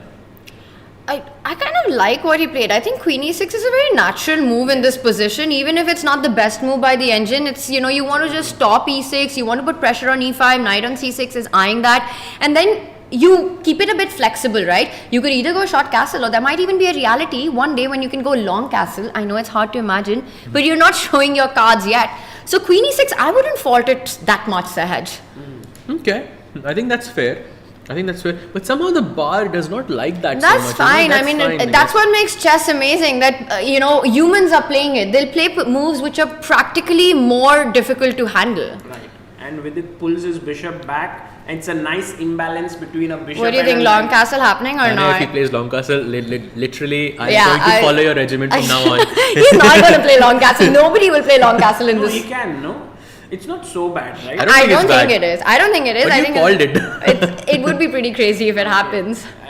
Do you want to put your house on stake? I am not doing that. I've lost my house a lot of times. So I'm not betting my house on anything. It's been lost already about 30 times to 30 different people. Okay, so short castle or long castle? Let's do predictions. Sahaj. What I say is going to be wrong here. So Sagar bhai, please. You can't dodge it like that. Okay, fine. If I had to choose, look, I like to play a bit more sharp, so I will go long castle. Sagar bhai, what do you think? Wow. I think short castle. You think short castle? Yeah, short castle is easier to play than rook c8, rook d8. Just somehow feels more natural. And also Pragg, in good mood right now, having won his last game, may want to continue that form going in. Absolutely right. I'm going to break the tie. I know I brought the long castle conversation up, but I actually think that short castle just makes more sense. No, Tanya. I would love to see long castle happen. It's really, my heart wants long castle, my mind wants a short castle, but where I really want to go is the Wesley versus Daniel Dubov game. One move there. What Because Dubov played last move. Sagar loves it. He's like, Dubov is like, oh, the king side is getting opened up. Let my king run. It goes to d7. And then he's connecting everything. Sagar bhai, this reminds me of that French opening, where you go king d7 and the queen comes like this and like this. You remember that? Yes. By the way, Pragg just went short castle. We still have him on our screen. Not important to go back there. We've switched, but that happened. But I just have to say, you planted the idea in my seed, mind. I did. And, And I fell for then it. she was like, oh, I like the other idea. But see, the fact that Pragg took that long to make a decision means it was on his radar as well. True. And so right now Daniel Dubov playing very creatively, very interesting game. But yes, Tanya, we have to go back to our Magnus versus Arjun game. Sahaj bhai, please tell us, do you think Arjun is getting any compensation for his missing pawn here, or is Magnus consolidating? I feel there is some compensation. I'm looking at the bar, because if there was a pawn advantage and it's only 0.3, means there is some advantage here. I mean, practically it looks like the king in the center could be something to capitalize in the future, but I can't see a clear way to break through. I can't see a clear, maybe something like queen h6, queen h7, but that's going to make my queen, completely out of the picture just for one pawn. I'm not sure. Tanya, what do you think? If it was anyone else except Magnus playing with black, I would think that this is really a crazy, chaotic position. Anything can happen and you don't show me the bar. I would feel that I want white here because it's the initiative. Black's king is in the center for the rest of the game. White's king, at least so far right now, it's safe. Yes, I see b4 ideas at some point, but I would still be like, this is anyone's game. But it just looks like this very unique way that Magnus has put the rook on f8, defended that f7 pawn. Yes, king is in the center, but who's getting to that king? Look at the castle around it, right? It's a weird castle. Yeah. There's the rook on f8, the bishop on e7, the 3-pawn triangle, and it just looks very safe. Meanwhile, b4 is a real point. Right. And also it's looking very safe. So Arjun may have to get rid of those pieces and then the king cannot go anywhere. So it's like those pieces. I'm telling you, there's a sacrifice happening on g6 at some point. Yeah, you think, oh yes. I don't know how it's going to happen. Tanya, you're planting another seed in my mind here. By the way, I love the point that you made with queen h6. I think that's a real threat but as well. If you go queen h6 right now, don't you think the idea is bishop f3 and then take the pawn? So he stops bishop f3. It. Oh, he stops bishop f3, okay. Also, maybe some kind of a rook left, maybe in case he plays b4, the rook can act as a defender. That could be an idea. But b4 has to be incoming, right? b4, a4, maybe. I don't know. b3? Yeah, b4, a4, b3, okay. Yeah, could be. Could be this. That feels very dangerous. But Tanya, can I not play a5 first? Like, why am I rushing with b4? What's the rush? I can play a5, maybe a4 and then b4. a5, queen h6. I really like that idea. Queen h6. You see, I did that so your queen would go away, and then then I have a better attack. Yeah, then I go b4. This is scary. I'm telling you, this is no. It looks like Magnus has managed to somehow not only dodge his king from danger, but challenge Arjun's king. Yeah, and for Arjun now, he has to keep finding ideas. But for now, it's Magnus's move. We'll wait whether he'll go b4 directly, a5, or maybe something completely different. Could be. I mean, those are probably bigger chances. That Magnus doesn't listen to us. By the way, there is also action on another board. At some point, we can go there. I think it's a good idea because there's one player who's chasing Magnus on the leaderboard, right? Nodirbek, and he's been so impressive. What do you think has been working for him so far, Sahaj, as we move to his board? He's just very strong, yeah. And I think Nodirbek is generally very few times out of form. Like, you go to any tournament, he's just performing so well, always performing at the top of his game, and this is no exception here. There's something about his body language that feels very different from the other players. He's got that presence on the board. He's always leaning forward. He has that look in his eyes, the death stare that he gives to his opponents. How many times we've seen that. It can be very intimidating. It just looks very strong. He always wants to sort of perform well. He wants to prove himself, and that hunger is too much. And I think even Magnus said that he's the hungriest of the youngsters. He's got the most killer instinct about himself. And look at the position that we have, Sahaj, because he's managed to create a lot of threats on the king side. Yeah, exactly, and already he looks clearly better. I mean, he can take with the rook, he can bring his rook like this, and then something is waiting to just be sacrificed in this position. Right, and maybe this is getting tough for SL Narayanan here. The queen, yes, as you showed this. Meanwhile, Magnus is going on the offensive against really? Arjun. He Should did we switch back? play Tanya's move. So do we wrap this as that Nodirbek looking good in this one? All the play for black and b4 on the board. b4 on the board. Let's go. Let's go. And Sahaj, it's as though Magnus has the extra pawn and the initiative. Yeah. You're supposed to have at least one of them. Yeah, you can't have both. That's not okay. That's not fair, Magnus. Yeah, that's not Come fair. on, Magnus. Give the initiative to us. And also, no, he has initiative, the pawn, and also the time. There is also, he has almost The double the third time as factor. well. Yeah. Okay, but this is looking very tricky. I mean, even regardless of the material, B4, how are you handling this? What's the response? You have to make a decision on the queen side. A4 or take the pawn, right? These are the two options. And as you said, if I push the pawn, you are also pushing your pawn in. It's an option to go, but he has decided to trade. He Decided. doesn't want to leave. Because I think A4 would leave that A4 pawn very vulnerable once B3 comes in, right? Also, the B3 pawn looks so dangerous, you know. I wouldn't want to leave my pawn. It's like, you know how Vishy sir says, when black castles on the king side, the h6 pawn is so dangerous. It's a similar thing with the king on b1. Did he just play bishop takes a6? Greedy guy. He did. He opened up not only the Arjun has b file but the a taken file the as well. pawn. It's happened. So now no material advantage, but I think Magnus is now coming for the king. The king is coming for the king. For the white king. Yeah, I mean, Wow. you voluntarily open up an A line. That's a very gutsy decision by Arjun. And there must be ways to take advantage of this. Maybe rook a8 looks very natural. He goes b8. He wants to just go down the b file. But Arjun's bishop is doing a good job to defend it. You know, Sagar bhai and Tanya, like, it would take me in a classical match at least half an hour to take bishop a6. And then again, my opponent would not be Magnus. You know, if that is that, then there is no way. And he decided that so quickly. I mean, you're right. It's such a gutsy move. Yeah. But now Magnus not really has a threat, right? Or does he have? Oh, maybe he just wants to move his queen to a4, attack the bishop, and then give a check. Maybe that's his threat, right? Right. And also, Sagar bhai, there is another threat, which is bishop c5. Sort of removing the bishop, and then you have this mate in one threat, which can also be quite dangerous. Because also the queen is pinned over here. So I think there is more than one threat in this position, and that's what makes it so scary. Yeah, Arjun has to keep an eye out on his time as well. He's down to 6 minutes 50 seconds, but it has been a very good game. You know, the bar has not yet fluctuated very heavily. They're keeping the balance. Very tricky position, very chaotic, and these are the kinds where you need those extra minutes, you know, because some critical decisions lie ahead of Arjun. He comes back with the bishop so that there are no double attacks on the A file, as you were pointing out, either with queen A4 or queen A5.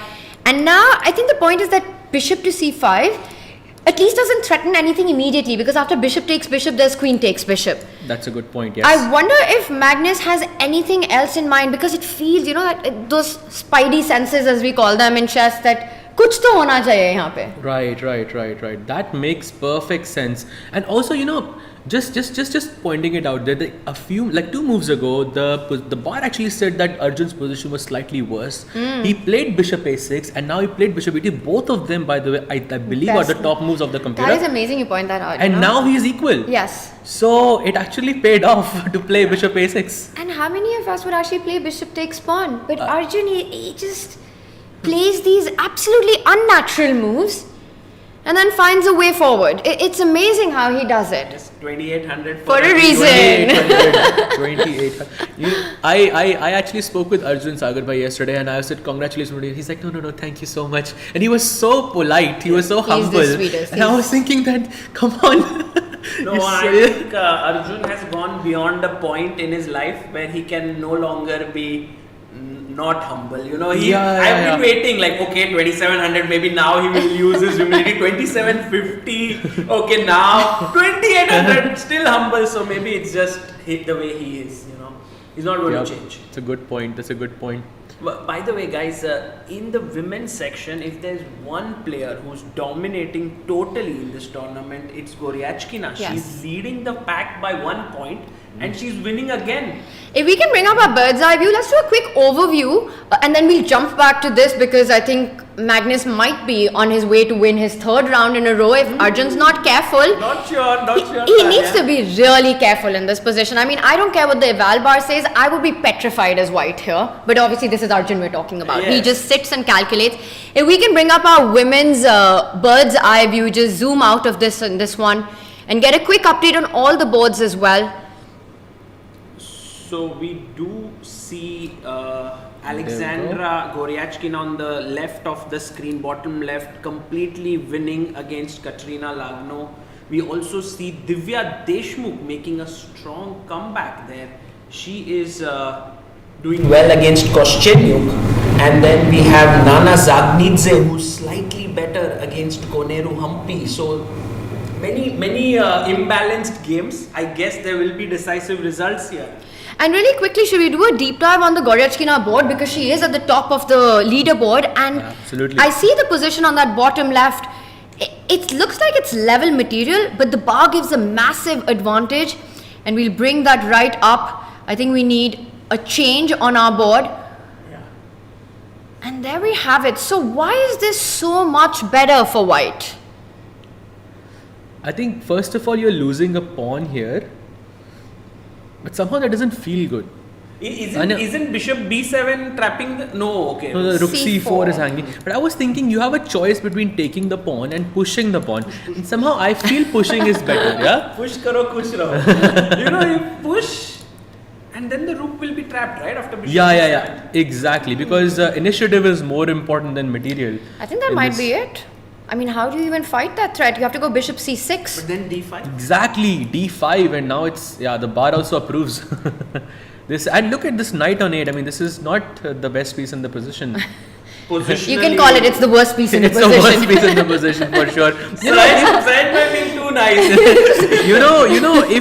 If you could put this knight, if I could just randomly put this knight on e7 or on d5 in some way, then black is fine. Yes, completely fine. absolutely. Great point. This knight problem. is the problem, yeah.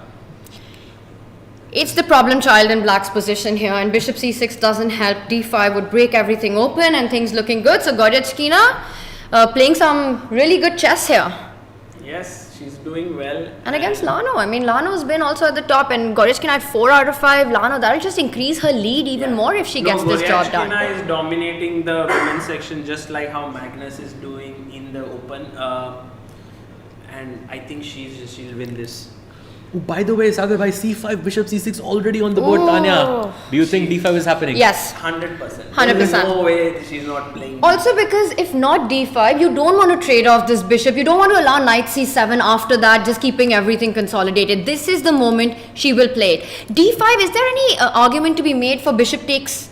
No, there isn't. Bishop takes knight, pawn takes bishop, intermezzo. Right. So nothing right. works. So just d5 and now it's, that looks really, really bad, yeah? It really does. Goryachkina is having a lot of fun on the board, on the clock as well. 10 minutes ahead, things looking good. Should we... I didn't even look at the fact that Katrina has 2 minutes on Yeah. the clock. This does Doesn't not look help. good at all. Did d5 bishop c3 happen? She took and now Yeah, d takes d5. c6 is coming. Oh, right? yes. And it's over. You're going, oh no, she'll play Bishop queen d4. f6. Like queen f6 queen to f6. defend this, but just rook d7 and you are going to permanently make sure that this knight never moves. Bishop d6. Yeah, but- like complete domination. bring this here and just I actually helped Adiban create his 1b3 course, and he had this comment, he was like, once we will play this position and then we will look at this knight. And I just thought of this comment in this moment because it's the same position, because this is again the reason why black's position is so worse Right. now.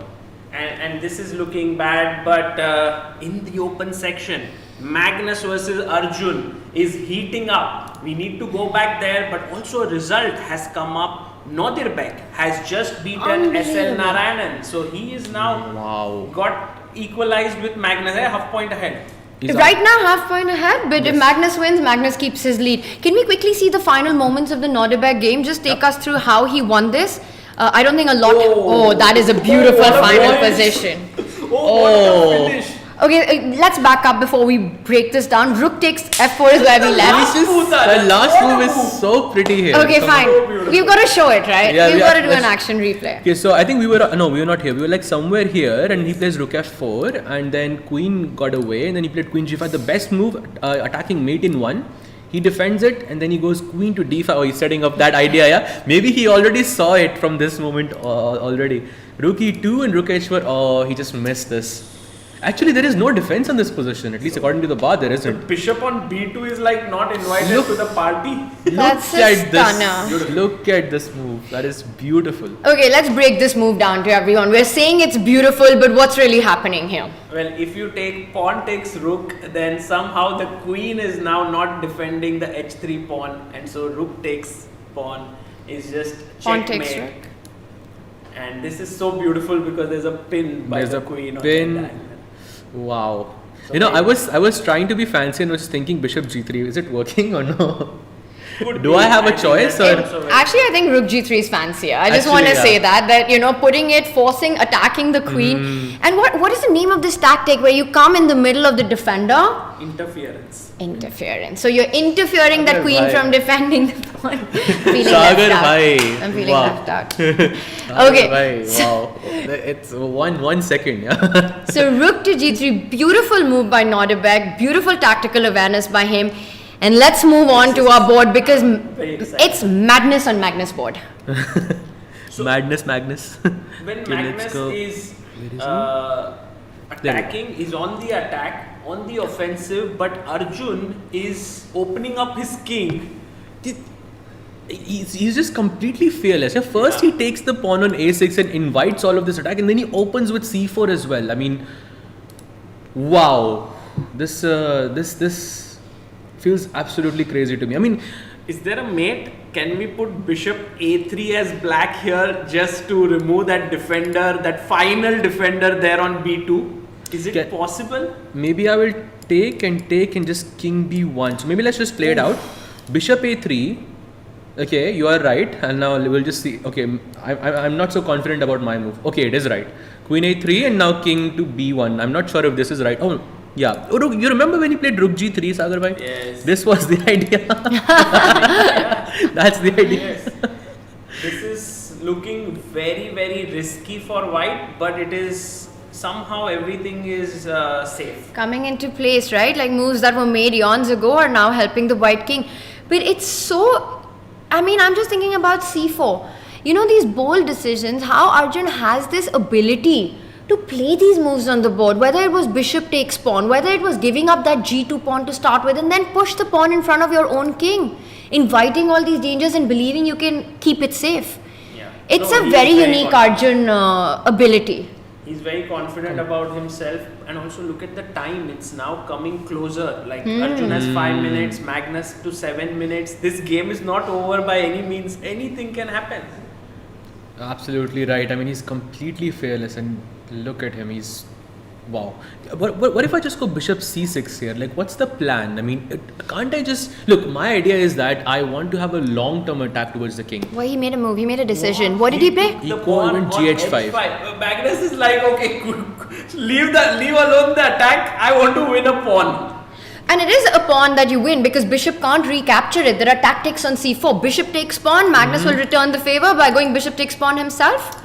And pawn takes and rook takes. Let's actually show that. So Nicely bishop takes spotted, h5, bishop takes c4, b takes c4, rook takes c4 is just GG. It's GG's. Yeah, the queen is hanging. Right, so this cannot be played. So Magnus is saying now I'm a pawn up. And h4 is coming in he as well pushed- too. He wants to push. Yeah. Push Okay. raho, khush raho. So what can we push our king one square up and threaten rook a1 to trap the queen? What on earth? Is it possible? With Arjun, everything's possible. But now bishop a3? Yeah. Okay, bishop a3. That's a very good find. Maybe I will go queen. I want to play queen d4, but then I thought bishop e4 check is there. I still don't know what's happening. Is queen d4 the only move, right? Or rook b1 you can do it? Maybe. Rook b1 maybe as well. Yeah, this is. Yeah, it works. This is not a standard position, right? It's a little bit non-standard. A And, little bit. It's just a little bit non-standard. Everything's going over my head with this position that we have. I've never seen, a middle game like this, Yes. where white has put his king in the open. But look at Arjun. He looks so incredibly calm even now. Yes. Can we go to the live board and just because Arjun is down to 3 minutes. Oh wow. He is. He's down to 3 minutes 13 seconds, and this position is not easy to play with such little time. Not at all. It's one of those positions where one inaccuracy and you're just lost on the spot. Yeah. There's very little margin for error for white. Yep, absolutely right. Like you mentioned, Tanya, you can't play bishop h5 because that's just one inaccuracy and the game is over there. But it's so hard to find a move with either color. No, king c2 is the move that I think Arjun might make. His hand is moving towards some piece. I think it's but going he towards stopped. the king. I think He it's going stopped in his tracks. Yeah, it's Again? going towards the king. That's Arjun hesitating. Yeah. He's feeling the pressure in this position. No, he plays queen d4. It's fine. Queen d4. He just defends that bishop on b2, centralizes the queen. Also puts an X-ray towards the d7 square. Yes. Oh, yes. So no bishop takes pawn tactics ever. So Arjun actually can now think about picking up the h5 Yep. pawn. But what about Tanya, your move? Push the pawn, black pawn down the board, h4. Is that a blunder or? No, I mean, I don't know if it's a blunder or not, but at first sight, that looks like the move you want to make to destabilize the white. You've spotted something, whatever you I spotted. think rook c3, right? To break Yeah. the pin, and then that bishop is hanging. And then the bishop goes back, and then you go king c2 then. And then you trap the And queen. then you trap the queen, Arre, yeah. arre, arre. Oh my god. Also, Sagar bhai, if h4, rook c3, I'm not playing because I don't want the bar to tell me that I'm completely wrong. But bishop c6, I can go bishop f3 as well. Actually, we should show that as well. I no? mean, I'm not going bishop c6. I'm going bishop b4 in that position. Bishop b4. Can I? Tanya is like full on counter attack, no defense. No, I mean, this could probably not work, but I want to check out bishop b4 as well. Okay, so- But then b3 is hanging. Queen takes pawn. Take my bishop, Wait, checkmate. Let's Yes, let's play it show out. So h4, rook c3. Moment of truth. Bishop okay, b4 or bishop c6? Bishop He b4. played h4. We might see this happen, by the way, now. And Arjun is going to go rook c3. Okay. No, he went rook Rook h3. h3, okay. Because maybe he did not like bishop b4. Can we just make bishop b4 here? Is it fine? Oh my gosh. Moment of truth. Moment of truth. Oh, it is not a bad. Oh, it's actually Not it's the best actually- move. It's actually not the okay. best It's still okay. It's still okay. It's like But- 0.5 only. But what about Arjun's move in the game? Yes. Rook h3. Is that a good one? Because he's Oh, that's put a- his rook on a slightly passive square. That's an inaccuracy by Arjun. Okay, I'm just throwing the idea somewhere that does he want to play rook h4? Ooh. and what? I'm If just- bishop takes? Queen takes. Just to play on the dark squares. Is that But is then it? you also give b3, right? And that's a very important pawn Yeah. for defense. Maybe he's thinking to play king c2 and then play rook h4. You know, king c2, see, his idea is he wants to play king c2 to have this rook a1 idea. We're gonna And he's- find out. He's gonna gain a tempo. The queen is gonna go away, and then he's gonna take on h4. Let's see. Let's see. But Magnus takes the open file. He's He gone does. rook g8. This is so, it's like a thriller, you know, each move leading to something interesting. But look at how stable the bar has been in a position that's absolutely chaotic. True, true. That I just would shows have the blundered strength. about 20 times by now in a classical game. The bar is the only thing stable about this game. Yeah. Nothing else. Not the commentators. Not the. Arjun going down to 2 minutes on the clock now. I just to feel find a that move. What it's will so he much play? more difficult to find a move with white because black's king is safe. I agree. It's not about how many pawns, it's not about the extra pawn, but it's just tough to find the next move. And I think he has gone for king to c2. Yes, let's go. So rook a1 is clearly the threat, trapping that queen. And we've been looking at bishop a3 as an option here, which would trade off everything. I don't know if that's what black wants. Bishop a3, can I not play rook takes h4 maybe? Because as you rightly pointed out a bit earlier, the queen on d4 defends b2, so I don't have to move my queen at all. Right.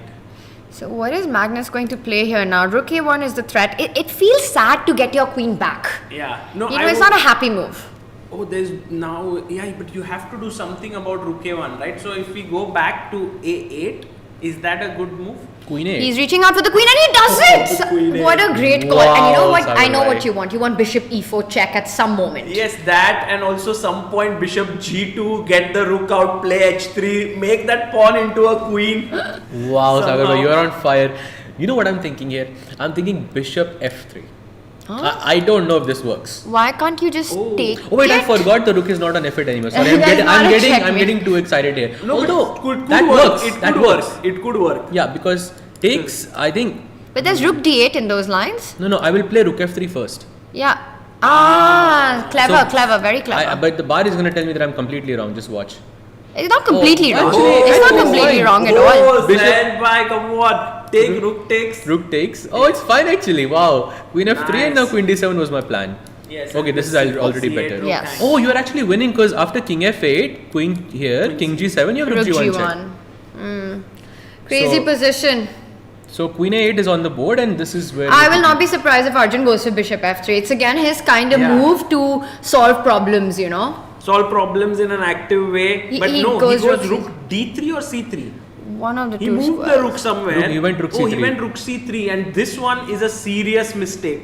Now the bar has dropped significantly, and Magnus has to find the winning move here, And which we do not know. which we do not know, but there are ideas of putting the bishop on e4 C5? with a check. Bishop c5, I thought you could just take on h4. Bishop, where? c5. Bishop c5. Okay, there's queen h4, yeah. But why is this such a big mistake? Is it because of bishop e4? And then you move. Where do you go with your king? Because there's bishop g5 check as well. That's the point. Oh my god. You don't have a good square, so you have to go. Can we just show that? Here, you mean, right? So, no, bishop d3 not. If you want to keep pieces on the King board, C1. king c1, then bishop g5. Yeah. So, Magnus has Beautifully made a spotted. decision. He's gone for bishop e4. So, now you might have to play bishop d3. Yes. But the difference is, in the previous position, we were playing bishop f3, so we were exchanging the bishop on our terms. Yeah. But now we have to trade the bishops. Right. And bishop d3, bishop f3 is coming any which way. Oh, It's on the board. that's Good. He played That's He played bishop it. f3. So confident. And also, remember when he took gh5 down, this pawn is gonna, and this is already coming. protected. It's coming. When he played gh5, I was like, why is he doing this? And now that pawn is going to win it for black. h3, I mean, right now your queen is attacked, so you just have to spend one move defending King it. c6, no? But look how Arjun's pieces have lost coordination now. There's no attack on the d file. The rook on c3 is a weird piece. I And would much Magnus- rather have this rook on h3 again. Yeah. Magnus is looking at his third win today. Yeah, and when Wow, Magnus goes he's into a- such a form, Yeah, it's bad news for everyone. 3 out of 3. Wow. Okay, rook a1, and now the queen goes to c6, queen and c6 played. this is a pretty stable advantage now, no? Almost a winning advantage, I would say. Magnus is not making any errors, he's playing so well. Also, there is bishop b4, which is a Yeah, nice threat. Yeah, it just traps the rook. Yeah, just traps the rook. And also, you have this h pawn coming down as well. So, But I'll point out one thing. I don't think Magnus wants to give up that bishop for the rook because of the dark squared weaknesses. Like bishop b4, queen takes pawn. Yes, you win the rook, but I think that might be the best position that Arjun's had. I would be Tanya, surprised. That h pawn is going to get you another rook, no? I think you have to go for that. I don't think bishop b4 is the move that Magnus wants to make. I like the idea of pushing the h pawn. I think that h3 is the primary threat, but like bishop b4 is like you can keep it in the back of your mind. 100%. By the way, we've got a move, so he's not giving him the chance or the time right now. So bishop h7, hitting the rook. Rook g4 or what? What are we looking at? Hit the queen. Rook h8 also, like rooks must be nice. behind passed pawns. I'm just thinking about that. I can't calculate here. It looks very nice. Rook h8, and then you just push the pawn down. I feel. Yes. Rook h8 is a good move. And by the way, guys, a small update for all our viewers. Divya Deshmukh has just beaten Alexandra Kosteniuk. Oh, that's a big win. That's a big win for Divya. Because she hasn't, she's had a few tough results in this one despite getting good position. So huge confidence boost. Absolutely. And what's the move Magnus is going to play? He's down to 3 minutes, but Arjun has only 30 seconds. I actually really like rook to h8. Rook to h8. Yes. Because you hit the bishop, you're defending that h pawn moving forward. Rook Rook g4 g4 is also also feels very nice, attractive because you can also trade the bishop with bishop e4 check next if you want to. But rook h8, do you think that rook takes f3 can happen? Just to give. What? What? Where? Rook takes f3, queen takes f3, bishop e4, and okay. Queen e2 check. It does not. Yeah, queen Doesn't e2 work. check, that would be losing. Yeah. But rook h8 looks really good. I wonder what he's thinking. He doesn't like something about it, perhaps. Yeah, he would have played it otherwise. He's I reaching think. out now. He's about to make his decision, but is there something that we're missing? He goes rook g4. Oh wow, your move. No, he goes No, rook rook g2. Rook g2. Okay, he goes for the f2 pawn. Maybe he's threatening bishop c5 now. Definitely. You go for this rook f2 idea. So that's a huge threat, actually. Bishop a3. Oh, That's a losing blunder. Okay, there has to be something direct here. Is it rook 8? Oh, rook a8 looks nice. So quick, Tanya. Yes. It's a move. But I don't know if it's the Really right good one. move. It's a really good move, Tanya. Yeah, it's a great move actually. That's a great one. It was like in 1 second you found it, yeah? But he could also just take on a3 and push the h pawn. I just want to say that looks also really nice. Yeah, I think Arjun does not have too many threats anymore because none of his pieces are coordinating. So yeah. Magnus can sense it, he gets so alert in these kind of positions where he wants to wrap it up as quickly and as precisely as possible. Right, and he doubles down now, and Arjun maybe last 10 seconds left. Yeah. No, he just made a move, yeah? Bishop, no. Yeah, He's Bishop on A3. 29 seconds, Sorry, yeah. it's Magnus's move. Yeah, he played it with 19 seconds, so very close. Also, Magnus has about a minute extra to really think of his way forward. Takes it. And I think he's going to push the Bishop H-pawn. A3, yeah, Rook A3. Oh, Tanya, you're predicting every single move here. H3, I think, is incoming. Yeah. And now H2 next. Ooh. And Arjun has no real way to stop that pawn. Arjun hasn't managed to give a check to the black king. That's the aim in this position, getting that attack, sacrificing a pawn, and you can't get to the king. There's no file to get to the king, no open diagonal you can attack on. The rooks are stuck. Absolutely right. In some way, I would have liked Queen H8 check, Queen F6 check. Some repetition there. But your own bishop is blocking that. So maybe because I wanted to go Queen H4 something, Queen H8 check. But maybe you go Queen H4, Queen F6, and you might have. Oh, but then there's Queen E4. I think there's I'm not Queen in E4. time. No, you can Why? just. Guys, I'm going to sort of right now go Yes. and try to get Magnus. Do it. We will try to also zoom in and get his full. Let's go full screen on us on our board here. And Sagar, we will see you soon. Thank you so much for joining us. No, I had an amazing time. Thank you for having me. Thank you. Thank you so much, Sagar bhai. Wow. Okay, so this is the position, and Queen H4 on the board now. H2, Queen F6. There's Rook takes pawn. So actually, it's still not possible to infiltrate for white. But Tanya, can I not just play H1 Queen there? And then check. No, I think at the end I have Rook G8. So. Okay, let's he goes stick Rook to A1, this. yeah. He just stops it. Okay, he goes Rook A1, and now maybe I will play Rook G1. Maybe. Is that winning? Also in that line, I think Queen G8, Queen G5. Maybe there were some tricks to think about. Then never mind. We don't go into that crazy positions. But he's like, no, we don't want to go. But just so you know. No, because I started calculating it as well in my head. Of course. But Magnus just so alert, gives no chances. So he's given up a rook. I think he's going to resign. Let's go full screen on the players. Let's get their reactions in as this game is about to finish. So, but your point of getting to the dark squares, he does it. Look at this tricky move. Saj, if pawn takes bishop, then he gets in. So Magnus has one last hurdle to cross. Yep. Stop that threat. Is that move Bishop E4? Check Why maybe? not? Why not? But then king to B2. Oh, I can't take it with the bishop either because that would. Oh, Look at this. Class. He Top just class stuff. doesn't make any mistakes, yeah. He just If escapes. You give a check. Simply escapes. The king just escapes. And he's up a rook. And Arjun Erigaisi resigns. Magnus Carlsen gets his third win of the day, keeping his position. They're trying to analyze what happened there. What an exciting game this was. But Magnus finishes on top. Wow, and with that he maintains sole lead. Yeah, Abdusattorov is right behind him, but he doesn't give up 3 out of 3 on day 2. What a performance by Magnus. What a performance by Magnus. We've got live action on. So let's head over to the bird's eye view in our women's section. We've had 3 results there so far as the players will be resetting their pieces. And if we can bring up, there we have it, Sahaj. We've still got Humpy against Nana that's on, but Nana is completely crushing through because of that C7 pawn. Oh, that C7 pawn looks dangerous. And the rook on C8, the pawn right, guarding the pawn on C7 is just so passive. And that rook cannot even move at the moment. You're absolutely right. This game is very close to being over. And as well as that bottom right screen of ours, we see how many extra pawns is that? That's 2 extra pawns for white. Vantika in driver's seat in that one in the all-Indian clash. Perhaps you can quickly zoom into Vantika versus Vaishali. Both players playing on seconds. Can Vantika convert this position? Let's do it. And also, Vaishali is in some serious time trouble. She has 6 seconds on the clock. This looks like this is completely lost. Would you go Rook A6 in this position? And because I believe the Rook ending should also be winning here because you've got 2 pawns.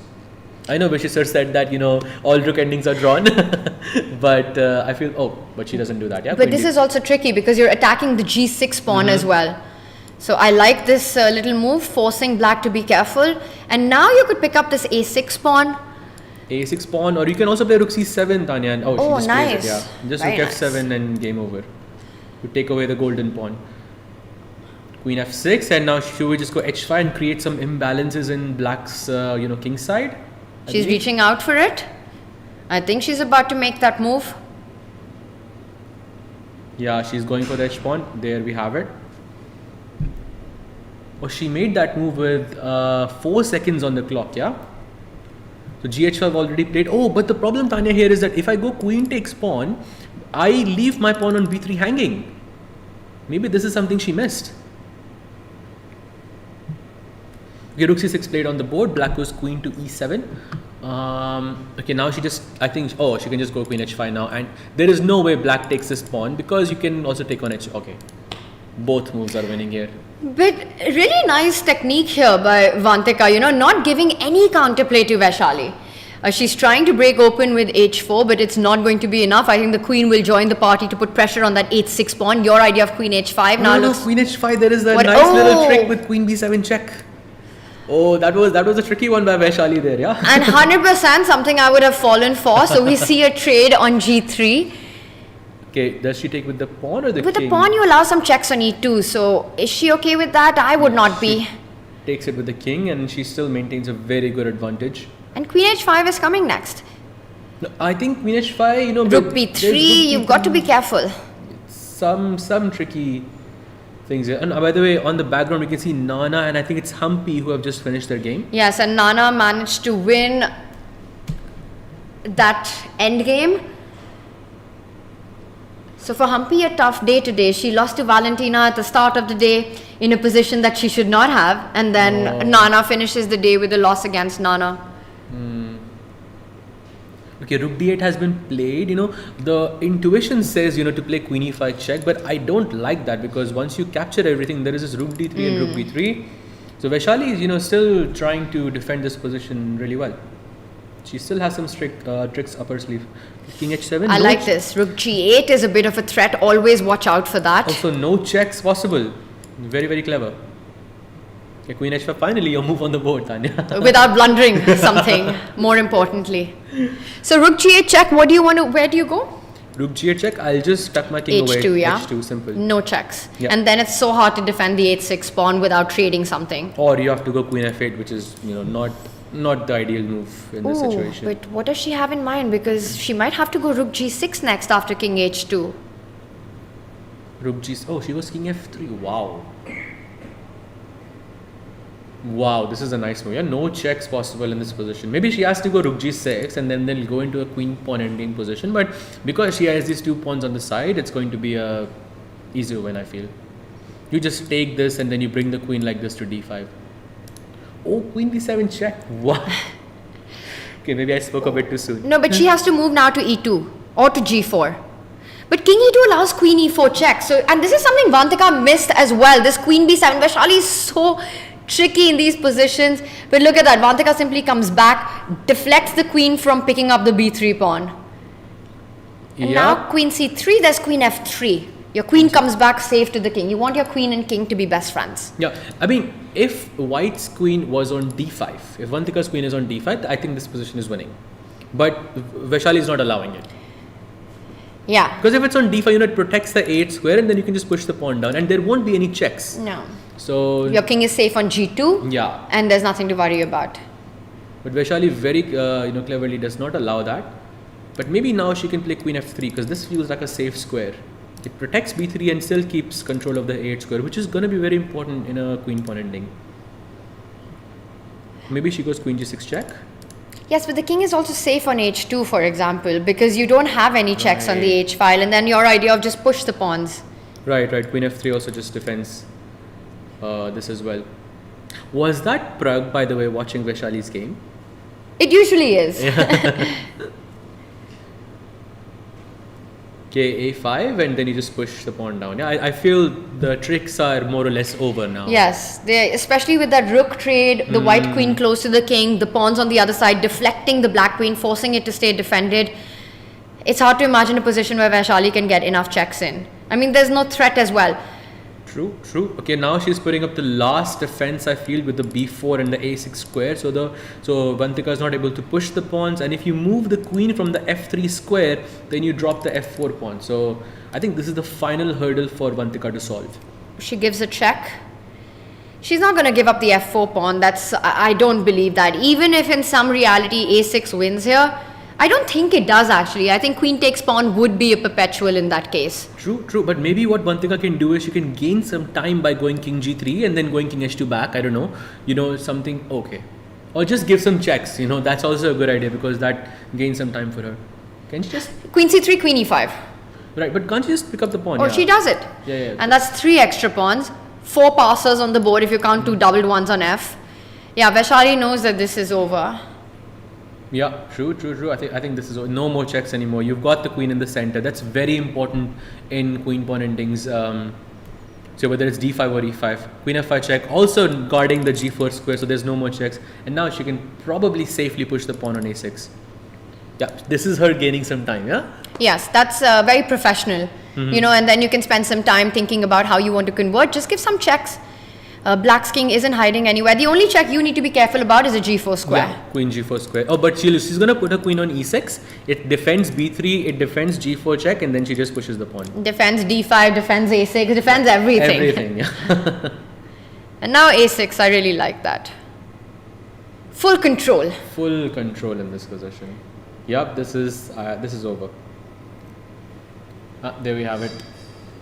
What a big win by Vantika, right? Because she's playing against Vaishali, a very formidable opponent, close to 2500 rating, and Vantika gets the job done. Because when you're playing against Vaishali, getting an advantage is not enough. You have to show good technique because Vaishali can be so tricky in setting up those traps. I mean, we saw that just now. Yes. She was putting up so many those tricky. I mean, I fell for it. You fell for it. So many times. It is. She's definitely a very, very tricky player. So much resistance as well. And there we see Vantika as she leaves. It's been a pretty good day for Vantika. And with that, I believe all our rounds are over, Sahaj. Yeah, I'm just taking a quick look. I believe so, yeah. Yep, all the matches are over. And Vincent got his first win against Nihal as well. Yes, that is true. So a big result for Vincent. Very often in these tournaments you need that sort of push, that boost to be able to go forward, because 3 big rounds coming up, but the star of the show, as he usually is, was Magnus Carlsen. He's improving by the day because the first 3 rounds didn't go so well for him and he scored half out of 3, but in this round he scored 2 out of 3 in this day, which is, I think, fantastic. And it's so easy to kind of lose out on that feeling or to be able to make that strong comeback. But Vincent, with him, these youngsters have that ability. And we've got the board in front of us. I think this was the game of the day, just simply how chaotic it was. Absolutely. I mean, both sides were just, completely, taking on a6, pushing that pawn on c4. I mean, both of those moves were absolutely crazy. And of course, Magnus delivering, in a very critical moment. 3 out of 3. 3 out of 3. And with that, let's bring up our standings as we go to the end of day 2 here at the Rapid. If we can have the standings for both the open and the women section and see where it stands. Well, I think the open one is easy to tell that we will have one player at the top. Yeah. But not having too much of a margin. And I think in the women as well, because Goryachkina, what a performance she's had, and this last round victory, I believe she will have an even bigger margin. True. I mean, actually, Magnus is not the only one who scored 3 out of 3 today. Goryachkina also scored, delivered a perfect result with 3 out of 3 against Vaishali, Vantika and Katrina Lagno. I mean, what a performance. She's on, let's just have the standings on the board. You can see this over here. This is absolutely crazy. And these have been our results of round 6, and we'll lead you to the standings. So we got 3 decisive games, 2 wins by Black. And look at that, Nodirbek and Magnus at a critical moment score with the black pieces. So Nodirbek still chasing neck to neck with Magnus. They're right there. I mean, just half a point behind him. So keeping Magnus on his toes. Magnus with a fantastic win over Arjun. Nodirbek with an amazing win over SL. And Vincent gets the first dub in playing against Nihal. Let's move on to our standings. I mean, just look at this. I mean, I think it's right now it's Magnus and Nodirbek who are just sort of leading in this situation. Behind him is okay. Let's just wait for the standings first. Okay, we have the women's results here. And there we have it. Okay, we have the women's results here. 4 results in the women's section. By the way, again, in the first day, as I was telling you, Tanya, there were only 4 results, 4 decisive results overall, like in 3 rounds. In this day, just in this round alone, there are 4 results. Decisive fighting chess by the women players, and I think for Divya, a really big win in this one, playing against Alexandra Kosteniuk, managing to convert a good position. So fantastic stuff there, and also for Valentina with the win against Vaishali. But the star of the event so far has been Goryachkina. She takes down Katrina Lano. She's such a classy player. She's played for the World Championship title, comes so close to winning it as well. And right now she's showing incredible form. Let's move on to our standings, if we can have that up. And we've got it here. Yeah. So Goryachkina leads the table with 5 points, and then we've got Nana, and that's a huge lead of a point ahead, Sahaj. Yeah. I think realistically only Nana is the one chasing Goryachkina because there's only 3 rounds left, and then Valentina is also pretty close, I would say, with 3.5. But I feel Goryachkina is doing really, really well. What do you think? What do you think is my? Do you think that this is already decisive, or do you think like it is close to decisive, or what do you think? At this stage, Sahaj, I think a 1 point lead, you're absolutely right, is massive because there are only 3 rapid games. So for Goryachkina, she has the buffer of perhaps a game not ending well, but still. I've been here at this event every year. Usually on the last day, we always have a big twist, a plot twist to come in. So can't count out all the other players. There's Nana, there's Valentina, there's Harika. And let's also get an update on our men's standing before we wrap up the day. We've spoken about this, but here it's a lot closer, Sahaj. Yep, Magnus Carlsen with 5 points and Nodirbek as chasing him with 4.5.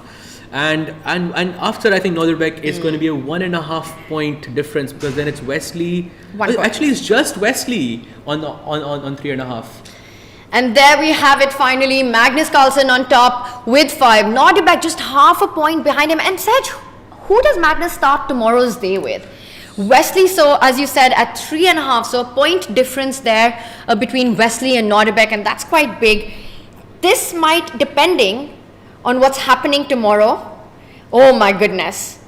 Okay, I just saw that the final round of the Tata Steel Chess India Rapid, Sahaj, will be Magnus versus Nodirbek. Yup, and Magnus with the black pieces. So that's going to be very, very, very, very cool. Maybe this tournament will go until the last round. We won't know what's gonna happen. But yeah, by the way, Magnus has won 4 games in a row, not 3 actually. Wow, yes. That's even more impressive. 100% score today, and then getting his first win. But this is classic Magnus, right? He starts slow, and then once he picks up the momentum, it's hard for anyone to catch up, except Nodirbek right now. The kind of chess he's showing is very Magnus-esque, which is just uncompromising play. Yep. And there we have the women's standings with Aleksandra Goryachkina, delivering with 3 out of 3 today, and she is the sole leader with 5 points. Nana catching up with 4 points, and Valentina, Harika, and Valentina sharing the 3rd place with 3.5. I am not sure if, as you mentioned, in the last round it's a bit difficult. In the last day, it's difficult to say with a 1.5 point lead. But I still believe that they'll put up a good fight tomorrow. We all believe that. There's so much on the line. It is the final day of Rapid coming up tomorrow with 3 big games in the women and the open section to decide the winner of the Tata Steel Chess India Rapid 2024. It all happens tomorrow. Don't miss it. We will see you then.